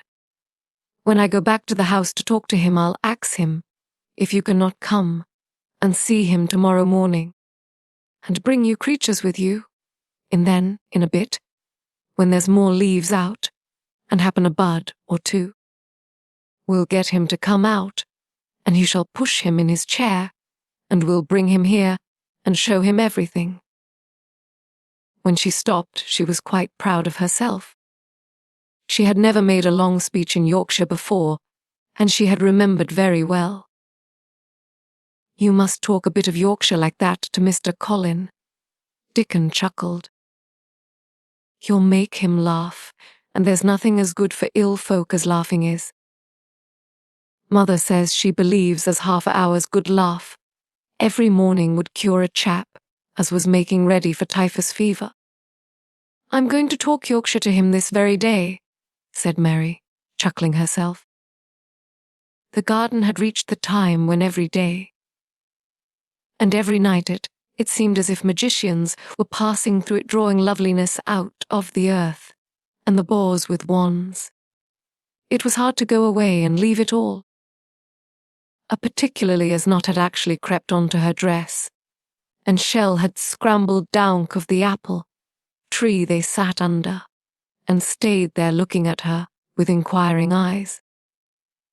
But she went back to the house, and when she sat down close to Colin's head, he began to sniff as Dickon did, though not in such an experienced way. "You smell like flowers and fresh things," he cried out quite joyously. "What is it you smell of? It's cool and warm and sweet all at the same time. It's the wind from the moor," said Mary. "It comes of sitting on the grass under a tree with Dickon, and with Captain and Soot and Nut and Shell. It's the springtime and out of doors and sunshine as smells so greatly." She said it as broadly as she could. And you do not know how broadly Yorkshire sounds until you have heard someone speak it. Colin began to laugh. "What are you doing?" he said. "I never heard you talk like that before." "How funny it sounds." "I'm giving you a bit of Yorkshire," answered Mary triumphantly. "I canna talk as gradely as Dickon and Martha can, but you sees I can shape a bit. Don't you understand a bit of Yorkshire when you hears it? And you a Yorkshire boy yourself, bred and born? Eh! I wonder you're not ashamed of your face." And then she began to laugh too, and they both laughed until they could not stop themselves, and they laughed until the room echoed, and Mrs. Medlock, opening the door to come in, drew back into the corridor and stood listening amazed. "Well, upon my word," she said, speaking rather broad Yorkshire herself, because there was no one to hear her, and she was so astonished. "Whoever heard the like? Whoever on earth would have thought it? There was so much to talk about." It seemed as if Colin could never hear enough of Dickon and Captain Soot and Nut and Shell and the pony, whose name was Jump. Mary had run round into the wood with Dickon to see Jump. He was a tiny little shaggy moor pony, with thick locks hanging over his eyes, and with a pretty face and a nuzzling velvet nose. He was rather thin with living on moor grass, but he was as tough and wiry as if the muscle in his little legs had been made of steel springs. He had lifted his head and whinnied softly the moment he saw Dickon, and he had trotted up to him and put his head across his shoulder, and then Dickon had talked into his ear, and Jump had talked back in odd little whinnies and puffs and snorts. Dickon had made him give Mary his small front hoof and kiss her on her cheek with his velvet muzzle. "Does he really understand everything Dickon says?" Colin asked. "It seems as if he does," answered Mary. "Dickon says anything will understand if you are friends with it for sure. But you have to be friends for sure." Colin lay quiet a little while, and his strange grey eyes seemed to be staring at the wall, but Mary saw he was thinking. "I wish I was friends with things," he said at last, "but I'm not. I never had anything to be friends with bear people, and can't you bear me?" asked Mary. "Yes, I can," he answered. "It's funny, but I even like you." "Ben Weatherstaff said I was like him," said Mary. "He said he'd warrant we both got the same nasty tempers. I think you are like him too. We are all three alike, you and I and Ben Weatherstaff. He said we were neither of us much to look at, and we were as sour as we looked. But I don't feel as sour as I used to before I knew the Robin and Dickon." "Did you feel as if you hated people?" "Yes," answered Mary without any affectation. "I should have detested you if I had seen you before I saw the Robin and Dickon." Colin put out his thin hand and touched her. "Mary," he said, "I wish I hadn't said what I did about sending Dickon away. I hated you when you said he was like an angel, and I laughed at you, but perhaps he is." "Well, it was rather funny to say it," she admitted frankly. "Because his nose does turn up, and he has a big mouth, and his clothes have patches all over them, and he talks broad Yorkshire. But if an angel did come to Yorkshire and live on the moor, if there was a Yorkshire angel, I believe he'd understand the green things and know how to make them grow, and he would know how to talk to the wild creatures as Dickon does, and they'd know he was friends for sure. I shouldn't mind Dickon looking at me, said Colin. I want to see him. I'm glad you said that, answered Mary, because... Quite suddenly it came into her mind that this was the minute to tell him. Colin knew something new was coming. Because what? He cried eagerly. Mary was so anxious that she got up from her stool and came to him and caught hold of both his hands. Can I trust you? I trusted Dickon because birds trusted him. Can I trust you for sure, she implored. Her face was so solemn that he almost whispered his answer. Yes. Well, Dickon will come to see you tomorrow morning, and he'll bring his creatures with him. Oh, Colin cried out in delight. But that's not all, Mary went on, almost pale with solemn excitement. The rest is better. There is a door into the garden. I found it. It is under the ivy on the wall. If he had been a strong, healthy boy, Colin would probably have shouted, "Hooray! Hooray! Hooray!" But he was weak and rather hysterical. His eyes grew bigger and bigger and he gasped for breath. Oh, Mary, he cried out with a half sob. Shall I see it? Shall I get into it? Shall I live to get into it? And he clutched her hands and dragged her toward him. Of course you'll see it, snapped Mary indignantly. Of course you'll live to get into it. Don't be silly. And she was so unhysterical and natural and childish that she brought him to his senses, and he began to laugh at himself, and a few minutes afterward she was sitting on her stool, again telling him not what she imagined the secret garden to be like, but what it really was. And Colin's aches and tiredness were forgotten, and he was listening enraptured. It is just what you thought it would be, he said at last. It sounds just if you had really seen it. You know, I said that when you told me first. Mary hesitated about 2 minutes and then boldly spoke the truth. I had seen it, and I had been in, she said. I found the key and got in weeks ago. But I dare not tell you. I dare not because I was so afraid I couldn't trust you. For sure, Chapter 19. It has come. Of course, Dr. Craven had been sent for the morning after Colin had his tantrum.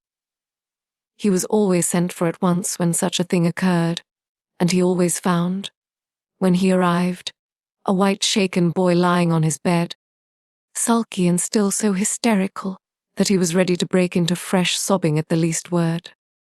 In fact, Dr. Craven dreaded and detested the difficulties of these visits. On this occasion he was away from Misselthwaite Manor until afternoon. How is he? He asked Mrs. Medlock rather irritably when he arrived. He will break a blood vessel in one of those fits some day. The boy is half insane with hysteria and self-indulgence. Well, sir, answered Mrs. Medlock, you'll scarcely believe your eyes when you see him. That plain sour-faced child that's almost as bad as himself has just bewitched him. How she's done it there's no telling. The Lord knows she's nothing to look at, and you scarcely ever hear her speak. But she did what none of us dare do. She just flew at him like a little cat last night, and stamped her feet and ordered him to stop screaming, and somehow she startled him so that he actually did stop.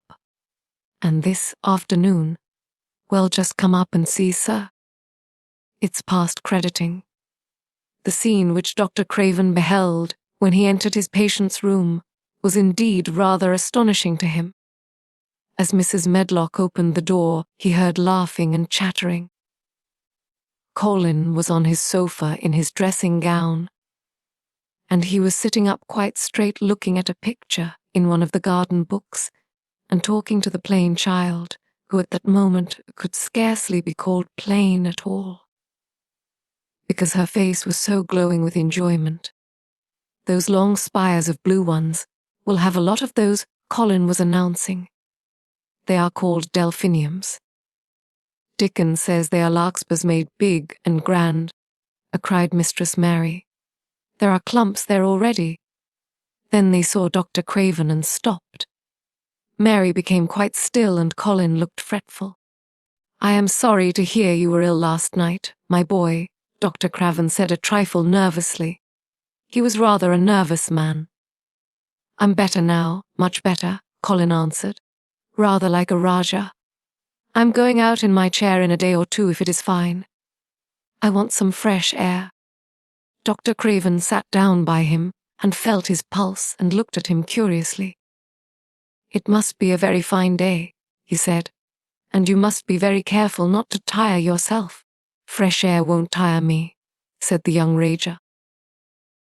As there had been occasions when this same young gentleman had shrieked aloud with rage, and had insisted that fresh air would give him cold and kill him, it is not to be wondered at that his doctor felt somewhat startled. I thought you'd not like fresh air, he said. I don't when I am by myself, replied the Rajah, but my cousin is going out with me. And the nurse, of course, suggested Dr. Craven. No, I will not have the nurse. So magnificently, Mary could not help remembering how the young native prince had looked with his diamonds and emeralds stuck all over him, and the great rubies on the small dark hand he had waved to command his servants to approach with salams and receive his orders. My cousin knows how to take care of me. I am always better when she is with me. She made me better last night. A very strong boy I know will push my carriage. Dr. Craven felt rather alarmed. If this tiresome hysterical boy should chance to get well himself, would lose all chance of inheriting Miss Elthwaite. But he was not an unscrupulous man, though he was a weak one, and he did not intend to let him run into actual danger. He must be a strong boy and a steady boy, he said, and I must know something about him. Who is he? What his name? It's Dickon, Mary spoke up suddenly. She felt somehow that everybody who knew the Moor must know Dickon, and she was right, too. She saw that in a moment Dr. Craven's serious face relaxed into a relieved smile. Oh, Dickon, he said. If it is Dickon, you will be safe enough. He's as strong as a Moor pony is Dickon. And he's trusty, said Mary. He's the trustiest boy I Yorkshire. She had been talking Yorkshire to Colin, and she forgot herself. Did Dickon teach you that? Asked Dr. Craven, laughing outright. I'm learning it as if it was French, said Mary rather coldly. It's like a native dialect in India. Very clever people try to learn them. I like it, and so does Colin. Well, he said. If it amuses you, perhaps it won't do you any harm. Did you take your bromide last night, Colin? No, Colin answered. I wouldn't take it at first, and after Mary made me quiet she talked me to sleep, in a low voice, about the spring creeping into a garden. That sounds soothing, said Dr. Craven, more perplexed than ever and glancing sideways at Mistress, Mary sitting on her stool, and looking down silently at the carpet. You are evidently better, but you must remember. I don't want to remember, interrupted the Rajah, appearing again. When I lie by myself, and remember I begin to have pains everywhere, and I think of things that make begin to scream, because I hate them so. If there was a doctor anywhere who'd make you forget you were ill instead of remembering it, I would have him brought here. And he waved a thin hand which ought really to have been covered with royal signet rings made of rubies. It is because my cousin makes me forget that she makes me better. Dr. Craven had never made such a short stay after a tantrum. Usually he was obliged to remain a very long time and do a great many things. This afternoon he did not give any medicine or leave any new orders, and he was spared any disagreeable scenes. When he went downstairs he looked very thoughtful, and when he talked to Mrs. Medlock in the library, She felt that he was a much puzzled man. "Well, sir," she ventured, "could you have believed it?" "It is certainly a new state of affairs," said the doctor, "and there's no denying it is better than the old one. I believe Susan Sowerby's right." "I do that," said Miss Medlock. "I stopped in her cottage on my way to Thwaite yesterday and had a bit of talk with her. And she says to me, well, Sarah Ann, she mayn't be a good child, and she mayn't be a pretty one, but she's a child, and children needs children. We went to school together, Susan Sowerby and me. She's the best sick nurse I know," said Dr. Craven. "When I find her in a cottage, I know the chances are that I shall save my patient." Mrs. Medlock smiled. She was fond of Susan Sowerby. "She's got away with her. Has Susan," she went on quite volubly. "I've been thinking all morning of one thing she said yesterday. She says, 'Once when I was giving the children a bit of a preach, after they'd been fighting, I says to them all, when I was at school my geography told, as the world was shaped like a orange, and I found out before I was 10 that the whole orange doesn't belong to nobody. No one owns more than his bit of a quarter, and there's times it seems like there's not enough quarters to go round. But don't you? None of you? Think as you own the whole orange, or you'll find out you are mistaken, and you won't find it out without hard knocks. What children learns from children,' she says, is that there's no sense in grabbing at the whole orange, peel and all. If you do, you'll likely not get even the pips, and them's too bitter to eat." "She's a shrewd woman," said Dr. Craven, putting on his coat. "Well, she's got a way of saying things," ended Mrs. Medlock, much pleased. "Sometimes I've said to her, 'Yeah, Susan, if you was a different woman and didn't such broad Yorkshire, I've seen the times when I should have said you was clever.' That night Colin slept without once awakening, and when he opened his eyes in the morning he lay still and smiled without knowing it. Smiled because he felt so curiously comfortable. It was actually nice to be awake, and he turned over and stretched his limbs luxuriously. He felt as if tight strings, which had held him, had loosened themselves and let him go. He did not know that Dr. Craven would have said that his nerves had relaxed and rested themselves. Instead of lying and staring at the wall and wishing he had not awakened, his mind was full of the plans he and Mary had made yesterday, of pictures of the garden and of Dickon and his wild creatures. It was so nice to have things to think about. And he had not been awake more than 10 minutes when he heard feet running along the corridor, and Mary was at the door. The next minute she was in the room and had run across to his bed, bringing with her a waft of fresh air full of the scent of the morning. "You have been out! You have been out! There's that nice smell of leaves!" he cried. She had been running and her hair was loose and blown, and she was bright with the air and pink-cheeked, though he could not see it. "It's so beautiful," she said, a little breathless with her speed. "You never saw anything so beautiful. It has come." "I thought it had come that other morning, but it was only coming. It is here now. It has spring. Dickon says so." "Has it?" cried Colin, and though he really knew nothing about it, he felt his heart beat. He actually sat up in bed. "Open the window," he added, laughing half with joyful excitement and half at his own fancy. "Perhaps we may hear golden trumpets." And though he laughed, Mary was at the window in a moment, and in a moment more it was opened wide, and freshness and softness, and scents and birds' songs were pouring through. "That's fresh air," she said. "Lie on your back and draw in long breaths of it. That's what Dickon does when he's lying on the moor.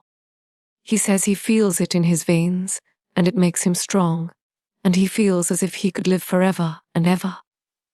Breathe it, and breathe it. She was only repeating what Dickon had told her, but she caught Colin's fancy. "Forever and ever! Does it make him feel like that?" he said, and he did as she told him, drawing in long, deep breaths over and over again, until he felt that something quite new and delightful was happening to him. Mary was at his bedside again. "Things are crowding up of the earth," she ran on in a hurry. "And there are flowers uncurling, and buds on everything, and the green veil has covered nearly all the grey. And the birds are in such a hurry about their nests for fear they may be too late, that some of them are even fighting for places in the secret garden. And the rose bushes look as wick can be, and there are primroses in the lanes and woods, and the seeds we planted are up, and Dickon has brought the fox and the crow and the squirrels and a newborn lamb." And then she paused for breath. The newborn lamb Dickon had found 3 days before lying by its dead mother among the gorse bushes on the moor. It was not the first motherless lamb he had found, and he knew what to do with it. He had taken it to the cottage wrapped in his jacket, and he had let it lie near the fire and had fed it with warm milk. It was a soft thing with a darling silly baby face and legs rather long for its body. Dickon had carried it over the moor in his arms, and its feeding bottle was in his pocket with a squirrel. And when Mary had sat under a tree with its limp warmness huddled on her lap, she had felt if she were too full of strange joy to speak. "A lamb! A lamb! A living lamb who lay on your lap like a baby." She was describing it with great joy, and Colin was listening and drawing in long breaths of air when the nurse entered. She started a little at the sight of the open window. She had sat stifling in the room many a warm day, because her patient was sure that open windows gave people cold. "Are you sure you are not chilly, Master Colin?" she inquired. "No," was the answer. "I am breathing long breaths of fresh air. It makes you strong. I am going to get up to the sofa for breakfast. My cousin will have breakfast with me." The nurse went away, concealing a smile, to give the order for 2 breakfasts. She found the servants' hall a more amusing place than the invalid's chamber, and just now everybody wanted to hear the news from upstairs. There was a great deal of joking about the unpopular young recluse who, as the cook said, had found his master, and good for him. The servants' hall had been very tired of the tantrums, and the butler, who was a man with a family, had more than once expressed his opinion that the invalid would be all the better for a good hiding. When Colin was on his sofa, and the breakfast for 2 was put upon the table, he made an announcement to the nurse in his most Rajah-like manner. "A boy and a fox and a crow and 2 squirrels and a newborn lamb are coming to see me this morning. I want them brought upstairs as soon as they come," he said. "You are not to begin playing with the animals in the servants' hall and keep them there. I want them here." The nurse gave a slight gasp and tried to conceal it with a cough. "Yes, sir," she answered. "I'll tell you what you can do," added Colin, waving his hand. "You can tell Martha to bring them here. The boy is Martha's brother. His name is Dickon, and he is an animal charmer." "I hope the animals won't bite, Master Colin," said the nurse. "I told you he was a charmer," said Colin austerely. "Charmers' animals never bite.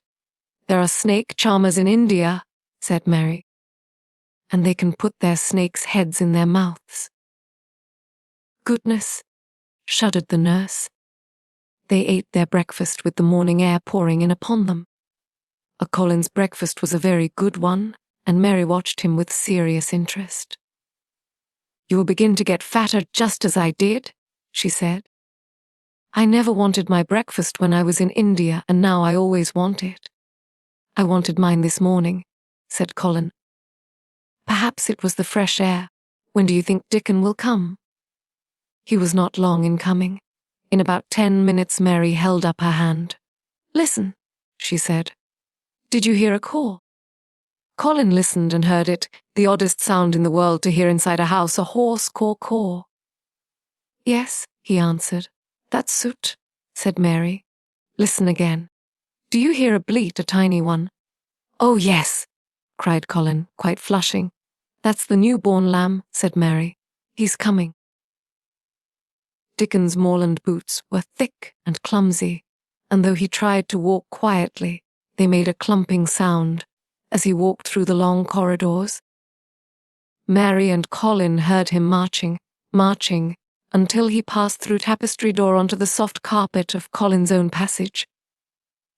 "If you please, sir," announced Martha, opening the door. "If you please, sir, here's Dickon and his creatures." Dickon came in smiling his nicest wide smile. The newborn lamb was in his arms, and the little red fox trotted by his side. Nut sat on his left shoulder, and Soot on his right, and Shell's head and paws peeped out of his coat pocket. Colin slowly sat up and stared, as he had stared when he first saw Mary, but this was a stare of wonder and delight. The truth was that in spite of all he had heard, not in the least understood what this boy would be like, and that his fox and his crow and his squirrels and his lamb were so near to him, and his friendliness, that they seemed almost to be part of himself. Colin had never talked to a boy in his life, and he was so overwhelmed by his own pleasure and curiosity that he did not even think of speaking. But Dickon did not feel the least shy or awkward. He had not felt embarrassed because the crow had not known his language and had only stared and had not spoken to him the first time they met. Creatures were always like that until they found out about you. He walked over to Colin's sofa and put the newborn lamb quietly on his lap. And immediately the little creature turned to the warm, velvet dressing gown, began to nuzzle and uzzle into its folds, but its tight curled head with soft impatience against his side. Of course no boy could have helped speaking then. "What is it doing?" cried Colin. "What does it want?" "It wants its mother," said Dickon, smiling more and more. "I brought it to you a bit hungry because I knew you'd like to see it feed." He knelt down by the sofa and took a feeding bottle from his pocket. "Come on, little one," he said, turning the small woolly white head with a gentle brown hand. "This is what you're after. You'll get more out of this than you will out of silk velvet coats. There now," and he pushed the rubber tip of the bottle into the nuzzling mouth, and the lamb began to suck it with ravenous ecstasy. After that there was no wondering what to say. By the time the lamb fell asleep, questions poured forth, and Dickon answered them all. He told them how he had found the lamb just as the sun was rising 3 mornings ago.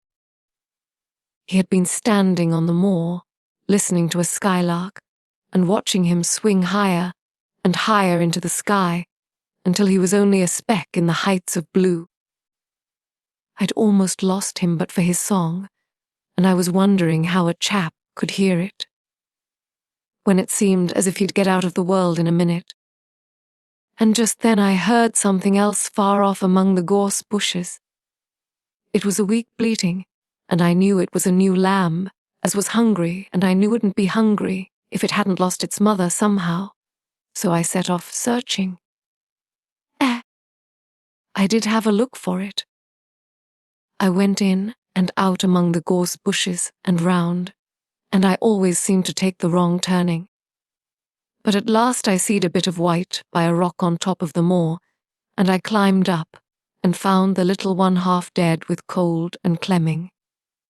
While he talked, Soot flew solemnly in and out of the open window and cawed remarks about the scenery, while Nut and Shell made excursions into the big trees outside and ran up and down trunks and explored branches. Captain curled up near Dickon, who sat on the hearth rug from preference. They looked at the pictures in the gardening books, and Dickon knew all the flowers by their country names and knew exactly which ones were already growing in the secret garden. I could not say that their name, he said, pointing to one under which was written, Aquilegia, but us calls that a columbine, and that their one it's a snapdragon, and they both grow wild in hedges. But these is garden ones, and they are bigger and grander. There's some big clumps of columbine in the garden. They'll look like a bed of blue and white butterflies fluttering when they are out. I'm going to see them, cried Colin. I am going to see them. Yes, that you must, said Mary quite seriously, and you must not lose no time about it. Chapter 20. I shall live forever, and ever, and ever. But they were obliged to wait more than a week, because first there came some very windy days, and then Colin was threatened with a cold, which two things happening one after the other would no doubt have thrown him into a rage. But there was so much careful and mysterious planning to do, and almost every day Dickon came in, if only for a few minutes, to talk about what was happening on the moor and the lanes and hedges and on the borders of streams. The things he had to tell about otters and badgers and water rats' houses, not to mention birds' nests and field mice and their burrows, were enough to make you almost tremble with excitement when you heard all the intimate details from an animal charmer and realized with what thrilling eagerness and anxiety the whole busy underworld was working. They are same as us, said Dickon, only they have to build their homes every year. And it keeps them so busy they fair scuffle to get them done. The most absorbing thing, however, was the preparations to be made before Colin could be transported with sufficient secrecy to the garden. No one must see the chair carriage and Dickon and Mary after they turned a certain corner of the shrubbery and entered upon the walk outside the ivied walls. As each day passed, Colin had become more and more fixed in his feeling that the mystery surrounding the garden was one of its greatest charms. Nothing must spoil that. No one must ever suspect that they had a secret. People must think that he was simply going out with Mary and Dickon because he liked them and did not object to their looking at him. They had long and quite delightful talks about their route. They would go up this path and down that one and cross the other and go round among the fountain flower beds as if they were looking at the bedding out plants the head gardener, Mr. Roach, had been having arranged. That would seem such a rational thing to do that no one would think it at all mysterious. They would turn into the shrubbery walks and lose themselves until they came to the long walls. It was almost as serious and elaborately thought out as the plans of march made by great generals in time of war. Rumors of the new and curious things which were occurring in the invalid's apartments had of course filtered through the servants' hall into the stable yards and out among the gardeners, but notwithstanding this, Mr. Roach was startled one day when he received orders from Master Colin's room to the effect that he must report himself in the apartment no outsider had ever seen, as the invalid himself desired to speak to him. Well, well, he said to himself as he hurriedly changed his coat, what's to do now? His Royal Highness that wasn't to be looked at calling up a man he's never set eyes on. Mr. Roach was not without curiosity. He had never caught even a glimpse of the boy, and had heard a dozen exaggerated stories about his uncanny looks and ways and his insane tempers. The thing he had heard oftenest was that he might die at any moment, and there had been numerous fanciful descriptions of a humped back and helpless limbs, given by people who had never seen him. Things are changing in this house, Mr. Roach, said Mrs. Medlock, as she led him up the back staircase to the corridor, onto which opened the hitherto mysterious chamber. Let's hope they are changing for the better, Mrs. Medlock, he answered. They couldn't well change for the worse, she continued, and queer as it all is, there's them as finds their duties made a lot easier to stand up under. Don't you be surprised, Mr. Roach, if you find yourself in the middle of a menagerie, and Martha Sowerby's Dickon more at home than you or me could ever be. There really was a sort of magic about Dickon, as Mary always privately believed. When Mr. Roach heard his name, he smiled quite leniently. He'd be at home in Buckingham Palace or at the bottom of a coal mine, he said. And yet it's not impudence either. He's just fine, is that boy. It was perhaps well he had been prepared, or he might have been startled. When the bedroom door was opened, a large crow, which seemed quite at home perched on the high back a carven chair, announced the entrance of a visitor by saying, "Caw, caw," quite loudly. In spite of Mrs. Medlock's warning, Mr. Roach only just escaped being sufficiently undignified to jump backward. The young Rajah was neither in bed nor on his sofa. He was sitting in an armchair, and a young lamb was standing by him shaking its tail in feeding lamb fashion as Dickon knelt, giving it milk from its bottle. A squirrel was perched on Dickon's bent back, attentively nibbling a nut. The little girl from India was sitting on a big footstool looking on. "Here is Mr. Roach." "Master Colin," said Mrs. Medlock. The young Rajah turned and looked his servitor over, at least was what the head gardener felt happened. "Oh, you are Roach, are you?" he said. "I sent for you to give you some very important orders." "Very good, sir," answered Roach, wondering if he was to receive instructions to fell all the oaks in the park, or to transform the orchards into water gardens. "I am going out in my chair this afternoon," said Colin. "If the fresh air agrees with me, I may go out every day. When I go, none of the gardeners are to be anywhere near the long walk by the garden walls. No one is to be there.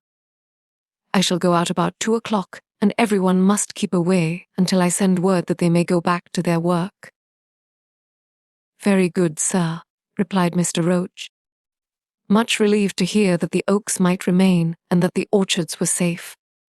"Mary," said Colin, turning to her, "what is that thing you say in India when you have finished talking and want people to go?" "You say, 'You have my permission to go,'" answered Mary. The Rajah waved his hand. "You have my permission to go, Roach," he said. "But remember, this is very important." "Caw, caw," remarked the crow hoarsely but not impolitely. "Very good, sir. Thank you, sir," said Mr. Roach, and Mrs. Medlock took him out of the room. Outside in the corridor, being a rather good-natured man, he smiled until he almost laughed. "My word," said, "he's got a fine lordly way with him, hasn't he? You'd think he was a whole royal family rolled into one, prince consort and all." "Eh," protested Mrs. Medlock. "We've had to let him trample all over every one of us ever since he had feet, and he thinks that's what folks was born for. Perhaps he'll grow out of it, if he lives," suggested Mr. Roach. "Well, there's one thing pretty sure," said Mrs. Medlock. "If he does live and that Indian child stays here, I'll warrant she teaches him that the whole orange does not belong to him, as Susan Sowerby says, and he'll be likely to find out the size of his own quarter." Inside the room, Colin was leaning back on his cushions. "It's all safe now," he said. "And this afternoon I shall see it. This afternoon I shall be in it." Dickon went back to the garden with his creatures, and Mary stayed with Colin.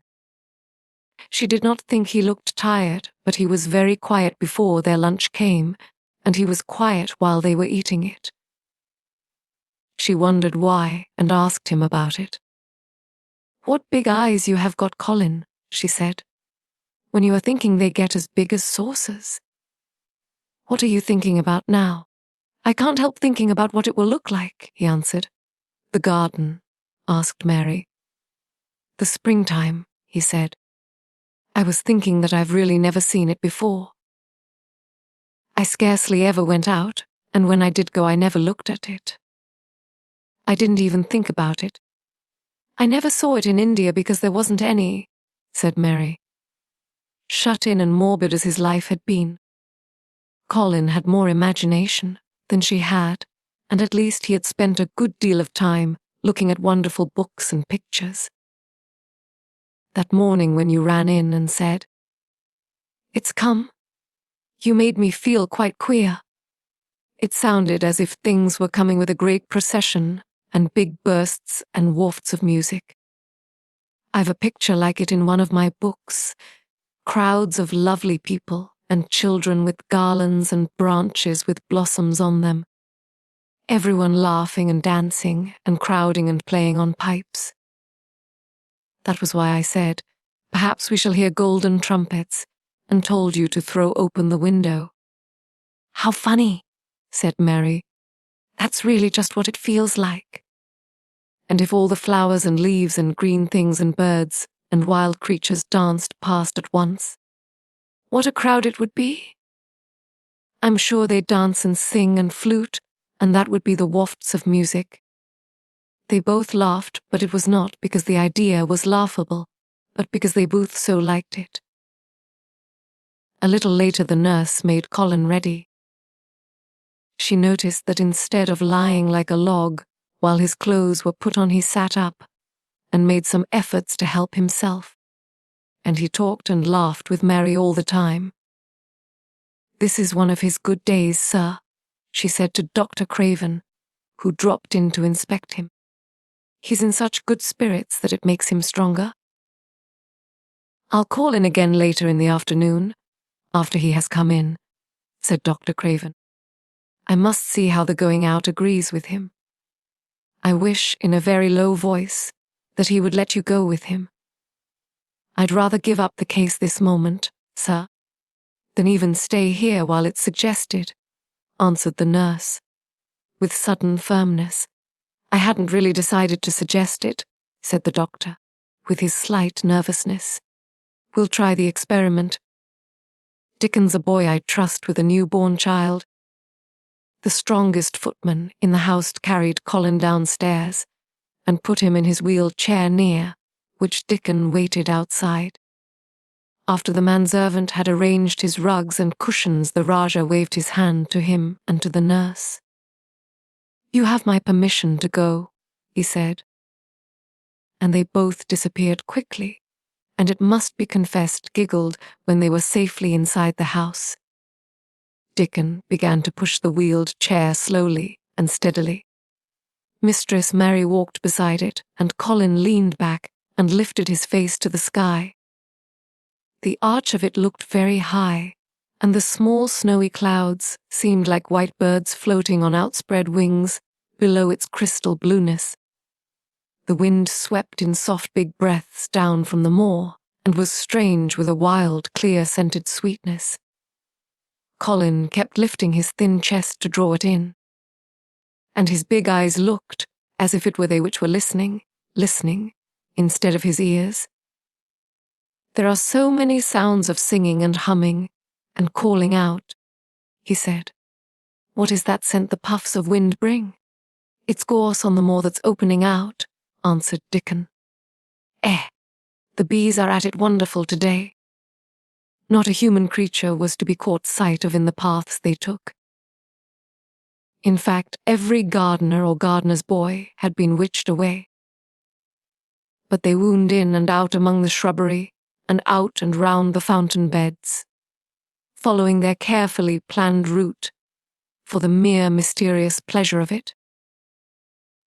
But when at last they turned into the long walk by the ivied walls, the excited sense of an approaching thrill made them, for some curious reason they could not have explained, begin to speak in whispers.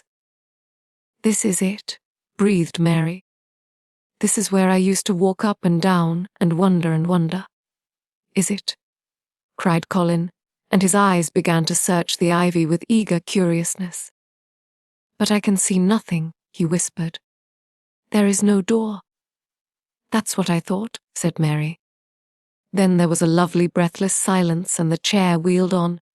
"That is the garden where Ben Weatherstaff works," said Mary. "Is it?" said Colin. A few yards more and Mary whispered again. "This is where the robin flew over the wall," she said. "Is it?" cried Colin. "Oh, I wish he'd come again." "And that," said Mary with solemn delight, pointing under a big lilac bush, "is where he perched on the little heap of earth and showed me the key." Then Colin sat up. Where there?" he cried, and his eyes were as big as the wolf's in Red Riding Hood, when Red Riding Hood felt called upon to remark on them.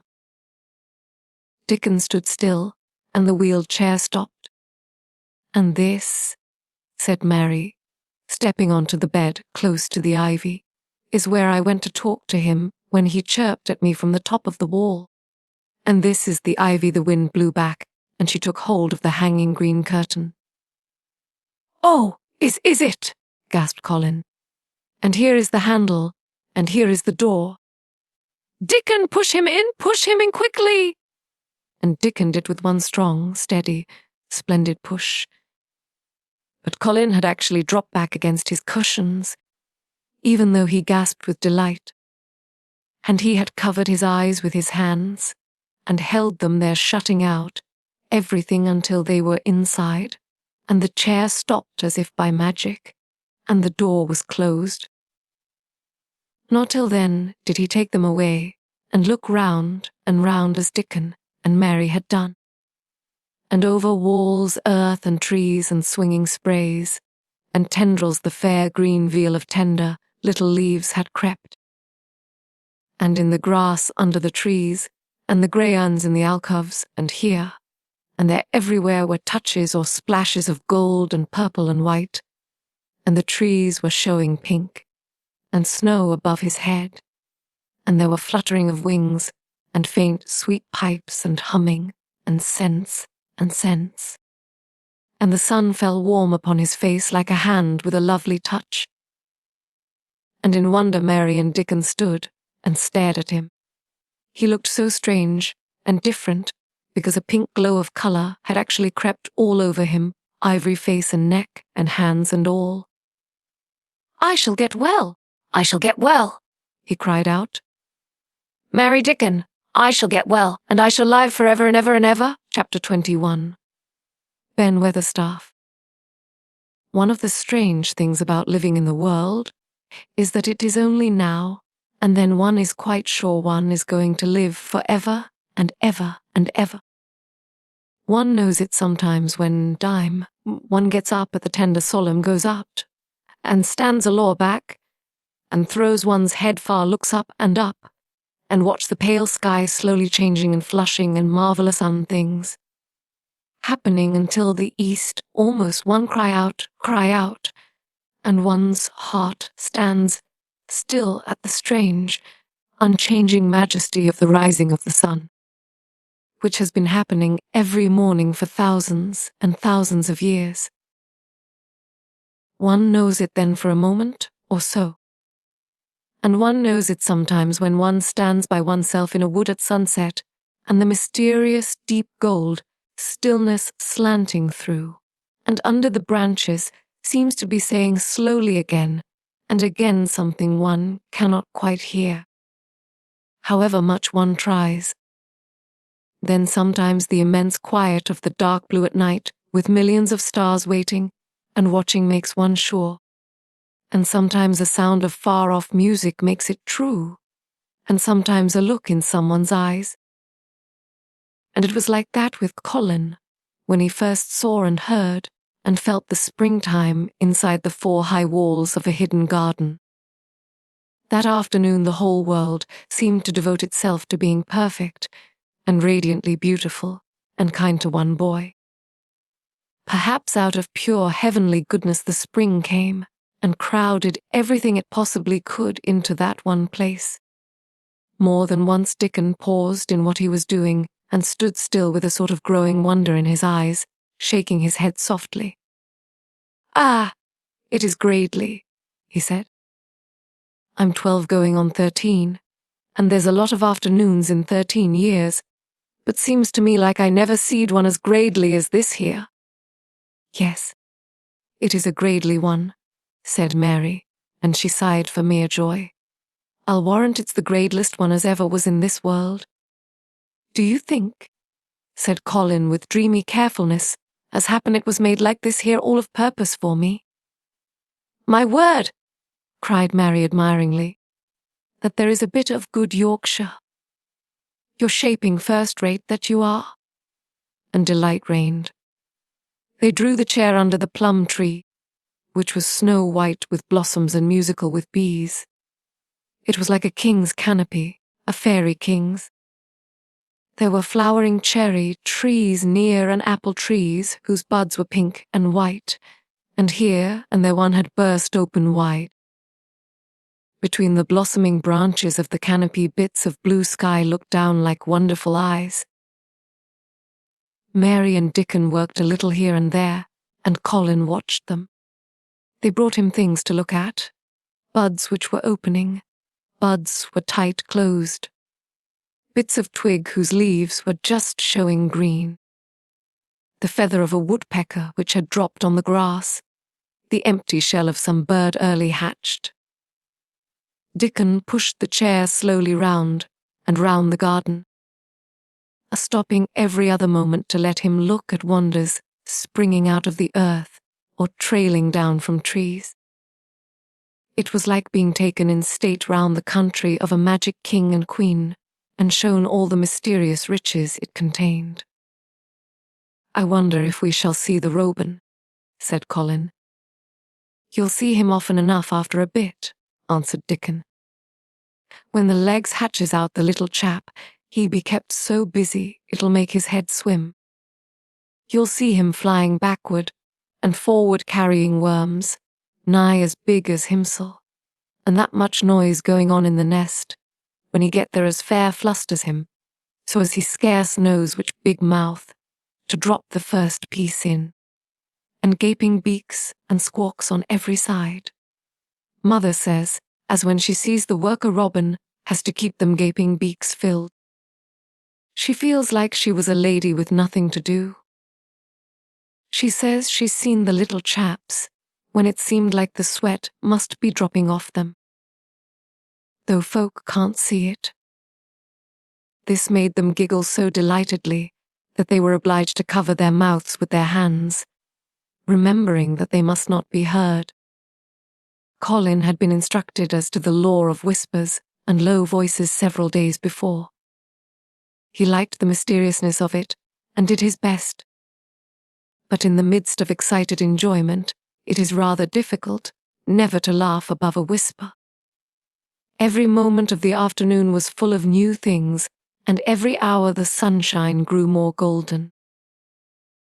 The wheeled chair had been drawn back under the canopy, and Dickon had sat down on the grass, and had just drawn out his pipe when Colin saw something he had not had time to notice before. "That's a very old tree over there, isn't it?" he said. Dickon looked across the grass at the tree, and Mary looked, and there was a brief moment of stillness. "Yes," answered Dickon after it, and his low voice had a very gentle sound. Mary gazed at the tree and thought, "The branches are quite grey, and there's not a single leaf anywhere." Colin went on. "It's quite dead, isn't it?" "Yes," admitted Dickon. "But them roses as has climbed all over it will near hide every bit of the dead wood when they are full of leaves and flowers. It won't look dead then. It'll be the prettiest of all." Mary still gazed at the tree and thought. "It looks as if a big branch had been broken off," said Colin. "I wonder how it was done." "It's been done many a year," answered Dickon. "Ah!" with a sudden relieved start and laying his hand on Colin. "Look at that robin! There he is!" "He's been foraging for his mate." Colin was almost too late, but he just caught sight of him, the flash of red-breasted bird with something in his beak. He darted through the greenness and into the close-grown corner and was out of sight. Colin leaned back on his cushion again, laughing a little. He's taking her tea to her. Perhaps it's 5 o'clock. I think I'd like some tea myself. And so they were safe. It was magic which sent the robin, as said Mary secretly to Dickon afterward. I know it was magic. For both she and Dickon had been afraid Colin might ask something about the tree, whose branch had broken off 10 years ago, and they had talked it over together, and Dickon had stood and rubbed his head in a troubled way. We must look as if it wasn't no different from the other trees, he had said. We couldn't never tell him how it broke, poor boy. If he says anything about it, we must try to look cheerful. Yes, that we must, had answered Mary. But she had not felt as if she looked cheerful when she gazed at the tree. She wondered and wondered in those few moments if there was any reality in that other thing Dickon had said. He had gone on rubbing his red hair in a puzzled way, but a nice comforted look had begun to grow in his blue eyes. Mrs. Craven was a very lovely young lady. He had gone on rather hesitatingly. And mother, she thinks maybe she's about Misselthwaite, many a time looking after Mr. Colin. Same as all mothers do when they are took out of the world. They have to come back, you sees. Happen she's been in the garden, and happen it was her set us to work, and told us to bring him here. Mary had thought he meant something about magic. She was a great believer in magic. Secretly she quite believed that Dickon worked magic, of course good magic, on everything near him, and was why people liked him so much and wild creatures knew he was their friend. She wondered, indeed, if it were not possible that his gift had brought the robin just at the right moment when Colin asked that dangerous question. She felt that his magic was working all the afternoon and making Colin look like an entirely different boy. It did not seem possible that he could be the crazy creature who had screamed and beaten and bitten his pillow. Even his ivory whiteness seemed to change. The faint glow of colour which had shone on his face and neck and hands when he first got inside the garden really never quite died away. He looked as if he were made of flesh instead of ivory or wax. They saw the robin carry food to his mate 2 or 3 times, and it was so suggestive of afternoon tea that Colin felt they must have some. Go and make one of the men servants bring some in a basket to the rhododendron walk, he said. And then you and Dickon can bring it here. It was an agreeable idea, easily carried out, and when the white cloth was spread upon the grass, with hot tea and buttered toast and crumpets, a delightfully hungry meal was eaten. And several birds on domestic errands paused to inquire what was going on, and were led into investigating crumbs with great activity. Nut and Shell whisked up trees with pieces of cake, and Soot took the entire half of a buttered crumpet into a corner, pecked and examined, and turned it over, and made hoarse remarks about it, until he decided to swallow it all joyfully in one gulp. The afternoon was dragging towards its mellow hour. The sun was deepening the gold of its lances, the bees were going home, and the birds were flying past less often. Dickon and Mary were sitting on the grass. The tea basket was repacked, ready to be taken back to the house. And Colin was lying against his cushions, with his heavy locks pushed back from his forehead, and his face looking quite a natural colour. I don't want this afternoon to go, he said, but I shall come back tomorrow, and the day after, and the day after, and the day after. You'll get plenty of fresh air, won't you? Said Mary. I'm going to get nothing else, he answered. I've seen the spring now, and I'm going to see the summer. I'm going to see everything grow here. I'm going to grow here myself." "That you will," said Dickon. "We will have you walking about here, and digging same as other folk afore long." Colin flushed tremendously. "Walk," he said. "Dig shall I?" Dickon's glance at him was delicately cautious. Neither he nor Mary had ever asked if anything was the matter with his legs. "For sure you will," he said stoutly. You got legs of yours own, same as other folks." Mary was rather frightened until she heard Colin's answer. "Nothing really ails them," he said, "but they are so thin and weak. They shake so that I'm afraid to try to stand on them." Both Mary and Dickon drew a relieved breath. "When you stops being afraid you will stand on them," Dickon said with renewed cheer. "And you will stop being afraid in a bit." "I shall," said Colin. And he lay still as if he were wondering about things. They were really very quiet for a little while. The sun was dropping lower. It was that hour when everything stills itself, and they really had a busy and exciting afternoon. Colin looked as if he were resting luxuriously. Even the creatures had ceased moving about, and had drawn together, and were resting near them. Pursuit had perched on a low branch and drawn up one leg, and dropped the grey film drowsily over his eyes. Mary privately thought he looked as if he might snore in a minute. In the midst of this stillness it was rather startling when Colin half lifted his head and exclaimed in a loud, suddenly alarmed whisper, "Who is that man?" Dickon and Mary scrambled to their feet. "Man," they both cried in low, quick voices. Colin pointed to the high wall. "Look," he whispered excitedly. "Just look." Mary and Dickon wheeled about and looked. There was Ben Weatherstaff's indignant face, glaring at them over the wall from the top of a ladder. He actually shook his fist at Mary. "If I wasn't a Bachelder, and you was a girl of mine," he cried, "I'd give you a hiding." He mounted another step threateningly, as it were his energetic intention to jump down and deal with her. But as she came toward him, he evidently thought better of it, and stood on the top step of his ladder, shaking his fist down at her. "I never thought much of you," he harangued. "I could not abide you the first time I set eyes on you."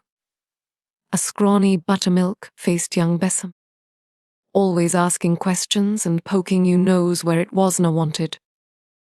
"I never knew how you got so thick with me. If it had not been for the Robin, drat him." Ben Weatherstaff called out Mary, finding her breath. She stood below him and called up to him with a sort of gasp. "Ben Weatherstaff, it was the Robin who showed me the way." Then it did seem as if Ben really would scramble down on her side of the wall. He was so outraged.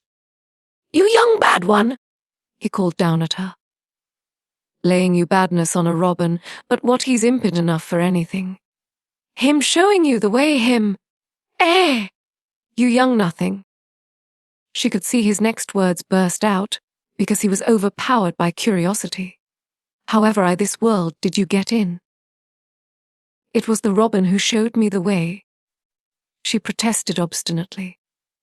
He didn't know he was doing it, but he did. "And I can't tell you from here while you are shaking your fist at me." He stopped shaking his fist very suddenly at that very moment, and his jaw actually dropped as he stared overhead at something he saw coming over the grass toward him. At the first sound of his torrent of words, Colin had been so surprised that he had only sat up and listened, as if he were spellbound. But in the midst of it he had recovered himself and beckoned imperiously to Dickon. "Wheel me over there," he commanded. "Wheel me quite close and stop right in front of him."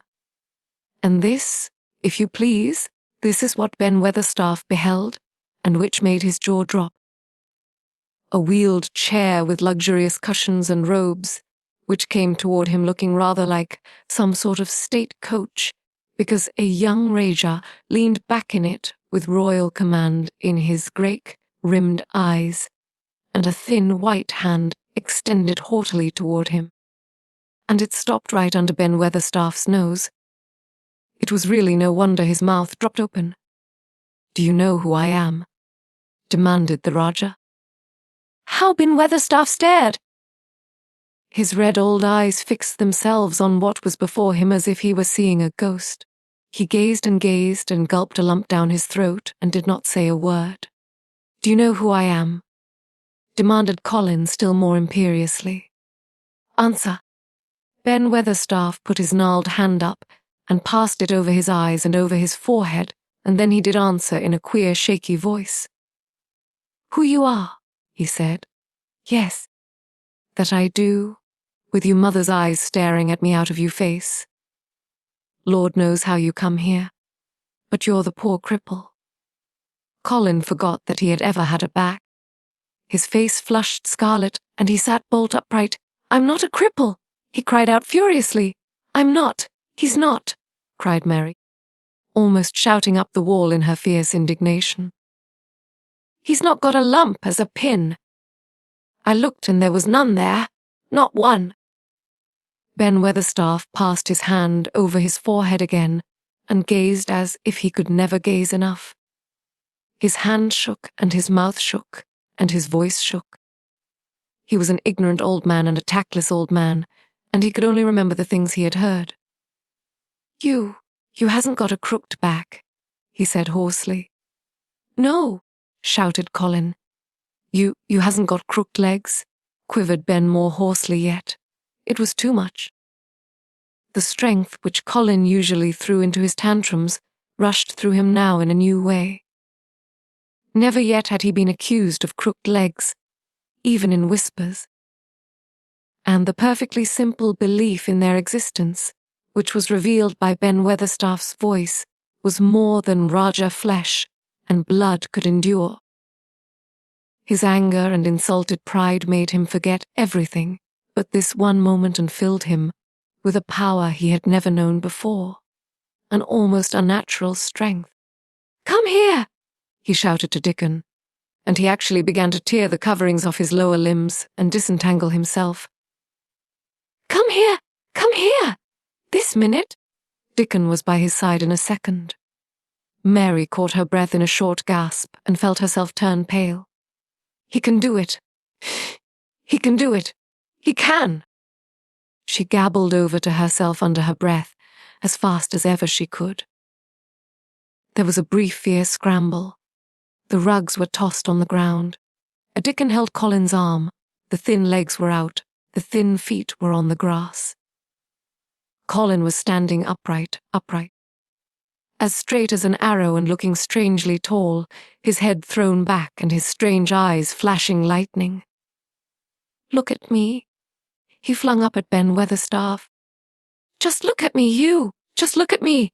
He's as straight as I am," cried Dickon. "He's as straight as any boy I Yorkshire." What Ben Weatherstaff did Mary thought queer beyond measure. He choked and gulped, and suddenly tears ran down his weather-wrinkled cheeks as he struck his old hands together. "Eh!" he burst forth, "the lies folk tells. You're as thin as a lath, and as white as a wraith, but there's not a knob on you. You will make a mun yet. God bless you!" Dickon held Colin's arm strongly, but the boy had not begun to falter. He stood straighter and straighter, and looked Ben Weatherstaff in the face. "I'm your master," he said, "when my father is away, and you are to obey me. This is my garden. Don't dare to say a word about it. You get down from that ladder and go out to the long walk, and Miss Mary will meet you and bring you here. I want to talk to you. We did not want you, but now you will have to be in the secret. Be quick." Ben Weatherstaff's crabbed old face was still wet with that one queer rush of tears. It seemed as if he could not take his eyes from Colin, straight standing on his feet with his head thrown back. "Ah! Boy," he almost whispered. "Ah! My boy!" And then, remembering himself, he suddenly touched his hat gardener fashion and said, "Yes, sir. Yes, sir," and obediently disappeared as he descended the ladder. Chapter 22. When the sun went down, when his head was out of sight, Colin turned to Mary. "Go and meet him," he said, and Mary flew across the grass to the door under the ivy. Dickon was watching him with sharp eyes. There were scarlet spots on his cheeks, and he looked amazing, but he showed no signs of falling. "I can stand," he said, and his head was still held up, and he said it quite grandly. "I told you could as soon as you stopped being afraid," answered Dickon. "And you've stopped?" "Yes, I've stopped," said Colin. Then suddenly he remembered something Mary had said. "Are you making magic?" he asked sharply. Dickon's curly mouth spread in a cheerful grin. "You doing magic yourself?" he said. "It's same magic as made these here work out of the earth," and he touched with his thick boot a clump of crocuses in the grass. Colin looked down at them. "Yes," he said slowly, "there could not be bigger magic than there could not be." He drew himself up straighter than ever. "I'm going to walk to that tree," he said, pointing to one a few feet away from him. "I'm going to be standing when Weatherstaff comes here. I can rest against the tree if I like. When I want to sit down, I will sit down, but not before. Bring a rug from the chair." He walked to the tree, and though Dickon held his arm, he was wonderfully steady. When he stood against the tree trunk, it was not too plain that he supported himself against it, and he still held himself so straight that he looked tall. When Ben Weatherstaff came through the door in the wall, he saw him standing there, and he heard Mary muttering something under her breath. "What a saying?" he asked rather testily, because he did not want his attention distracted from the long, thin, straight boy figure and proud face. But she did not tell him. What she was saying was this: "You can do it. You can do it. I told you, it. You can do it. You can do it. You can." She was saying it to Colin because she wanted to make magic and keep him on his feet looking like that. She could not bear that he should give in before Ben Weatherstaff. He did not give in. She was uplifted by a sudden feeling that he looked quite beautiful in spite of his thinness. He fixed his eyes on Ben Weatherstaff in his funny, imperious way. "Look at me," he commanded. "Look at me all over. Am I a hunchback? Have I got crooked legs?" Ben Weatherstaff had not quite got over his emotion, but he had recovered a little and answered almost in his usual way. "Not you," he said. "Nothing of the sort. What's you been doing with yourself? Hiding out of sight and letting folk think you was cripple and half-witted." "Half-witted," said Colin angrily. "Who thought that? Lots of fools," said Ben. "The world's full of jackasses braying, and they never bray nothing but lies. What did you shut yourself up for?" "Everyone thought I was going to die," said Colin shortly. "I'm not." And he said it with such decision Ben Weatherstaff looked him over, up and down and up. "You die," he said with dry exultation.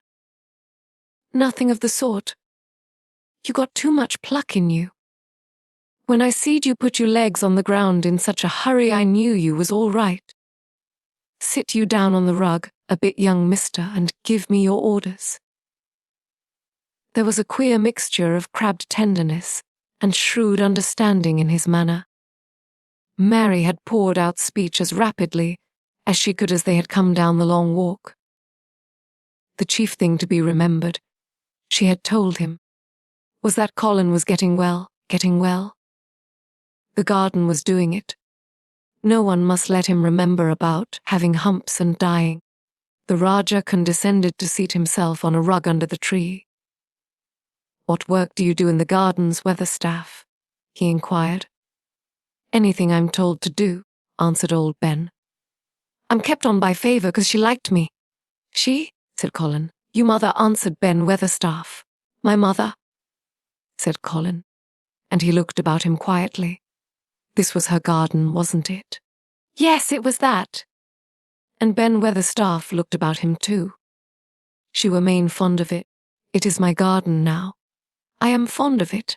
I shall come here every day, announced Colin, but it is to be a secret. My orders are that no one is to know that we come here. Dickon and my cousin have worked and made it come alive. I shall send for you sometimes to help, but you must come when no one can see you. Ben Weatherstaff's face twisted itself in a dry old smile. I've come here before when no one saw me, he said. What? Exclaimed Colin. When the last time I was here, rubbing his chin and looking round, was about 2 years ago. But no one has been in it for 10 years, cried Colin. There was no door. I'm no one, said old Ben dryly. And I didn't come through the door. I come over the wall. The rheumatics held me back the last 2 years. You come and did a bit of pruning, cried Dickon. I couldn't make out how it had been done. She was so fond of it, she was, said Ben Weatherstaff slowly. And she was such a pretty young thing. She says to me once, Ben, says she laughing, ever I'm ill or if I go away you must take care of my roses. When she did go away the orders was no one was ever to come night. But I come, with grumpy obstinacy. Over the wall I come, until the rheumatics stopped me, and I did a bit of work once a year. She gave her order first. It wouldn't have been as wick as it if you hadn't done it, said Dickon. I did wonder. I'm glad you did it, Weatherstaff, said Colin. You'll know how to keep the secret? Yes, I'll know, sir, answered Ben. And it'll be easier for a man with a rheumatics to come in at the door. On the grass near the tree Mary had dropped her trowel. Colin stretched out his hand and took it up. An odd expression came into his face, and he began to scratch at the earth. His thin hand was weak enough, but presently as they watched him, Mary with quite breathless interest, he drove the end of the trowel into the soil and turned some over. You can do it! You can do it! Said Mary to herself. I tell you can. Dickon's round eyes were full of eager curiousness, but he said not a word. Ben Weatherstaff looked on with interested face. Colin persevered.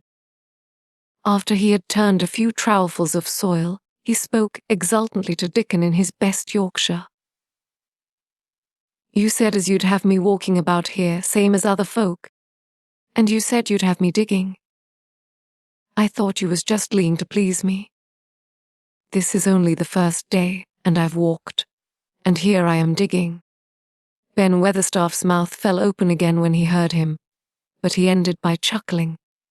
Ah, he said, that sounds as if you'd got wits enough. You're a Yorkshire boy for sure. And you're digging too. How'd you like to plant a bit of something? I can get you a rose in a pot. Go and get it, said Colin, digging excitedly. Quick! It was done quickly enough indeed.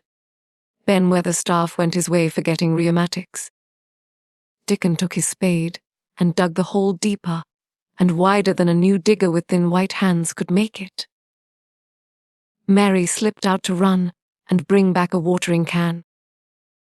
When Dickon had deepened the hole, Colin went on turning the soft earth over and over. He looked up at the sky, flushed and glowing with the strangely new exercise, slight as it was. I want to do it before the sun goes quite down, he said. Mary thought that perhaps the sun held back a few minutes just on purpose. Ben Weatherstaff brought the rose in its pot from the greenhouse. He hobbled over the grass as fast as he could. He had begun to be excited too. He knelt down by the hole and broke the pot from the mould. Here, boy, he said, handing the plant to Colin. Set it in the earth yourself, same as the king does when he goes to a new place.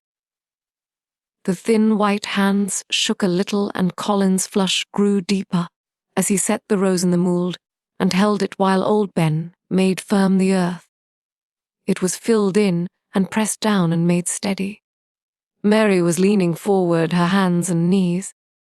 Soot had flown down and marched forward to see what was being done. Not and shall chattered about it from a cherry tree. It's planted, said Colin at last, and the sun is only slipping over the edge. Help me up, Dickon. I want to be standing when it goes. That's part of the magic. And Dickon helped him, and the magic, or whatever it was, so gave him strength that when the sun did slip over the edge and end the strange lovely afternoon for them there, he actually stood on his 2 feet, laughing. Chapter 23. Magic. Dr. Craven had been waiting some time at the house when they returned to it. He had indeed begun to wonder if it might not be wise to send someone out to explore the garden paths. When Colin was brought back to his room, the poor man looked him over seriously. You should not have stayed so long, he said. You must not overexert yourself. I am not tired at all, said Colin. It has made me well. Tomorrow I am going out in the morning as well as in the afternoon. I am not sure that I can allow it, answered Dr. Craven. I am afraid it would not be wise. It would not be wise to try to stop me, said Colin quite seriously. I am going. Even Mary had found out that one of Colin's chief peculiarities was that he did not know in the least what a rude little brute he was with his way of ordering people about. He had lived on a sort of desert island all his life, and as he had been the king of it, he had made his own manners and had no one to compare himself with. Mary had indeed been rather like him herself, and since she had been at Misselthwaite had gradually discovered that her own manners had not been of the kind which is usual or popular. Having made this discovery, she naturally thought it of enough interest to communicate to Colin. So she sat and looked at him curiously for a few minutes after Dr. Craven had gone. She wanted to make him ask her why she was doing it, and of course she did. What are you looking at me for? He said. I'm thinking that I am rather sorry for Dr. Craven. So am I, said Colin calmly, but not without an air of some satisfaction. He won't get Misselthwaite at all now I'm not going to die. I'm sorry for him because of that, of course, said Mary. But I was thinking just then that it must have been very horrid to had to be polite for 10 years to a boy who was always rude. I would never have done it. Am I rude? Colin inquired undisturbedly. If you had been his own boy and he had been a slapping sort of man, said Mary, he would have slapped you. But he dare not, said Colin. No, he dare not, answered Mistress Mary, thinking the thing out quite without prejudice. Nobody ever dared to do anything you didn't like, because you were going to die and things like that. You were such a poor thing.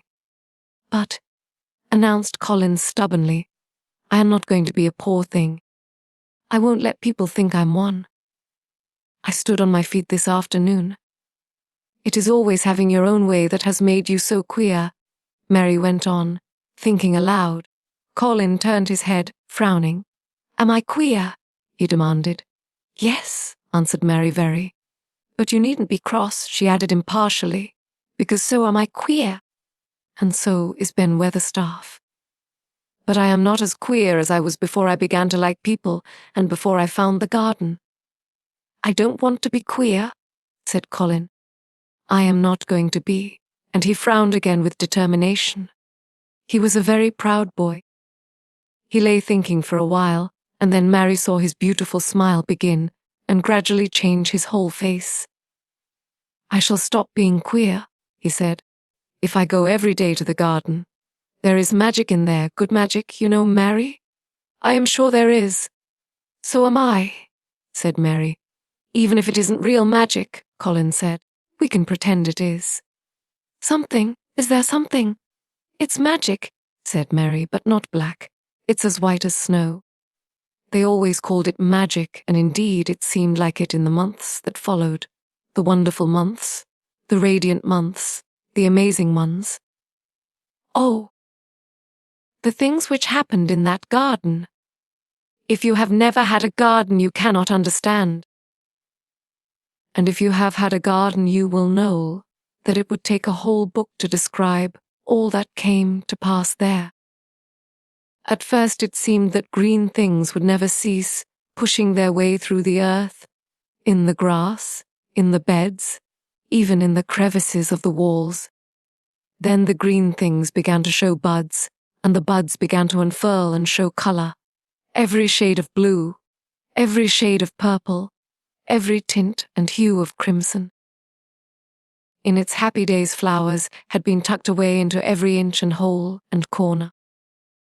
Ben Weatherstaff had seen it done, and had himself scraped out mortar from between the bricks of the wall and made pockets of earth for lovely clinging things to grow on.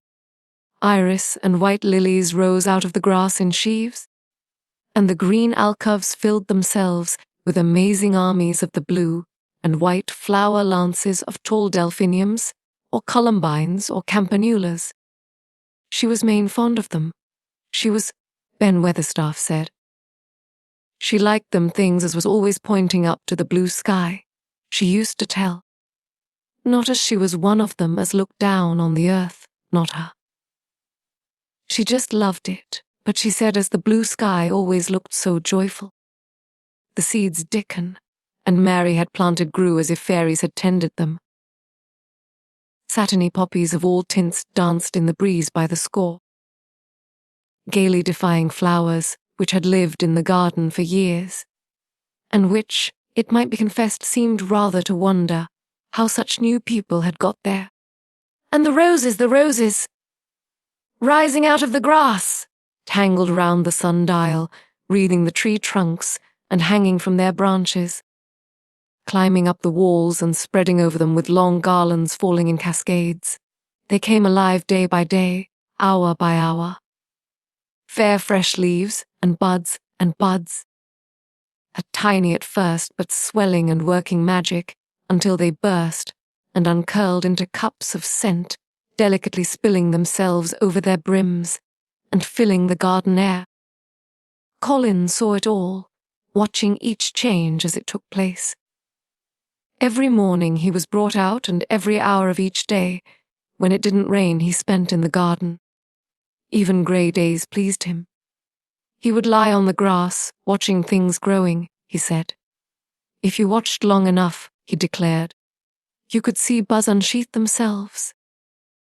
Also you could make the acquaintance of strange busy, insect things running about on various unknown, but evidently serious errands, sometimes carrying tiny scraps of straw or feather or food, or climbing blades of grass, as if they were trees from whose tops one could look out to explore the country.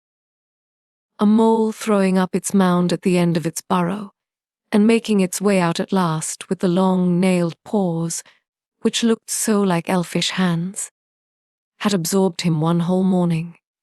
Ants' ways, beetles' ways, frogs', birds' ways, plants' ways, gave him a new world to explore, and when Dickon revealed them all and added foxes' ways, otters, ferrets' ways, squirrels' ways, and trout, and water rats, and badgers' ways, there was no end to the things to talk about and think over.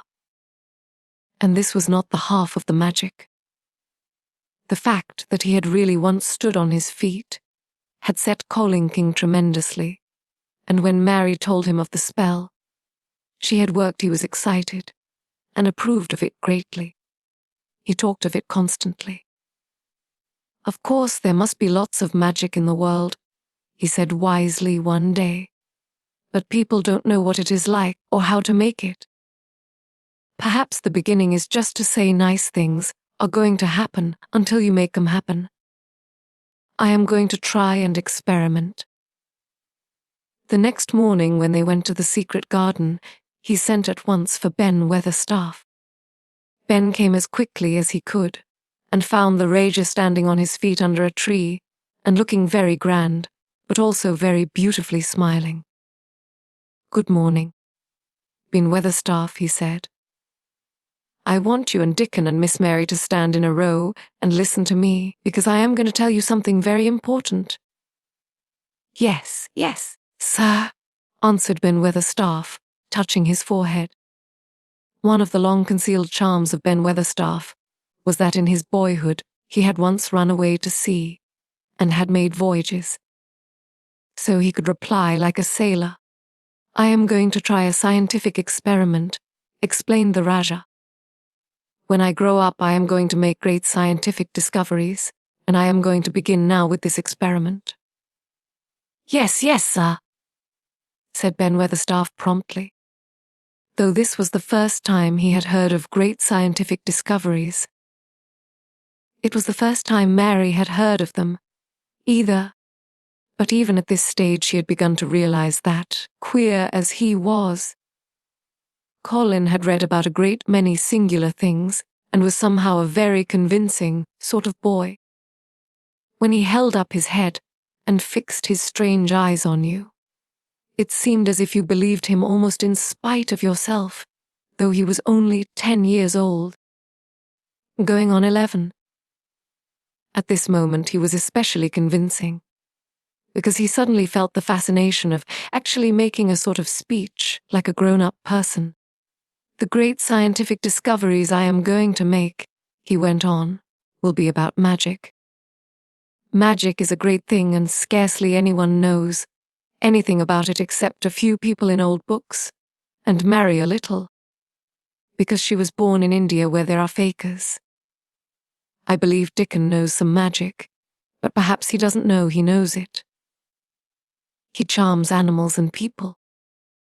I would never have let him come to see me if he had not been an animal charmer, which is a boy charmer too, because a boy is an animal.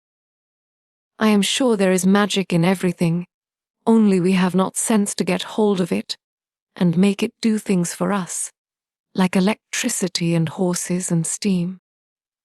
This sounded so imposing that Ben Weatherstaff became quite excited and really could not keep still.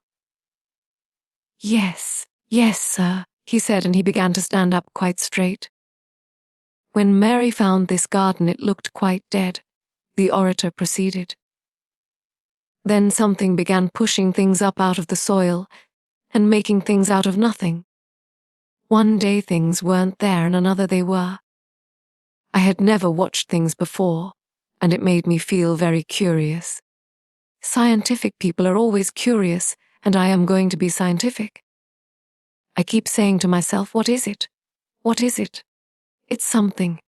It can't be nothing. I don't know its name, so I call it magic. I have never seen the sunrise, but Mary and Dickon have, and from what they tell me I am sure that is magic too. Something pushes it up and draws it. Sometimes, since I've been in the garden, I've looked up through the trees at the sky, and I have had a strange feeling of being happy, as if something were pushing and drawing in my chest and making me breathe fast. Magic is always pushing and drawing and making things out of nothing. Everything is made out of magic, leaves and trees, flowers and birds, badgers and foxes and squirrels and people. So it must be all around us, in this garden, in all the places. The magic in this garden has made me stand up and know I am going to live to be a man. I am going to make the scientific experiment of trying to get some, and put it in myself, and make it push and draw me, and make me strong. I don't know how to do it, but I think that if you keep thinking about it, and calling it, perhaps it will come. Perhaps that is the first baby way to get it. When I was going to try to stand that first time, Mary kept saying to herself as fast as she could, "You can do it! You can do it!" And I did. I had to try myself at the same time, of course, but her magic helped me, and so did Dickon's. Every morning and evening, and as often in the daytime as I can remember, I am going to say, "Magic is in me. Magic is making me well. I am going to be as strong as Dickon, and you must all do it too. That is my experiment. Will you help, Ben Weatherstaff?" "Yes, yes, sir," said Ben Weatherstaff. "Yes, yes." If you keep doing it every day as regularly as soldiers go through Drill, we shall see what will happen and find out if the experiment succeeds.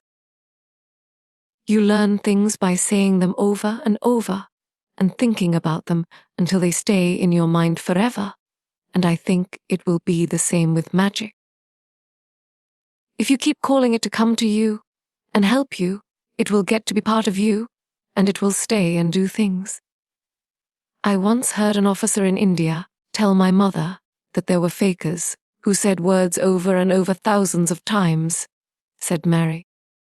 I've heard Jem Fettleworth's wife say the same thing over thousands of times, calling Jem a drunken brute, said Ben Weatherstaff dryly. Something always come of that, sure enough. He gave her a good hiding and went to the Blue Lion and got as drunk as a lord. Colin drew his brows together and thought a few minutes. Then he cheered up. Well, he said, you see, something did come of it. She used the wrong magic until she made him beat her. If she'd used the right magic and had said something nice, perhaps, he wouldn't have got as drunk as a lord, and perhaps he might have bought her a new bonnet. And Ben Weatherstaff chuckled, and there was shrewd admiration in his little old eyes. You're a clever boy as well as a straight-legged one, Mr. Colin, he said. Next time I see Bess Fettleworth, I'll give her a bit of a hint of what magic will do for her. She'd be rare and pleased if the scientific experiment worked, and so would Jem. Dickon had stood listening to the lecture, his round eyes shining with curious delight.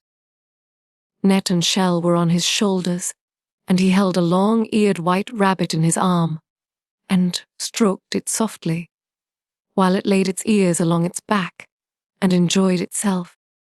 Do you think the experiment will work? Colin asked him, wondering what he was thinking. He so often wondered what Dickon was thinking when he saw him looking at him or at one of his creatures. With his happy wide smile, he smiled now, and his smile was wider than usual. Yes, he answered, that I do. It'll work same as the seeds do when the sun shines on them. It'll work for sure. Shall us begin it now? Colin was delighted, and so was Mary. Fired by recollections of fakers and devotees in illustrations, Colin suggested that they should all sit cross-legged under the tree which made a canopy. It will be like sitting in a sort of temple, said Colin. I'm rather tired and I want to sit down. Ah, said Dickon, you mustn't begin by saying you're tired. You might spoil the magic. Colin turned and looked at him into his innocent round eyes. That's true, he said slowly. I must only think of the magic. It all seemed most majestic and mysterious when they sat down in their circle. Ben Weatherstaff felt as if he had somehow been led into appearing at a prayer meeting. Ordinarily he was very fixed in being what he called agent prayer meetings. But this being the Rajah's affair, he did not resent it, and was indeed inclined to be gratified at being called upon to assist. Mistress Mary felt solemnly enraptured. Dickon held his rabbit in his arm, and perhaps he made some charm, a signal no one heard, for when he sat down, cross-legged like the rest, the crow, the fox, the squirrels and the lamb slowly drew near and made part of the circle, settling each into a place of rest, as if of their own desire. The creatures have come, said Colin gravely. They want to help us.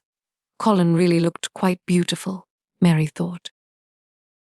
He held his head high, as if he felt like a sort of priest, and his strange eyes had a wonderful look in them. The light shone on him through the tree canopy. Now we will begin, he said. Shall we sway backward and forward, Mary, as if we were dervishes? I canna do no swaying backward and forward, said Ben Weatherstaff. I've got the rheumatics. The magic will take them away, said Colin in a high priest tone, but we won't sway until it has done it. We will only chant. I canna do no chanting, said Ben Weatherstaff a trifle testily. They turned me out of the church chair the only time I ever tried it. No one smiled. They were all too much in earnest. Colin's face was not even crossed by a shadow. He was thinking only of the magic. "Then I will chant," he said. And he began, looking like a strange boy spirit. "The sun is shining, the sun is shining. That is the magic. The flowers are growing, the roots are stirring. That is the magic. Being alive is the magic, being strong is the magic. The magic is in me, the magic is in me. It is in me, it is in me, it's in every one of us. It's in Ben Weatherstaff's back. Magic! Come and help!" He said it a great many times, not 1,000 times, but quite a goodly number. Mary listened entranced. She felt as if it were at once queer and beautiful, and she wanted him to go on and on. A Ben Weatherstaff began to feel soothed into a sort of dream, which was quite agreeable. The humming of the bees in the blossoms mingled with the chanting voice, and drowsily melted into a doze. Dickon sat cross-legged with his rabbit asleep on his arm, and a hand resting on the lamb's back. Soot had pushed away a squirrel and huddled close to him on his shoulder. The grey film dropped over his eyes. At last Colin stopped. "Now I am going to walk round the garden," he announced. Ben Weatherstaff's head had just dropped forward, and he lifted it with a jerk. "You have been asleep," said Colin. "Nothing of the sort," mumbled Ben. "The sermon was good enough, but I'm bound to get out afore the collection." He was not quite awake yet. "You are not in church," said Colin. "Not me," said Ben, straightening himself. "Who said I were? I heard every bit of it. You said the magic was in my back. The doctor calls it rheumatics." The Rajah waved his hand. "That was the wrong magic," he said. "You will get better. You have my permission to go to your work, but come back tomorrow. I'd like to see you walk round the garden," grunted Ben. It was not an unfriendly grunt, but it was a grunt. In fact, being a stubborn old party, and not having entire faith, Magic had made up his mind that if he were sent away, he would climb his ladder and over the wall so that he might be ready to hobble back if there were any stumbling. The Rajah did not object to his staying, and so the procession was formed. It really did look like a procession. A Colin was at its head with Dickon on one side and Mary on the other.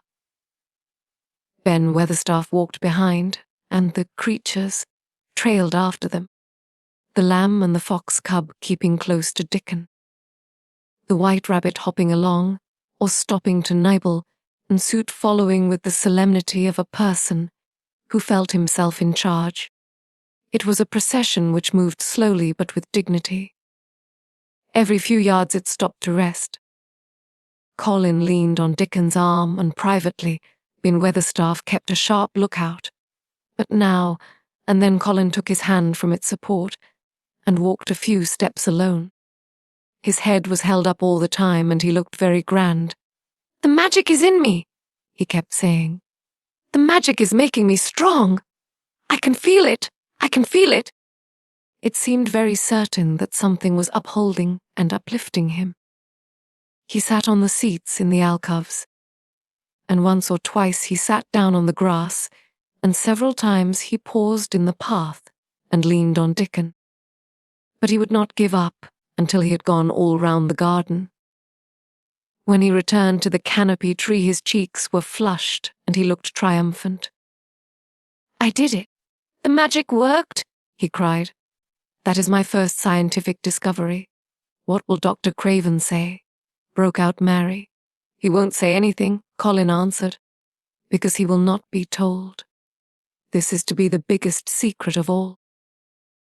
No one is to know anything about it until I have grown so strong that I can walk and run like any other boy. I shall come here every day in my chair, and I shall be taken back in it. I won't have people whispering and asking questions, and I won't let my father hear about it until the experiment has quite succeeded. Then sometime when he comes back to Missel, I shall just walk into his study and say, Here I am like any other boy. I am quite well, and I shall live to be a man. It has been done by a scientific experiment. He will think he is in a dream, cried Mary. He won't believe his eyes. Colin flushed triumphantly. He had made himself believe that he was going to get well, which was really more than half the battle, if he had been aware of it. And the thought which stimulated him more than any other was this imagining what his father would look like when he saw that he had a son who was as straight and strong as other fathers' sons. One of his darkest miseries in the unhealthy, morbid past days had been his hatred of being a sickly, weak-backed boy whose father was afraid to look at him. He'll be obliged to believe them, he said. One of the things I am going to do, after the magic works, and before I begin to make scientific discoveries, is to be an athlete. We shall have you taking to boxing in a week or so, said Ben Weatherstaff. You will end with winning the belt and being champion prize fighter of all England. Colin fixed his eyes on him sternly. Weatherstaff, he said, that is disrespectful. You must not take liberties because you are in the secret. However much the magic works, I shall not be a prize fighter. I shall be a scientific discoverer. Axe pardon. Axe pardon, sir, answered Ben, touching his forehead in salute. I ought to have seen it wasn't a joking matter, but his eyes twinkled, and secretly he was immensely pleased. He really did not mind being snubbed, since the snubbing meant that the boy was gaining strength and spirit. Chapter 24. Let them laugh. The secret garden was not the only one Dickon worked in. Round the cottage on the moor, there was a piece of ground enclosed by a low wall of rough stones. Early in the morning, and late in the fading twilight, and on all the days Colin and Mary did not see him, Dickon worked there, planting or tending potatoes and cabbages, turnips and carrots and herbs for his mother. In the company of his creatures, he did wonders there, and was never tired of doing them, it seemed. While he dug or weeded, he whistled, or sang bits of Yorkshire Moor songs, or talked to Suit or Captain, or the brothers and sisters he had taught to help him. We'd never get on as comfortable as we do, Mrs. Sowerby said, if it wasn't for Dickon's garden. Anything'll grow for him. His potatoes and cabbages is twice the size of anyone else's, and they've got a flavour with them as nobody's has. When she found a moment to spare, she liked to go out and talk to him. After supper, there was still a long, clear twilight to work in, and that was her quiet time. She could sit upon the low, rough wall and look on and hear stories of the day. She loved this time. There were not only vegetables in this garden. Dickon had bought penny packages of flower seeds now, and then sown bright sweet, scented thingmongooseberry bushes and even cabbages, and he grew borders of mignonette and pasies and things whose seeds he could save year after year after year, or whose roots would bloom each spring and spread in time into fine clumps. The low wall was one of the prettiest things in Yorkshire, because he had tucked moorland foxglove and ferns and rock cress and hedgerow flowers into every crevice until only here and there glimpses of the stones were to be seen. All a chap's got to do to make them thrive, mother, he would say, is to be friends with them for sure. They are just like the creatures. If they are thirsty, give them drink, and if they are hungry, give them a bit of food. They want to live same as we do. If they died, I should feel as if I'd been a bad boy and somehow treated them heartless. It was in these twilight hours that Mr. Sowerby heard of all that happened at Missel Waite Manor. At first she was only told that Mr. Colin had taken a fancy to going out into the grounds with Miss Mary, and that it was doing him good. But it was not long before it was agreed between the two children that Dickon's mother might, come into the secret. Somehow it was not doubted that she was safe for sure. So one beautiful still evening Dickon told the whole story, with all the thrilling details of the buried key in the robin, and the grey haze, which had seemed like deadness, and the secret mistress Mary had planned never to reveal. The coming of Dickon, and how it had been told to him, the doubt of Mr. Colin, and the final drama of his introduction to the hidden domain, combined with the incident of Ben Weatherstaff's angry face peering over the wall and Mr. Colin's sudden indignant strength, made Mr. Sowerby's nice-looking face quite change colour several times. "My word," she said. It was a good thing that little girl came to the manor. It's been the making of her and the saving of him. Standing on his feet! And us all thinking he was a poor half-witted boy with not a straight bone in him. She asked a great many questions, and her blue eyes were full of deep thinking. What do they make of it at the manor? Him being so well and cheerful and never complaining, she inquired. They don't know what to make of it, answered Dickon. Every day as comes round his face looks different. It's filling out and doesn't look so sharp, and the waxy colour is going. But he has to do his bit of a complaining, with a highly entertained grin.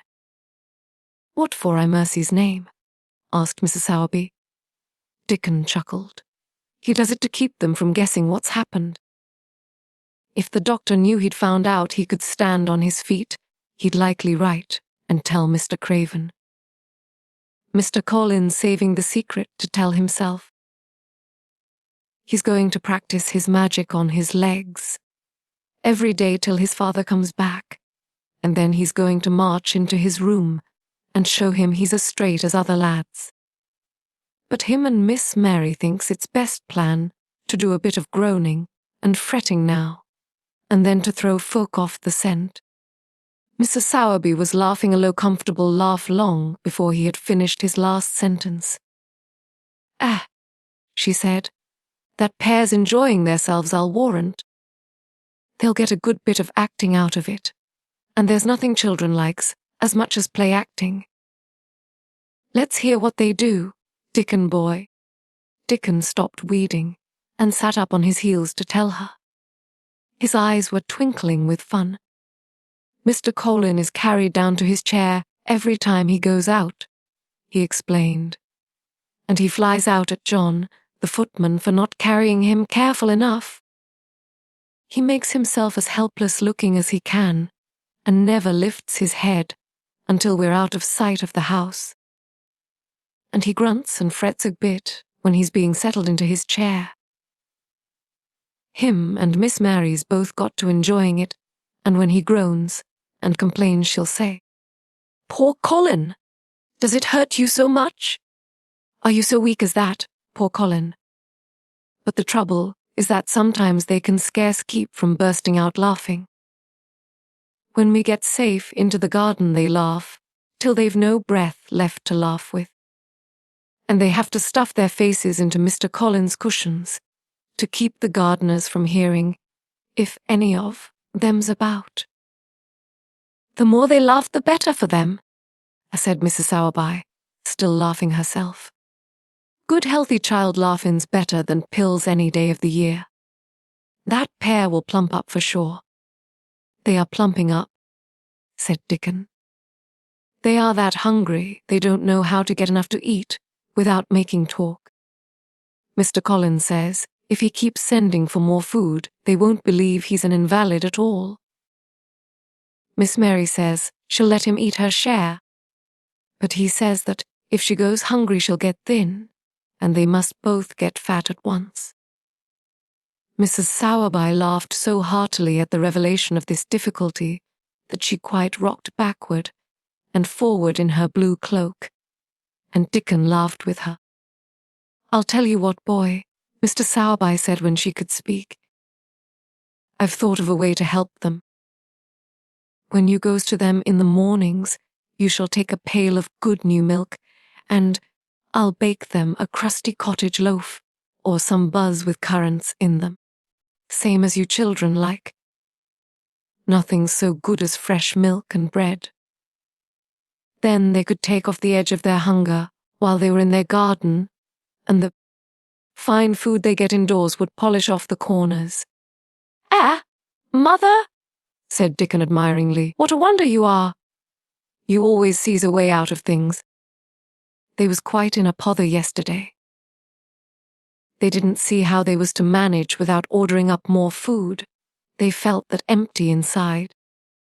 They are two young ones growing fast, and health's coming back to both of them. Children like that feels like young wolves and food's flesh, and a blood to them, said Mrs. Sowerby. Then she smiled Dickon's own curving smile. "Ah, but they are enjoying themselves for sure," she said. She was quite right. The comfortable, wonderful mother creature, and she had never been more so than when she said their play-acting would be their joy. Colin and Mary found it one of their most thrilling sources of entertainment. The idea of protecting themselves from suspicion had been unconsciously suggested to them first by the puzzled nurse and then by Dr. Craven himself.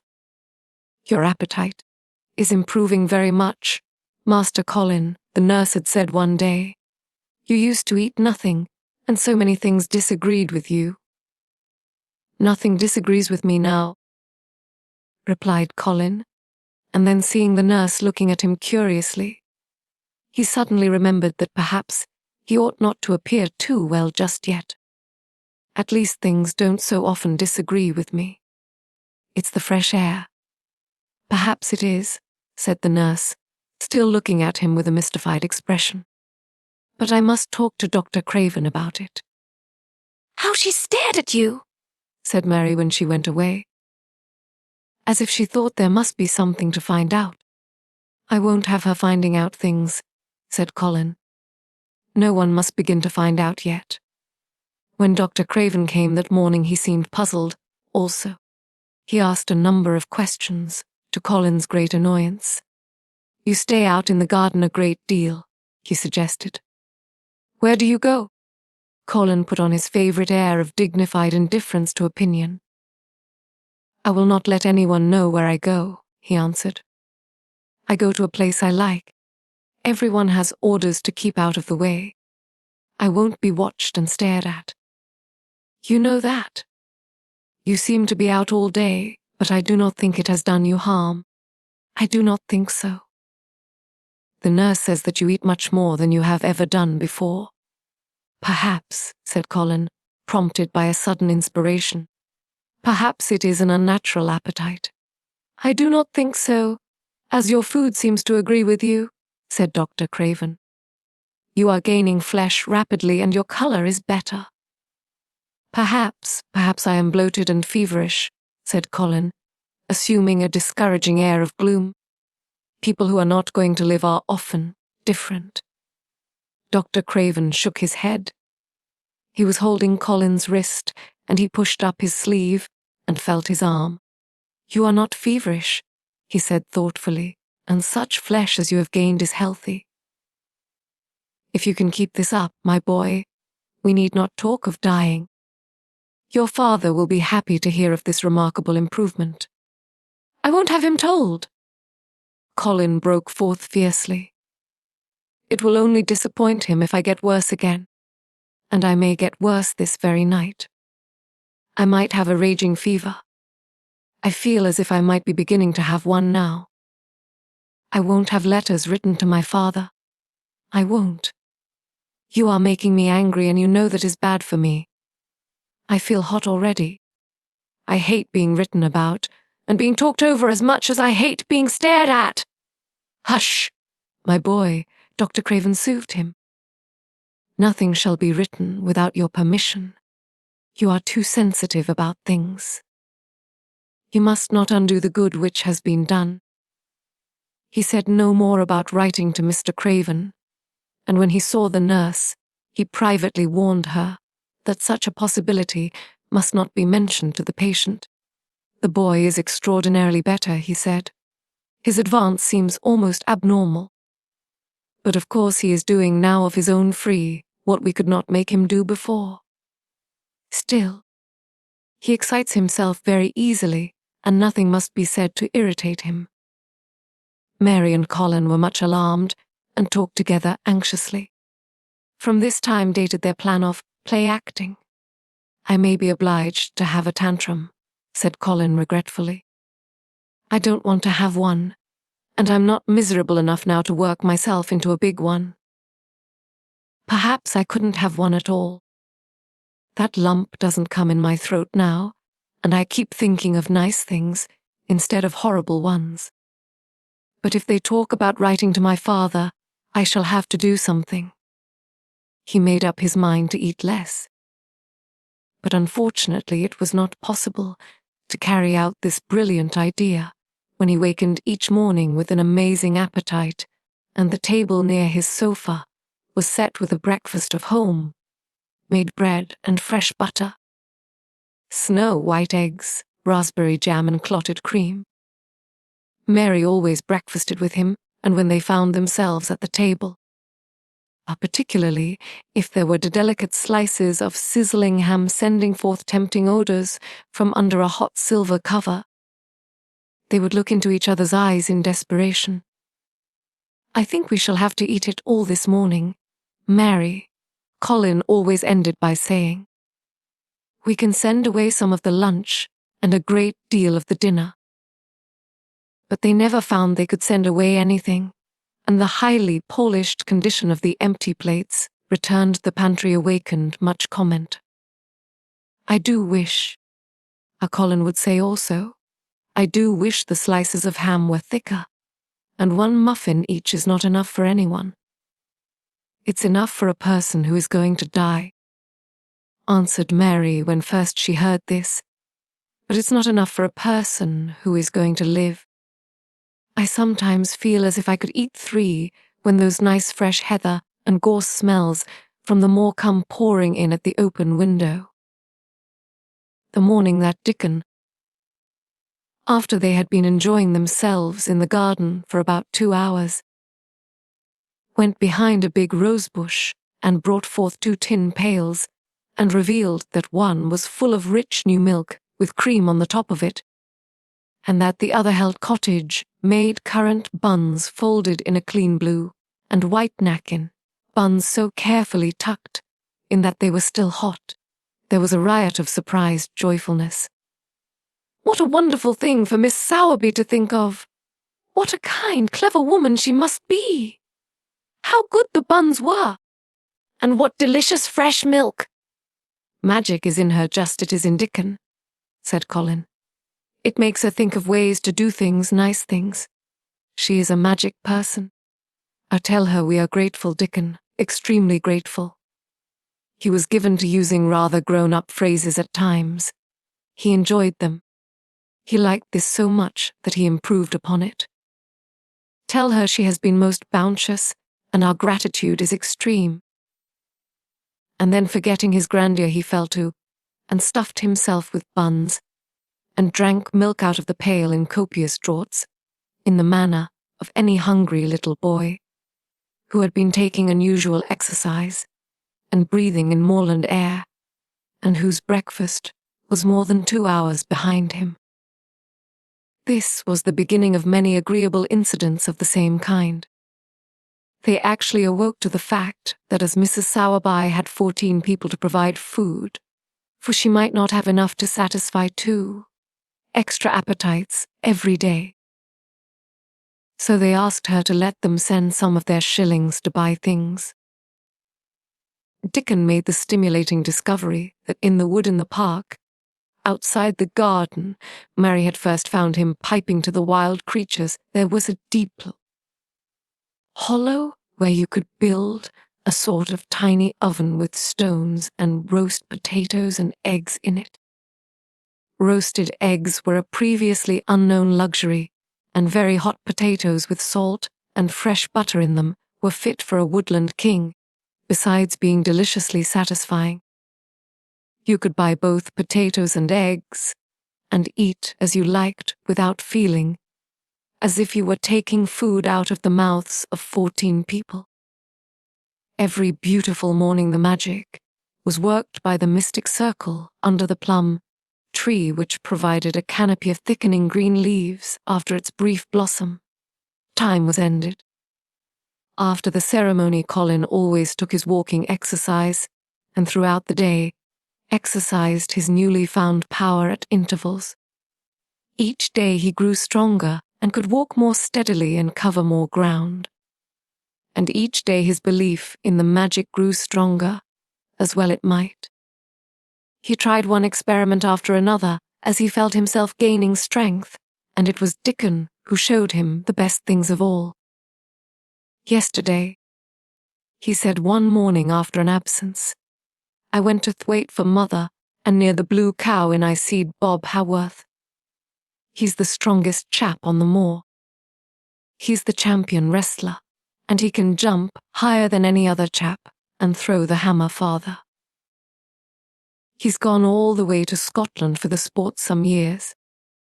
He's knew me ever since I was a little one, and he's a friendly sort, and I asked him some questions. The gentry calls him an athlete, and I thought of you, Mr. Colin. And I says, 'How did you make your muscles stick out that way, Bob? Did you do anything extra to make yourself so strong?' And he says, 'Well, yes, boy, I did. A strong man in a show that came to Thwaite once showed me how to exercise my arms and legs and every muscle in my body.' And I says, 'Could a delicate chap make himself stronger with them, Bob?' And he laughed and says, 'Are you the delicate chap?' And I says, 'No. But I knows a young gentleman that's getting well of a long illness, and I wish I knew some of them tricks to tell him about.' I didn't say no names, and he didn't ask none. He's friendly same as I said, and he stood up and showed me good-natured like, and I imitated what he did till I knew it by heart." Colin had been listening excitedly. "Can you show me?" he cried. "Will you?" "Yes, to be sure," Dickon answered, getting up. "But he says you must do them gentle at first, and be careful not to tire yourself. Rest in between times and take deep breaths and don't overdo." "I'll be careful," said Colin. "Show me, Dickon, you are the most magic boy in the world." Dickon stood up on the grass and slowly went through a carefully practical but simple series of muscle exercises. Colin watched them with widening eyes. He could do a few while he was sitting down. Presently he did a few gently while he stood upon his already steadied feet. Mary began to do them also. Soot, who was watching the performance, became much disturbed and left his branch and hopped about restlessly, because he could not do them too. From that time the exercises were part of the day's duties as much as the magic was. It became possible for both Colin and Mary to do more of them each time they tried. And such appetites were the results that but for the basket Dickon put down behind the bush each morning, when he arrived they would have been lost. But the little oven in the hollow and Mrs. Sowerby's bounties were so satisfying that Mrs. Medlock and the nurse and Dr. Craven became mystified again. You can trifle with your breakfast and seem to disdain your dinner if you are full to the brim with roasted eggs and potatoes and richly frothed new milk and oatcakes and buns and heather honey and clotted cream.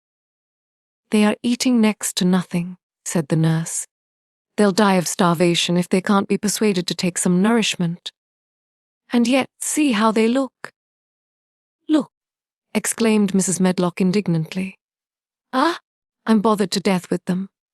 They are a pair of young Satans, bursting their jackets one day, and the next turning up their noses at the best meals cook can tempt them with. Not a mouthful of that lovely young fowl, and bread sauce did they set a fork into yesterday, and the poor woman fair invented a pudding for them. And back it's sent." She almost cried. "She's afraid she'll be blamed if they starve themselves into their graves." Dr. Craven came and looked at Colin long and carefully. He wore an extremely worried expression when the nurse talked with him and showed him the almost untouched tray of breakfast she had saved for him to look at. But it was even more worried when he sat down by Colin's sofa and examined him. He had been called to London on business and had not seen the boy for nearly 2 weeks. When young things begin to gain health, they gain it rapidly. The waxen tinge had left Colin's skin and a warm rose showed through it. His beautiful eyes were clear, and the hollows under them and in his cheeks and temples had filled out. His once dark, heavy locks had begun to look as if they sprang healthily from his forehead and were soft and warm with life. His lips were fuller and of a normal color. In fact, as an imitation of a boy who was a confirmed invalid, he was a disgraceful sight. Dr. Craven held his chin in his hand and thought him over. "I am sorry to hear that you not eat anything," he said. "That will not do. You will lose all you have gained, and you have gained amazingly. You ate so well a short time ago." "I told you it was an unnatural appetite," answered Colin. Mary was sitting on her stool nearby, and she suddenly made a very queer sound, which she tried so violently to repress that she ended by almost choking. "What is the matter?" said Dr. Craven, turning to look at her. Mary became quite severe in her manner. It was something between a sneeze and a cough. She replied with reproachful dignity, and it got into my throat.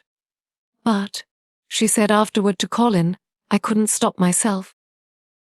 It just burst out, because all at once I couldn't help remembering that last big potato you ate, and the way your mouth stretched when you bit through, that thick, lovely crust with jam and clotted cream on it. Is there any way in which those children can get food secretly?" Dr. Craven inquired of Mrs. Medlock. "There's no way unless they dig it out of the earth or pick it off the trees," Mrs. Medlock answered. "They stay out in the grounds all day and see no one but each other. And if they want anything different to eat from what's sent up to them, they need only ask for it." "Well," said Dr. Craven, "so long as going without food agrees with them, we need not disturb ourselves. The boy is a new creature." "So is the girl," said Mrs. Medlock. "She's begun to be downright pretty since she's filled out and lost her ugly little sour look. Her hair's grown thick and healthy looking, and she's got a bright color. The glummest, ill-natured little thing she used to be, and now her and Master Colin laugh together like a pair of crazy young ones. Perhaps they are growing fat on that." "Perhaps they are," said Dr. Craven. "Let them laugh, 25. The curtain and the secret garden bloomed and bloomed, and every morning revealed new miracles. In the robin's nest there were eggs, and the robin's mate sat upon them, keeping them warm with her feathery little breast and careful wings. At first she was very nervous, and the robin himself was indignantly watchful. Even Dickon did not go near the close ground corner in those days, but waited until, by the quiet working of some mysterious spell, he seemed to have conveyed to the soul of the little pair that in the garden there was nothing which was not quite like themselves, nothing which did not understand the wonderfulness of what was happening to them, the immense, tender, terrible, heart-breaking beauty and solemnity of eggs. If there had been one person in that garden who had not known through all his or her innermost being that if an egg were taken away or hurt, the whole world wail round and crash through space and come to an end. If there had been even one who did not feel it and act accordingly, there could have been no happiness, even in that golden springtime air. But they all knew it and felt it, and the robin and his mate knew they knew it. At first the robin watched Mary and Colin with sharp anxiety. For some mysterious reason, he knew he need not watch Dickon. The first moment he set his bright black eye on Dickon, he knew he was not a stranger, but a sort of robin without beak or feathers. He could speak robin, which is a quite distinct language not to be mistaken for any other. To speak robin to a robin is like speaking French to a Frenchman. Dickon always spoke it to the robin himself, so the queer gibberish he used when he spoke to humans did not matter in the least. The robin thought he spoke this gibberish to them, because they were not intelligent enough to understand feathered speech. His movements also were robin. They never startled one by being sudden enough to seem dangerous or threatening. Any robin could understand Dickon, so his presence was not even disturbing. But at the outset it seemed necessary to be on guard against the other two. In the first place, the boy creature did not come into the garden on his legs. He was pushed in on a thing with wheels, and the skins of wild animals were thrown over him.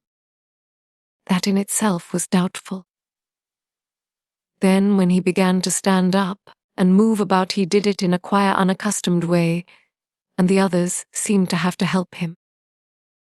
The robin used to secrete himself in a bush and watch this anxiously, his head tilted first on one side and then on the other. He thought that the slow movements might mean that he was preparing to pounce, as cats do. When cats are preparing to pounce, they creep over the ground very slowly. The robin talked this over with his mate a great deal for a few days, but after that he decided not to speak of the subject because her terror was so great that he was afraid it might be injurious to the eggs. When the boy began to walk by himself and even to move more quickly, it was an immense relief. But for a long time, or it seemed a long time to the robin, he was a source of some anxiety. He did not act as the other humans did. He seemed very fond of walking, but he had a way of sitting or lying down for a while and then getting up in a disconcerting manner to begin again.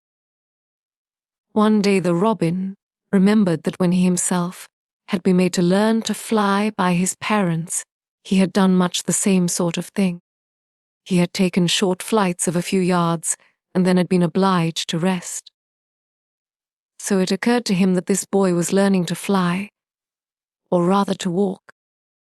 He mentioned this to his mate, and when he told her that the eggs would probably conduct themselves in the same way, after they were fledged, she was quite comforted, and even became eagerly interested, and derived great pleasure from watching the boy over the edge of her nest, though she always thought that the eggs would be much cleverer and learn more quickly. But then she said indulgently that humans were always more clumsy and slow than eggs, and most of them never seemed really to learn to fly at all. You never met them in the air or on tree tops. After a while the boy began to move about as the others did, but all three of the children at times did unusual things. They would stand under the trees and move their arms and legs and heads about in a way which was neither walking nor running, nor sitting down. They went through these movements at intervals every day, and the robin was never able to explain to his mate what they were doing or trying to do. He could only say that he was sure that the eggs would never flap about in such a manner. But as the boy who could speak robin so fluently was doing the thing with them, birds could be quite sure that the actions were not of a dangerous nature. Of course, neither the robin nor his mate had ever heard of the champion wrestler, Bob Howarth, and his exercises for making the muscles stand out like lumps. Robins are not like human beings. Their muscles are always exercised from the first, and so they develop themselves in a natural manner. If you have to fly about to find every meal you eat, your muscles do not become atrophied. Atrophied means wasted away through want of use. When the boy was walking and running about and digging, and weeding like the others. The nest in the corner was brooded over by a great peace and content. Fears for the eggs became things of the past. Knowing that your eggs were as safe as if they were Le Bank Vault, and the fact that you could watch so many curious things going on made setting a most entertaining occupation. On wet days, the egg's mother sometimes felt even a little dull because the children did not come into the garden. But even on wet days, it could not be said that Mary and Colin were dull. One morning when the rain streamed down unceasingly and Colin was beginning to feel a little restive, as he was obliged to remain on his sofa because it was not safe to get up and walk about, Mary had an inspiration. "Now that I am a real boy," Colin had said, "my legs and arms and all my body are so full of magic that I can't keep them still. They want to be doing things all the time. Do you know that when I waken in the morning, Mary, when it's quite early and the birds are just shouting outside and everything seems just shouting for joy, even the trees and things we can't really hear, I feel as if I must jump out of bed and shout myself. If I did it, just think what would happen." Mary giggled inordinately. The nurse would come running, and Mrs. Medlock would come running, and they would be sure you had gone crazy, and they'd send for the doctor, she said. Colin giggled himself. He could see how they would all look, how horrified by his outbreak, and how amazed to see him standing upright. "I wish my father would come home," he said. "I want to tell him myself. I'm always thinking about it, but we couldn't go on like this much longer. I can't stand lying still and pretending, and besides I look too different. I wish it wasn't raining today." It was then Mistress Mary had her inspiration. "Colin," she began mysteriously, "do you know how many rooms there are in this house?" "About 1,000, I suppose," he answered. "There's about 100 no one ever goes into," said Mary. "And one rainy day I went and looked into ever so many of them. No one ever knew, though Mrs. Medlock nearly found me out. I lost my way when I was coming back, and I stopped at the end of your corridor. That was the second time I heard you crying." Colin started up on his sofa. 100 rooms no one goes into," he said. "It sounds almost like a secret garden. Suppose we go and look at them. Wheel me in my chair, and nobody would know we went." "That's what I was thinking," said Mary. "No one would dare to follow us. There are galleries where you could run. We could do our exercises. There is a little Indian room where there is a cabinet full of ivory elephants. There are all sorts of rooms." "Ring the bell," said Colin. When the nurse came in, he gave his orders. "I want my chair," he said. "Miss Mary and I are going to look at the part of the house which is not used. A John can push me as far as the picture gallery, because there are some stairs. Then he must go away and leave us alone until I send for him again." Rainy days lost their terrors that morning. When the footman had wheeled the chair into the picture gallery and left the two together in obedience to orders, Colin and Mary looked at each other delighted.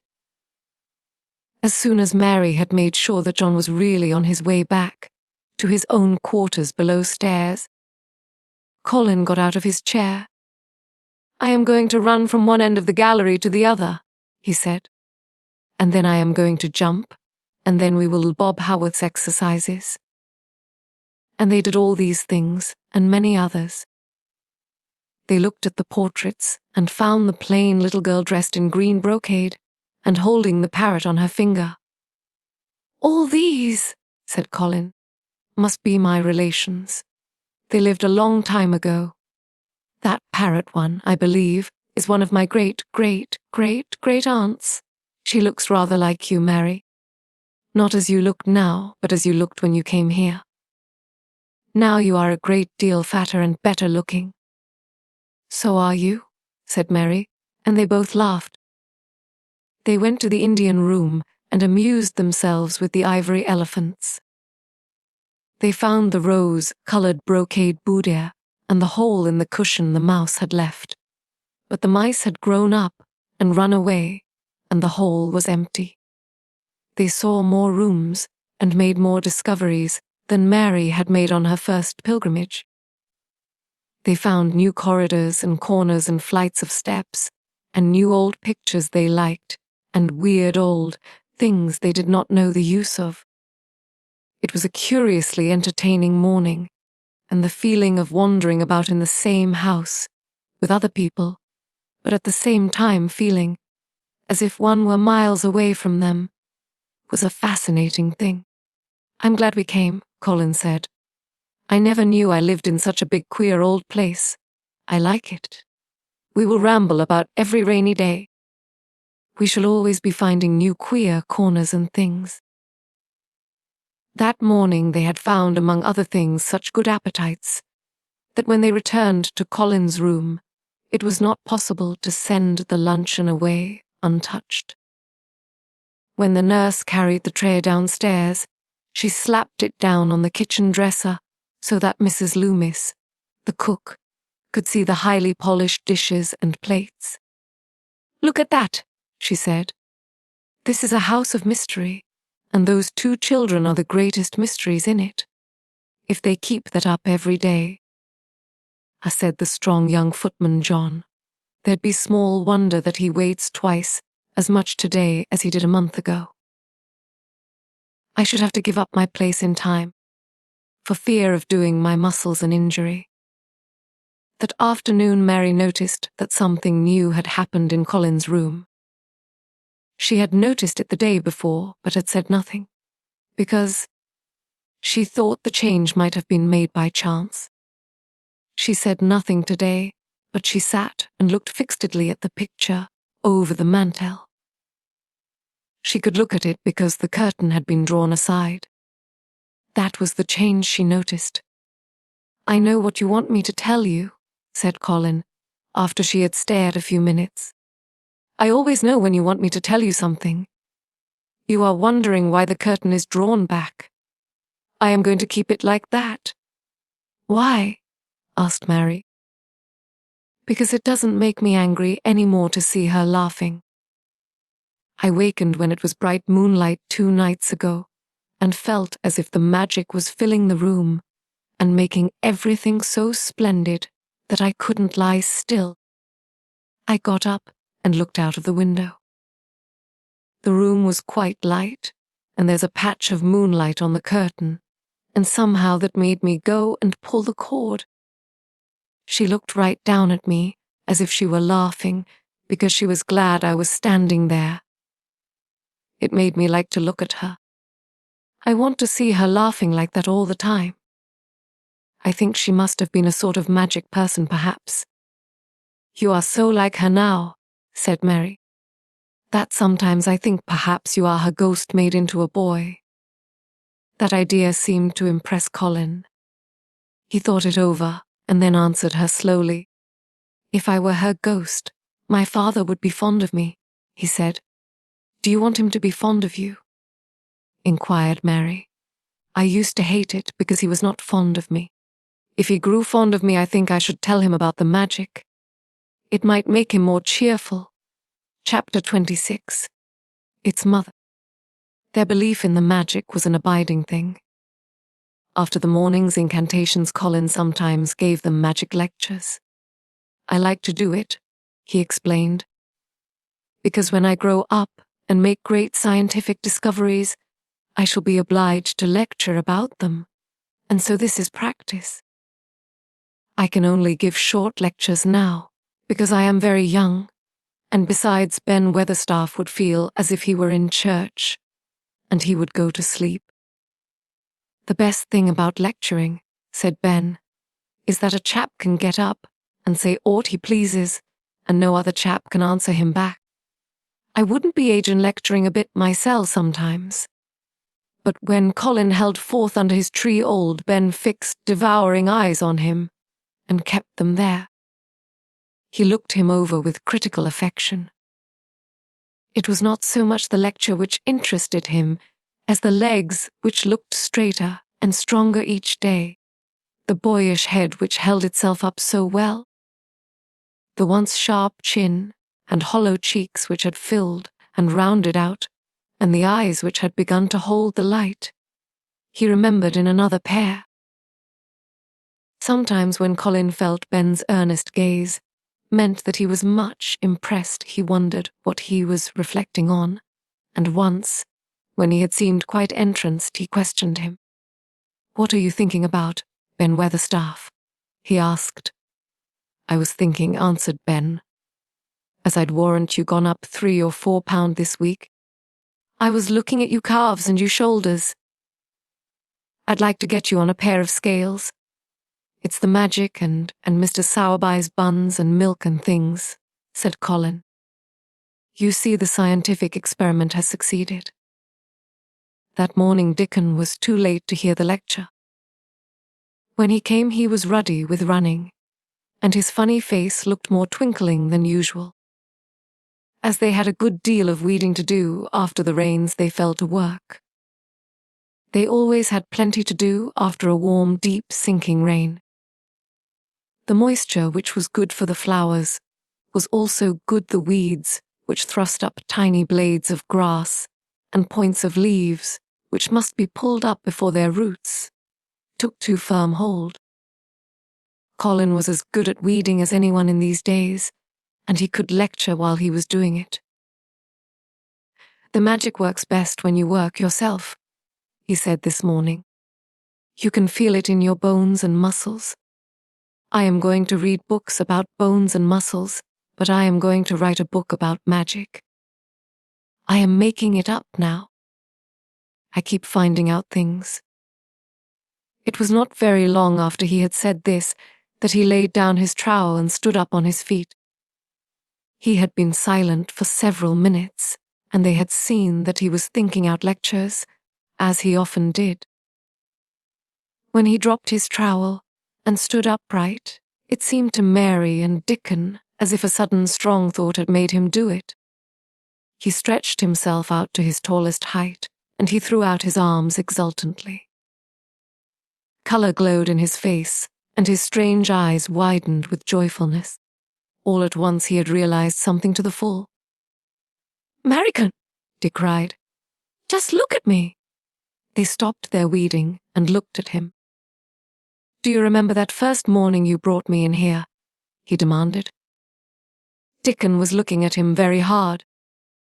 Being an animal charmer, he could see more things than most people could, and many of them were things he never talked about. He saw some of them now in this boy. "Yes, that we do," he answered. Mary looked hard too, but she said nothing.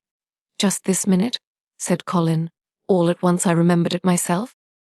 When I looked at my hand digging with the trowel, and I had to stand up on my feet to see if it was real. And it is real. I'm well. "Yes, that they are," said Dickon. I'm well, said Colin again, and his face went quite red all over. He had known it before in a way. He had hoped it and felt it, and thought about it. But just at that minute something had rushed all through him. A sort of rapturous belief and realization, and it had been so strong that he could not help calling out. "I shall live forever and ever and ever," he cried grandly. "I shall find out thousands and thousands of things. I shall find about people and creatures, and everything that grows, like Dickon, and I shall never stop making magic. I'm well. I feel as if I want to shout out something thankful, joyful." Ben Weatherstaff, who had been working near a rose bush, glanced round at him. "You might sing the doxology," he suggested in his driest grunt. He had no opinion of the doxology, and he did not make the suggestion with any particular reverence. But Colin was of an exploring mind, and he knew nothing about the doxology. "What is that?" he inquired. "Dickon can sing it for you, I'll warrant," replied Ben Weatherstaff. Dickon answered with his all-perceiving animal charmer's smile. They sing at our church, he said. Mother says she believes the skylark sings it when they gets up by the morning. If she says that, it must be a nice song, Colin answered. I've never been in a church myself. I was always too ill. Sing it, Dickon. I want to hear it. Dickon was quite simple and unaffected about it. He understood what Colin felt better than Colin did himself. He understood by a sort of instinct so natural that he did not know it was understanding. He had pulled off his cap and looked round, still smiling. You must take off your cap, he said to Colin, and so must you, Ben, and you must stand up, you knows. Colin took off his cap and the sun shone on and warmed his thick hair as he watched Dickon intently. Ben Weatherstaff scrambled up from his knees and bared his head too, with a sort of puzzled, half resentful look on his old face, as if he didn't know exactly why he was doing this remarkable thing. Dickon stood out among the trees and rose bushes and began to sing in quite a simple matter-of-fact way and in a nice strong boy voice. Praise God from whom all blessings flow, praise him all creatures here below, praise him above ye heavenly host, praise Father, Son, and Holy Ghost. Amen. When he had finished, Ben Weatherstaff was standing quite still with his jaws set obstinately, with a disturbed look in his eyes fixed on Colin. Colin's face was thoughtful and appreciative. It is a very nice song, he said. I like it. Perhaps it means just what I mean when I want to shout out that I am thankful to the magic. He stopped and thought in a puzzled way. Perhaps they are both the same thing. How can we know the exact names of everything? Sing it again, Dickon. Let us try, Mary. I want to sing it too. It's my song. How does it begin? Praise God from whom all blessings flow. And they sang it again.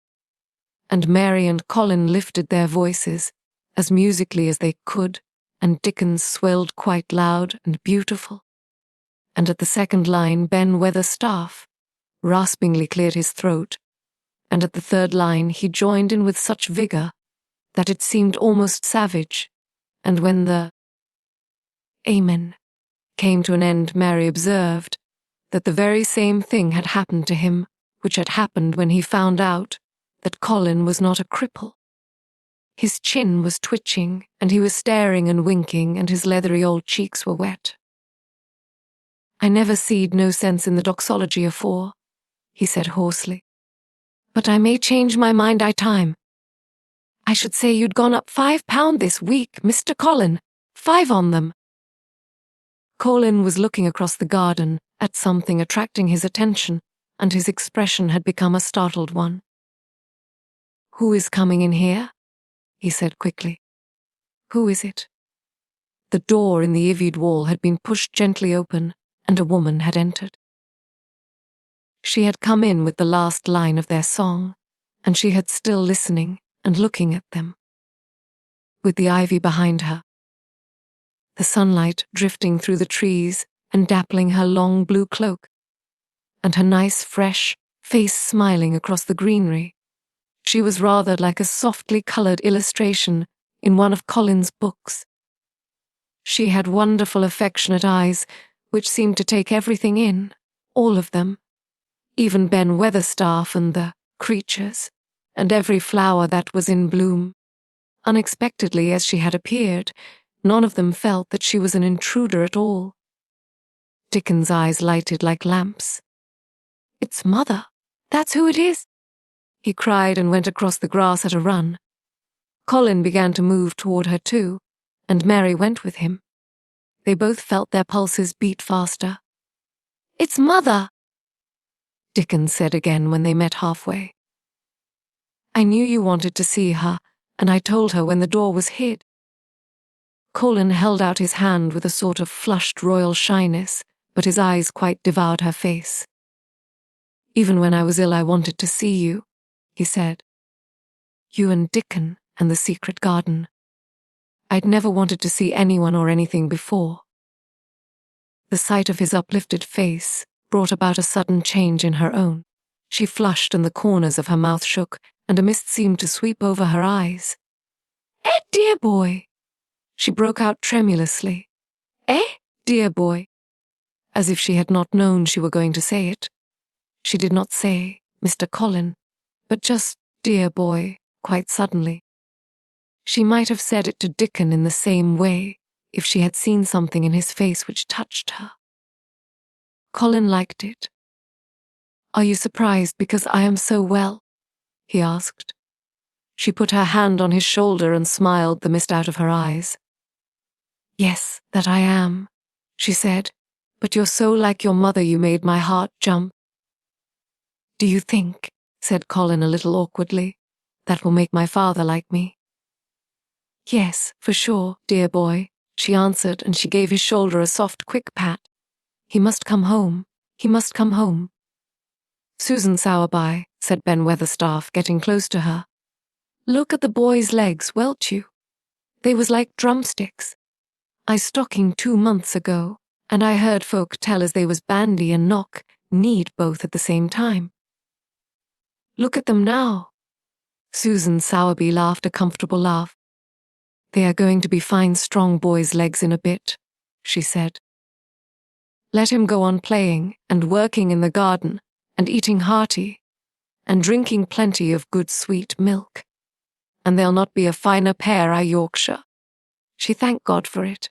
She put both hands on Mistress Mary's shoulders and looked her little face over in a motherly fashion. "And you too," she said. "You're grown near as hearty as our Elizabeth Ellen. I'll warrant you're like your mother too. Our Martha told me as Mrs. Medlock heard she was a pretty woman. You will be like a blush rose when you grows up, my little girl, bless you." She did not mention that when Martha came home on her day out and described the plain sallow child, she had said that she had no confidence whatever in what Mrs. Medlock had heard. "It doesn't stand to reason that a pretty woman could be the mother of such a fool little girl," she had added obstinately. Mary had not had time to pay much attention to her changing face. She had only known that she looked different and seemed to have a great deal more hair, and that it was growing very fast. But remembering her pleasure in looking at the Mem Sahib in the past, she was glad to hear that she might some day look like her. Susan Sowerby went round their garden with them and was told the whole story of it and shown every bush and tree which had come alive. Colin walked on one side of her and Mary on the other. Each of them kept looking up at her comfortable rosy face, secretly curious about the delightful feeling she gave them, a sort of warm, supported feeling. It seemed as if she understood them as Dickon understood his. Creatures. She stooped over the flowers and talked about them as if they were children. Soot followed her and once or twice cawed at her and flew upon her shoulder as if it were Dickon's. When they told her about the robin and the first flight of the young ones, she laughed a motherly, little mellow laugh in her throat. "I suppose learning them to fly is like learning children to walk, but I'm feared I should be all in a worry if mine had wings instead of legs," she said. It was because she seemed such a wonderful woman in her nice moorland cottage way that at last she was told about the magic. "Do you believe in magic?" asked Colin after he had explained about Indian fakirs. "I do hope you do." "That I do, boy," she answered. "I never knew it by that name, but what does the name matter? I warrant they call it a different name I France, and a different one I Germany. The same thing as set the seeds swelling, and the sun shining made you a well boy, and it's the good thing. It isn't like us poor fools as think it matters if us is called out of our names. The big good thing doesn't stop to worry, bless you. It goes on making worlds by the million, worlds like us. Never you stop believing in the big good thing and knowing the world's full of it, and call it what you likes. You weren't singing to it when I come into the garden." "I felt so joyful," said Colin, opening his beautiful, strange eyes at her. "Suddenly I felt how different I was, how strong my arms and legs were, you know, and how I could dig and stand. And I jumped up and wanted to shout out something to anything that would listen. The magic listened when you sung the doxology. It would have listened to anything you'd sung. It was the joy that mattered. Boy, what's names to the joy maker?" And she gave his shoulders a quick, soft pat again. She had packed a basket which held a regular feast this morning. And when the hungry hour came, and Dickon brought it out from its hiding place, she sat down with them under their tree and watched them devour their food, laughing and quite gloating over their appetites. She was full of fun and made them laugh at all sorts of odd things. She told them stories in broad Yorkshire and taught them new words. She laughed as if she could not help it when they told her of the increasing difficulty there was in pretending that Colin was still a fretful invalid. "You see, we can't help laughing nearly all the time when we are together," explained Colin. "And it doesn't sound ill at all. We try to choke it back, but it will burst out, and that sounds worse than ever." "There's one thing that comes into my mind so often," said Mary, "and I can scarcely ever hold in when I think of it suddenly. I keep thinking suppose Colin's face should get to look like a full moon. It isn't like one yet, but he gets a tiny bit fatter every day, and suppose some morning it should look like one. What should we do? Bless us all. I can see you has a good bit of play acting to do," said Susan Sowerby. "But you won't have to keep it up much longer. Mr. Craven'll come home." "Do you think he will?" asked Colin. "Why?" Susan Sowerby chuckled softly. "I suppose it would nigh break your heart if he found out before you told him in your own way," she said. "You laid awake nights planning it." "I couldn't bear anyone else to tell him," said Colin. "I think about different ways every day. I think now I just want to run into his room." "That'd be a fine start for him," said Susan Sowerby. "I'd like to see his face, boy. I would that. He must come back. That he must." One of the things they talked was the visit they were to make to her cottage. They planned it all. They were to drive over the moor and lunch out of doors among the heather. They would see all the 12 children and Dickon's garden, and would not come back until they were tired.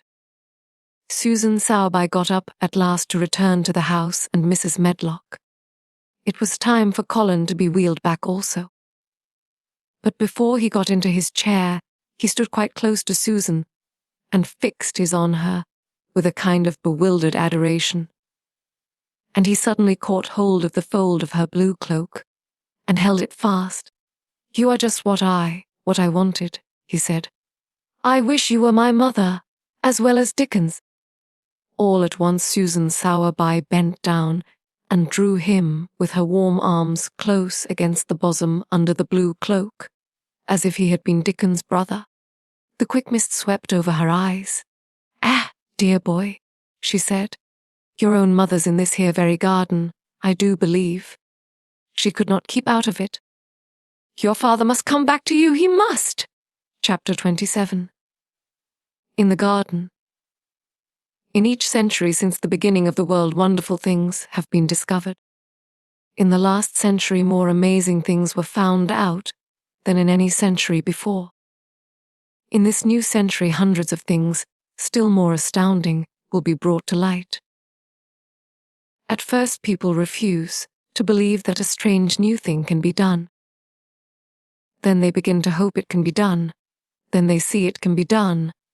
Then it is done, and all the world wonders why it was not done centuries ago. One of the new things people began to find out in the last century was that thoughts, just mere thoughts, are as powerful as electric batteries, as good for one as sunlight is, or as bad for one as poison. To let a sad thought, or a bad one, get into your mind is as dangerous as letting a scarlet fever germ get into your body. If you let it stay there after, it has got and you may never get over it as long as you live. So long as Mistress Mary's mind was full of disagreeable thoughts about her dislikes and sour opinions of people, and her determination not to be pleased by or interested in anything, she was a yellow-faced, sickly, bored and wretched child. Circumstances, however, were very kind to her, though she was not at all aware of it. They began to push her about for her own good. When her mind gradually filled itself with robins, and moorland cottages crowded with children, with queer, crabbed old gardeners and common little Yorkshire housemaids, with springtime, and with secret gardens coming alive day by day, and also with a Moor boy and his creatures, there was no room left for the disagreeable thoughts which affected her liver and her digestion, and made her yellow and tired. So long as Colin shut himself up in his room, and thought only of his fears and weakness, and his detestation of people who looked at him, and reflected hourly on humps and early death. He was a hysterical, half-crazy little hypochondriac who knew nothing of the sunshine and the spring, and also did not know that he'd get well, and could stand upon his feet if he tried to do it. When new beautiful thoughts began to push out the old hideous ones, life began to come back to him. His blood ran healthily through his veins, and strength poured into him like a flood. His scientific experiment was quite practical and simple, and there was nothing weird about it at all. Much more surprising things can happen to anyone who, when a disagreeable or discouraged thought comes into his mind, just has the sense to remember in time and push it out by putting in agreeable, determinedly courageous one. Two things cannot be in one place. Where you tend a rose, my boy, a thistle cannot grow. While the secret garden was coming alive, and two children were coming alive with it, there was a man wandering about certain far away beautiful places in the Norwegian fjords and the mountains of Switzerland, and he was a man who for 10 years had kept his mind filled with dark and heart-broken thinking. He had not been courageous. He had never tried to put any other thoughts in the place of the dark ones. He had wandered by blue lakes and thought them. He had lain on mountain sides with sheets of deep blue gentians blooming all about him and flower breaths filling all the air, and he had thought them. A terrible sorrow had fallen upon him when he had been happy, and he had let his soul fill itself with blackness, and had refused obstinately to allow any rift of light to pierce through. He had forgotten and deserted his home and his duties. When he travelled about, darkness so brooded over him that the sight of him was a wrong done to other people, because it was as if he poisoned the air about him with gloom. Most strangers thought he must be either half mad or a man with some hidden crime on his soul. Hay was a tall man with a drawn face and crooked shoulders, and the name he always entered on hotel registers was Archibald Craven, Misselthwaite Manor, Yorkshire, England. He had travelled far and wide since the day he saw Mistress Mary in his study, and told her she might have her bit of earth.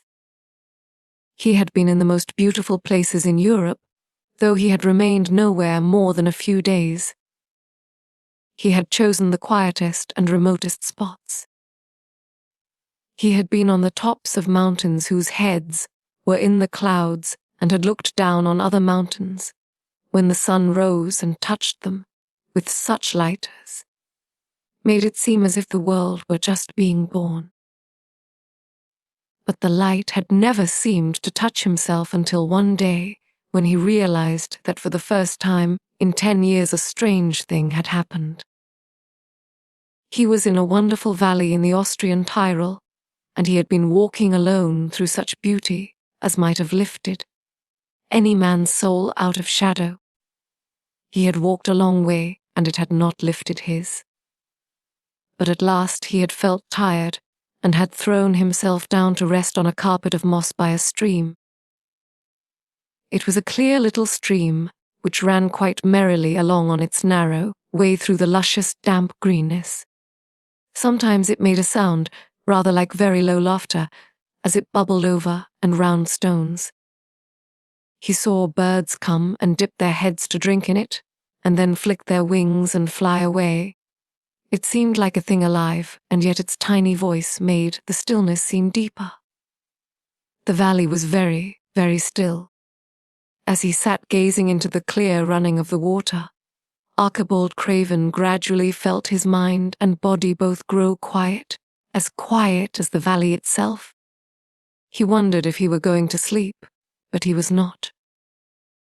He sat and gazed at the sunlit water, and his eyes began to see things growing at its edge. There was one lovely mass of blue forget-me, knots growing so close to the stream that its leaves were wet, and at these he found himself looking as he remembered he had looked at such things years ago. He was actually thinking tenderly how lovely it was, and what wonders of blue its hundreds of little blossoms were. He did not know that just that simple thought was slowly filling his mind, filling and filling it, until other things were softly pushed aside. It was as if a sweet, clear spring had begun to rise in a stagnant pool, and had risen and risen, until at last it swept the dark water away. But of course he did not think of this himself. He only knew that the valley seemed to grow quieter and quieter as he sat and stared at the bright, delicate blueness. He did not know how long he sat there, or what was happening to him, but at last he moved as if he were awakening, and he got up slowly and stood on the moss carpet, drawing a long, deep, soft breath and wondering at himself. Something seemed to have been unbound and released in him very quietly. "What is it?" he said, almost in a whisper, and he passed his hand over his forehead. "I almost feel as if I were alive." I do not know enough about the wonderfulness of undiscovered things to be able to explain how this had happened to him. Neither does anyone else yet. He did not understand at all himself. But he remembered this strange hour months afterward, when he was at Missel wait again, and he found out quite by accident that on this very day Colin had cried out, as he went into the secret garden, "I am going to live forever and ever and ever." The singular calmness remained with him the rest of the evening, and he slept a new reposeful sleep. But it was not with him very long. He did not know that it could be kept. By the next night he had opened the doors wide to his dark thoughts, and they had come trooping and rushing back. He left the valley and went on his wandering way again. But, strange as it seemed to him, there were minutes, sometimes half hours, when, without his knowing why, the black burden seemed to lift itself again, and he knew he was a living man and not a dead one. Slowly, slowly, for no reason that he knew of, he was coming alive, with the garden. As the golden summer changed into the deep golden autumn, he went to the Lake of Como. There he found the loveliness of a dream. He spent his days upon the crystal blueness of the lake, or he walked back into the soft, thick verdure of the hills, and tramped until he was tired so that he might sleep. But by this time he had begun to sleep better, he knew, and his dreams had ceased to be a terror to him. Perhaps, he thought, my body is growing stronger. It was growing stronger, but, because of the rare peaceful hours when his thoughts were changed, his soul was slowly growing stronger too. He began to think of Missel wait and wonder if he should not go home. Now and then he wondered vaguely about his boy, and asked himself what he should feel when he went and stood by the carved four-posted bed Again I looked down at the sharply chiseled ivory, white face while it slept, and the black lashes rimmed so startlingly the close-shut eyes. He shrank from it. One marvel of a day, he had walked so far that when he returned the moon was high and full, and all the world was purple shadow and silver. The stillness of lake and shore and wood was so wonderful that he'd not go into the villa he lived in. He walked down to a little bowered terrace at the water's edge and sat upon a seat and breathed in all the heavenly sense of the night. He felt the strange calmness stealing over him, and it grew deeper until he fell asleep. He did know when he fell asleep and when he began to dream. His dream was so real that he did not feel as if he were dreaming. He remembered afterward how intensely wide awake and alert he had thought he was. He thought that as he sat and breathed in the scent of the late roses and listened to the lapping of the water at his feet, he heard a voice calling. It was sweet and clear and happy and far away. It seemed very far, but he heard it as distinctly as if it had been at his very side. "Archie! Archie!" it said. And then again, sweeter and clearer than before, "Archie! Archie!" He thought he sprang to his feet, not even startled. It was such a real voice, and it seemed so natural that he should hear it. "Lilius," he answered. "Lilius, where are you?" "In the garden." It came back like a sound from a golden flute. In the garden, and then the dream ended. But he did not awaken. He slept soundly and sweetly all through the lovely night. When he did awake at last, it was brilliant morning, and a servant was standing staring at him. He was an Italian servant and was accustomed, as all the servants of the villa were, to accepting without question any strange thing his foreign master might do. No one ever knew when he would go out or come in, or where he would choose to sleep, or if he would roam about the garden or lie in the boat on the lake all night. The man held a salver with some letters on it, and he waited quietly until Mr. Craven took them. When he had gone away, Mr. Craven sat a few moments holding them in his hand and looking at the lake. His strange calm was still upon him, and something more. A lightness as if the cruel thing which had been done had not happened as he thought, as if something had changed. He was remembering the dream, the real dream. "In the garden," he said, wondering at himself. "In the garden, but the door is locked and the key is buried deep." When he glanced at the letters a few minutes later, he saw that the one lying at the top of the rest was an English letter and came from Yorkshire. It was directed in a plain woman's hand, but it was not a hand he knew. He opened it, scarcely thinking of the writer, but the first words attracted his attention at once. "Dear Sir, I am Susan Sowerby that made bold to speak to you once on the moor. It was about Miss Mary I spoke. I will make bold to speak again. Please, sir, I would come home if I was you. I think you would be glad to come, and if you will excuse me, sir, I think your lady would ask you to come if she was here. Your obedient servant, Susan Sowerby." Mr. Craven read the letter twice before he put it back in its envelope. He kept thinking about the dream. "I will go back to Miss Elthwaite," he said. "Yes, I'll go at once." And he went through the garden to the villa and ordered Pitcher to prepare for his return to England. In a few days he was in Yorkshire again. And on his long railroad journey he found himself thinking of his boy as he had never thought in all the 10 years past. During those years he had only wished to forget him. Now, though he did not intend to think about him, memories of him constantly drifted into his mind. He remembered the black days when he had raved like a madman because the child was alive and the mother was dead. He had refused to see it. And when he had gone to look at it, at last it had been such a weak, wretched thing that everyone had been sure it would die in a few days. But to the surprise of those who took care of it, the days passed, and it lived, and then everyone believed it would be a deformed and crippled creature. He had not meant to be a bad father, but he had not felt like a father at all.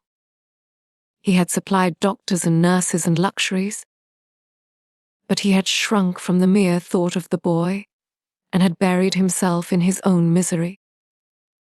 The first time, after a year's absence, he returned to Misselthwaite, and the small, miserable-looking thing languidly and indifferently lifted to his face the great grey eyes, with black lashes round them. So like and yet so horribly unlike the happy eyes he had adored, he could not bear the sight of them, and turned away pale as death. After that he scarcely ever saw him except when he was asleep, and all he knew of him was that he was a confirmed invalid, with a vicious, hysterical, half-insane temper. He could only be kept from furies dangerous to himself by being given his own way in every detail. All this was not an uplifting thing to recall, but as the train whirled him through mountain passes and golden plains, the man who was, coming alive, began to think in a new way, and he thought long and steadily and deeply.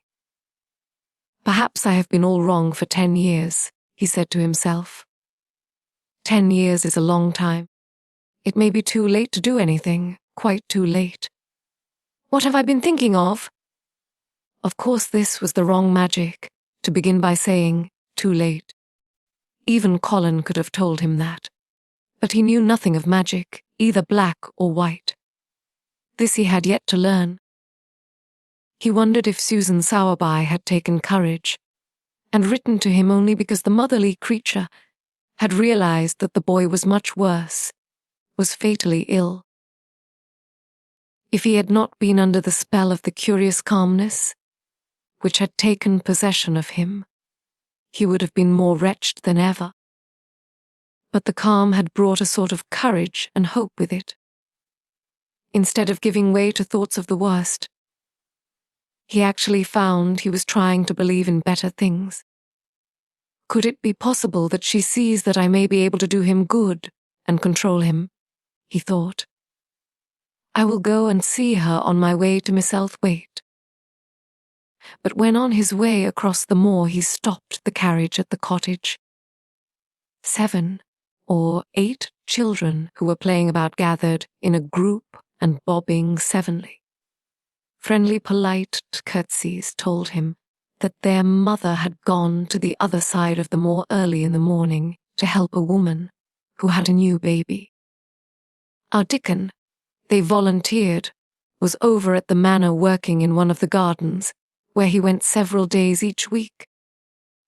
Mr. Craven looked over the collection of sturdy little bodies and round, red-cheeked faces, each one grinning in its own particular way, and he awoke to the fact that they were a healthy, likable lot. He smiled at their friendly grins and took a golden sovereign from his pocket and gave it to our Elizabeth Ellen, who was the oldest. If you divide that into 8 parts, there will be half a crown for each of you, he said. Then amid grins and chuckles and bobbing of curtsies he drove away, leaving ecstasy and nudging elbows and little jumps of joy behind. The drive across the wonderfulness of the moor was a soothing thing. Why did it seem to give him a sense of homecoming, which he had been sure he could never feel again? That sense of the beauty of land and sky and purple bloom of distance and a warming of the heart at drawing. Nearer to the great old house, which had held those of his blood for 600 years. How he had driven away from it the last time, shuddering to think of its closed rooms and the boy lying in the 4-posted bed with the brocaded hangings. Was it possible that perhaps he might find him changed a little for the better, and that he might overcome his shrinking from him? How real that dream had been! How wonderful and clear the voice which called back to him, "In the garden." "I will try to find the key," he said. "I will try to open the door. I must, though I don't know why." When he arrived at the manor, the servants, who received him with the usual ceremony, noticed that he looked better, and that he did not go to the remote rooms where he usually lived, attended by Pitcher. He went into the library and sent for Mrs. Medlock. She came to him somewhat excited and curious and flustered. "How is Master Colin Medlock?" he inquired. "Well, sir," Mrs. Medlock answered, he's different in a manner of speaking." "Worse?" he suggested. Mrs. Medlock really was flushed. "Well, you see, sir," she tried to explain, "neither Dr. Craven nor the nurse nor me can exactly make him out. Why is that? To tell the truth, sir, a Master Colin might be better, and he might be changing for the worse. His appetite, sir, is past understanding, and his ways. Has he become more peculiar?" Her master, knitting his brows anxiously. "That's it, sir. He's growing very peculiar when you compare him with what he used to be. He used to eat nothing, and then suddenly he began to eat something enormous. And then he stopped again all at once, and the meals were sent back just as they used to be. You never knew, sir, perhaps, that out of doors he never would let himself be taken. The things we've gone through to get him to go out in his chair would leave a body trembling like a leaf. He'd throw himself into such a state that Dr. Craven said he couldn't be responsible for forcing him. Well, sir, just without warning, not long after one of his worst tantrums, he suddenly insisted on being taken out every day by Miss Mary and Susan Sowerby's boy Dickon that could push his chair. He took a fancy to both Miss Mary and Dickon brought his tame animals, and, if you'll credit it, sir, out of doors he will stay from morning until night. How does he look? Was the next question. If he took his food natural, sir, you'd think he was putting on flesh, but we're afraid it may be a sort of bloat. He laughs sometimes in a queer way when he's alone with Miss Mary. He never used to laugh at all. Dr. Craven is coming to see you at once. If you'll allow him. He never was as puzzled in his life." "Where is Master Colin now?" Mr. Craven asked. "In the garden, sir. He's always in the garden. Though not a human creature is allowed to go near for fear they'll look at him." Mr. Craven scarcely heard her last words. "In the garden," he said, and after he had sent Mrs. Medlock away he stood and repeated it again and again. "In the garden." He had to make an effort to bring himself back to the place he was standing in, and when he felt he was on earth again, he turned and went out of the room. He took his way, as Mary had done, through the door in the shrubbery and among the laurels and the fountain beds. The fountain was playing now, and was encircled by beds of brilliant autumn flowers. He crossed the lawn and turned into the long walk by the ivied walls. He did not walk quickly, but slowly, and his eyes were on the path. He felt as if he were being drawn back to the place he had so long forsaken, and he did not know why. As he drew near to it, his step became still more slow. He knew where the door was, even though the ivy hung thick over it, but he did not know exactly where it lay, that buried key. So he stopped and stood still, looking about him. And almost the moment after he had paused, he started and listened, asking himself if he were walking in a dream. The ivy hung thick over the door. The key was buried under the shrubs. No human being had passed that portal for 10 lonely years, and yet inside the garden there were sounds. They were the sounds of running, scuffling feet seeming to chase round and round under the trees. They were strange sounds of lowered, suppressed voices, exclamations and smothered joyous cries. It seemed actually like the laughter of young things. The uncontrollable laughter of children who were trying not to be heard, but who in a moment or so, as their excitement mounted, would burst forth. What in heaven's name was he dreaming of? What in heaven's name did he hear?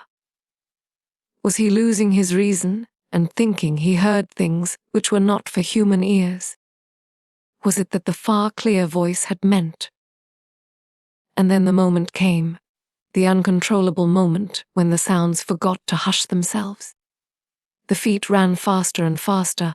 They were nearing the garden door. There was quick, strong young breathing, and a wild outbreak of laughing shouts which could not be contained, and the door in the wall was flung wide open, the sheet of ivy swinging back, and a boy burst through it at full speed, and without seeing the outsider, dashed almost into his arms. Mr. Craven had extended them just in time to save him from falling as a result of his unseeing dash against him.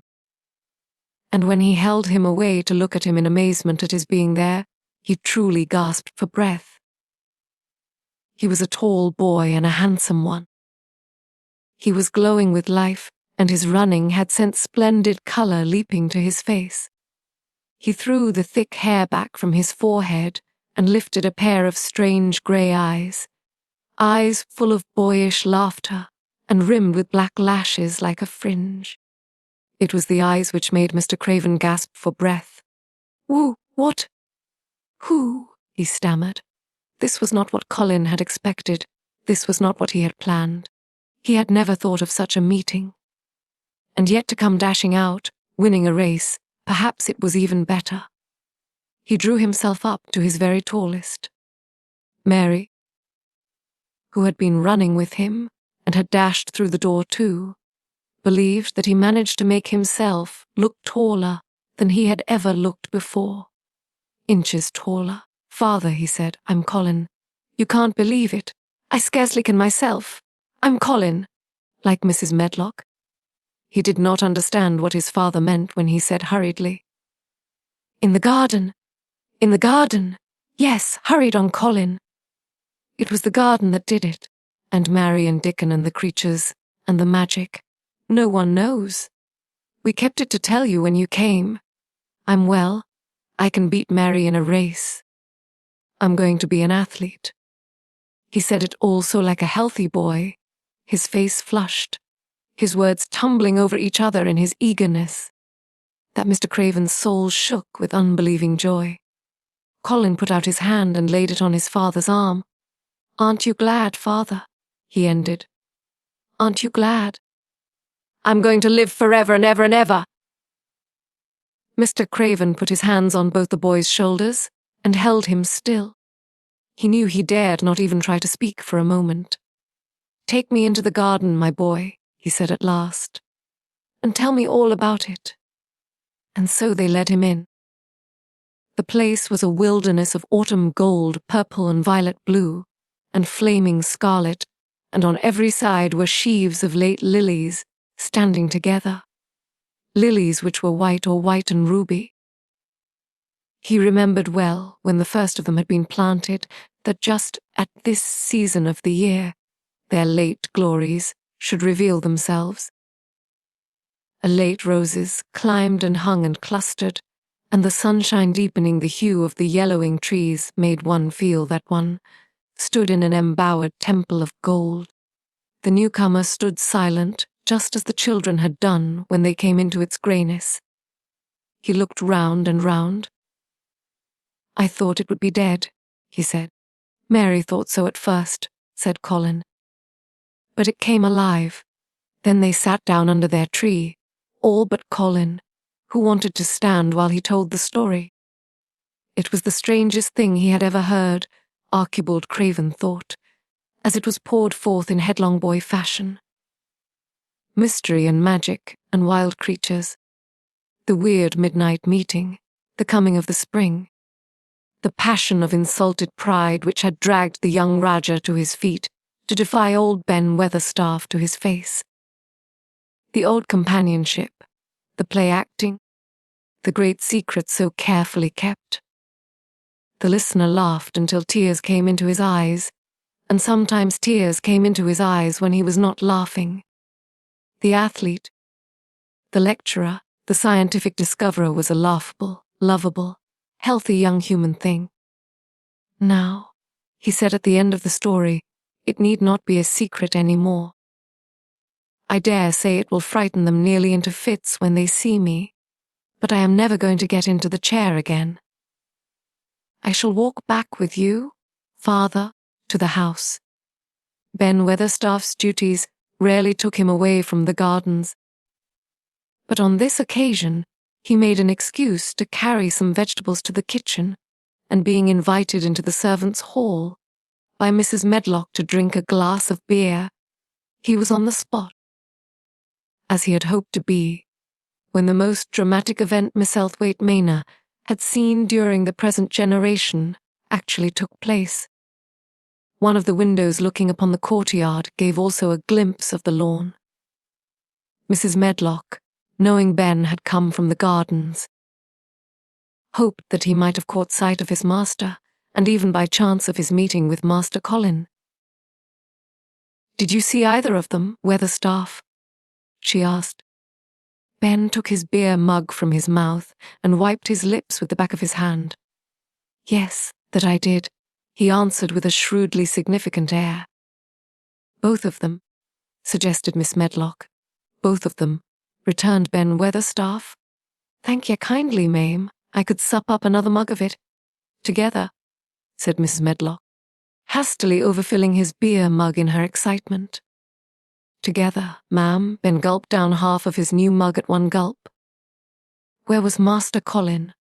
How did he look? What did they say to each other?"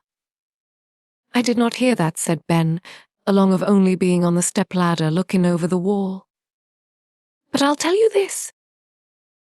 There's been things going on outside as you house people knows nothing about. And what you'll find out soon." And it was not 2 minutes before he swallowed the last of his beer, and waved his mug solemnly toward the window, which took in through the shrubbery a piece of the lawn. "Look there," he said, "if you're curious. Look what's coming across the grass." When Mrs. Medlock looked, she threw up her hands and gave a little shriek, and every man and woman servant within hearing bolted across the servants' hall and stood looking through the window with their eyes almost starting out of their heads. Across the lawn came the master of Misselthwaite, and he looked as many of them had never seen him. And by his side, with his head up in the air and his eyes full of laughter, walked as strongly and steadily as any boy in Yorkshire, Master Colin. At the end of this wonderful story, and so our journey through this timeless fiction comes to an end. If you enjoyed this audiobook, please consider liking the video and subscribing to our channel. For more golden tales like this one, feel free to explore the playlists on our channel.